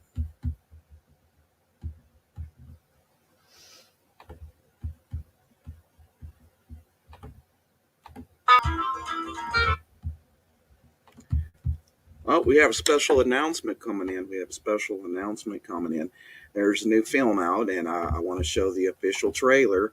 And I hope you all enjoy this one because everybody should see it. Now, you all should go and you should see this.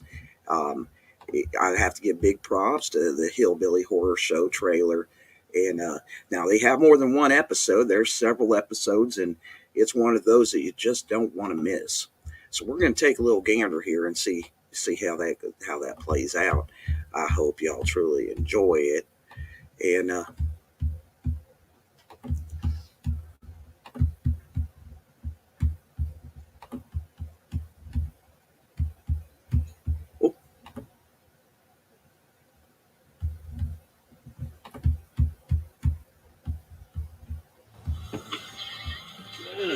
God almighty. That woman's got to lay off the habanero sauce. I mean, 3 bottles is just too dang much. Oh, hey, how y'all doing? I wasn't expecting you this soon. Y'all come on in, grab you a cold beer. Me and the Cephas, we've been waiting on you, and let me tell you, we've been excited, ain't we, buddy? Yeah. Y'all can see how excited old Cephas is. I ain't seen this geared up since he was humping that lady's leg over at the mall and got paroled last week from her. That was awesome. Oh, thank you, honey. Told you to keep you warm. It's what we've been waiting on, ain't it, bud? What you think? And that's why this man worked a day and a half for NASA, folks. He's brilliant. You're right. We better take it on inside, buddy. Come on.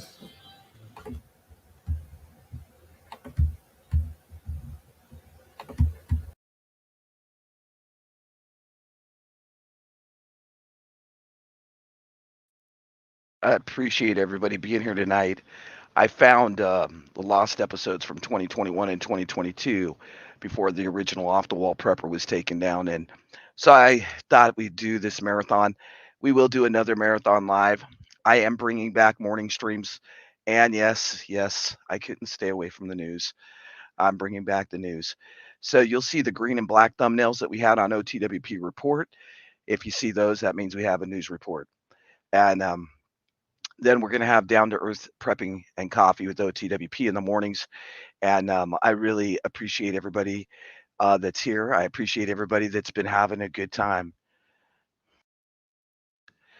You can't hear? We not have sound? Let me see. Testing. We have sound. Okay. So you're saying something else. Okay. Anyway, I really appreciate everybody. It was a long, we went 5 hours. I remember one time I did a 12, 13-hour stream. Ooh, that was a long stream. That was New Year's Day. I want to say God bless you to each and every one of you. We're going to take it out with a song, just like the OTWP always does. No matter what comes at us, no matter what we're doing, no matter what kind of bullshit people will throw on our platter at us, right? I mean, it's never ending. It's never ending between if it isn't the current establishment, then it's people fighting amongst each other. And that's really not what I want. It's not what I want at all. I want the OTWP to be a safe place for all people, no matter what the problem is, no matter what you're thinking, no matter what's happened. It needs to be a safe place because we have enough bullshit in the world. And I think the most important thing we can do as people is come together and fight. It's not just happening in the United States, it's happening all around the world, this government overreach, and we know where it's headed. It's headed to this one world government. When that happens, good people all around the world are going to be totally smashed, y'all, totally smashed. And so no matter what comes at us, no matter what's happening, I can say this: takes me back, way back to the 1980s. My favorite group, which was Journey. And I think that no matter what happens, we cannot give up. We can't give up because maybe we won't be here, but maybe it'll be our kids that'll benefit from our prepping. Maybe it's our kids, our nieces, or nephews that will benefit from the skills that we've learned. And so no matter what, right? No matter what. Um, Oh, I'll always do lives, Cherie. I'll always do lives. This was just, I'm bringing back, I want to bring back, I'm going to do a new Hillbilly News. It's aimed at Kentucky Survival 76. So you're going to get your balls busted, buddy. But, I want to bring back some of the old fun stuff. Like I really enjoyed trivia. We did that the other night. It was a lot of fun. I'm hoping that each one of you that has a channel that you can share the channel out again. I'm hoping that the dust is starting to settle and that we can all go forward. That's the big thing, is that we have to keep going forward. And no matter what, don't stop believing, don't stop dreaming, and don't stop standing for what's right and what's wrong. Don't stop no matter what. God bless y'all from here in the Ozarks to wherever you're at. This goes out to all of you. Don't stop believing.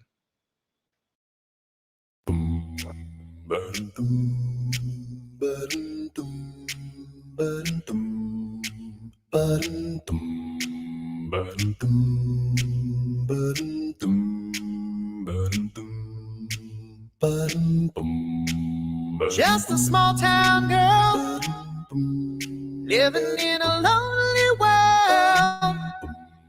She took the midnight train going anywhere. Just a city boy, born and raised in South Detroit. He took the midnight train going anywhere. Strangers waiting, waiting, waiting. Up and down the boulevard, their shadows searching through the night. Whoa, whoa, whoa. Street light, people, there is the burning emotion hiding somewhere in the night. Don't stop believing. Whoa, whoa, until that feeling. Street light, people.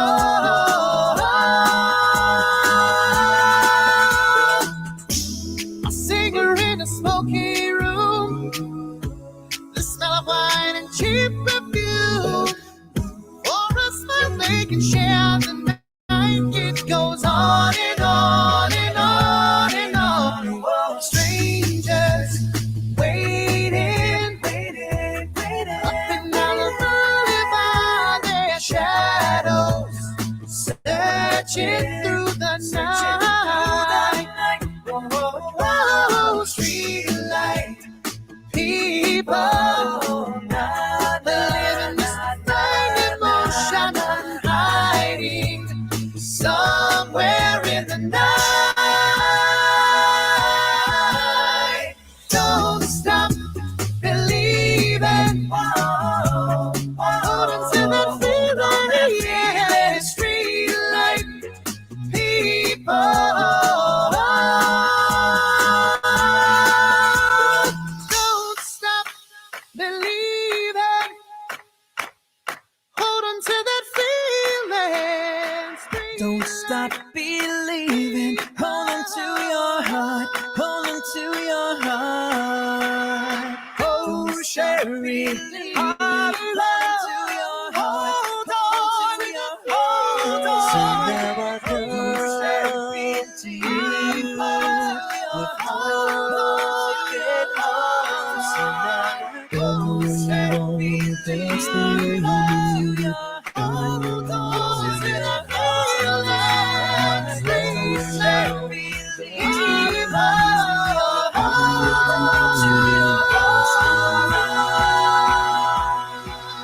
Don't stop believing. Hold on that feeling. Don't stop believing. Hold on to that feeling. Street light, people. Don't stop.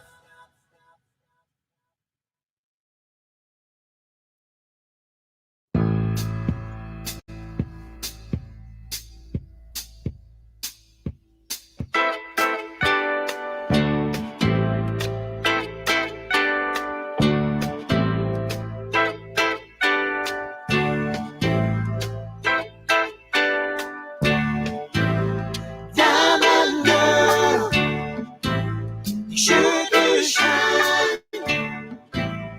Glad I found you.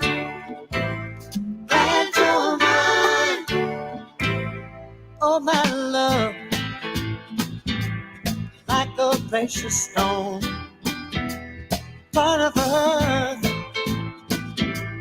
heaven is rained on. Makes no difference where you are, day or night time. You're like a shining star. How could I shine without you? And it's about you that I am. Whoa, whoa, whoa, whoa.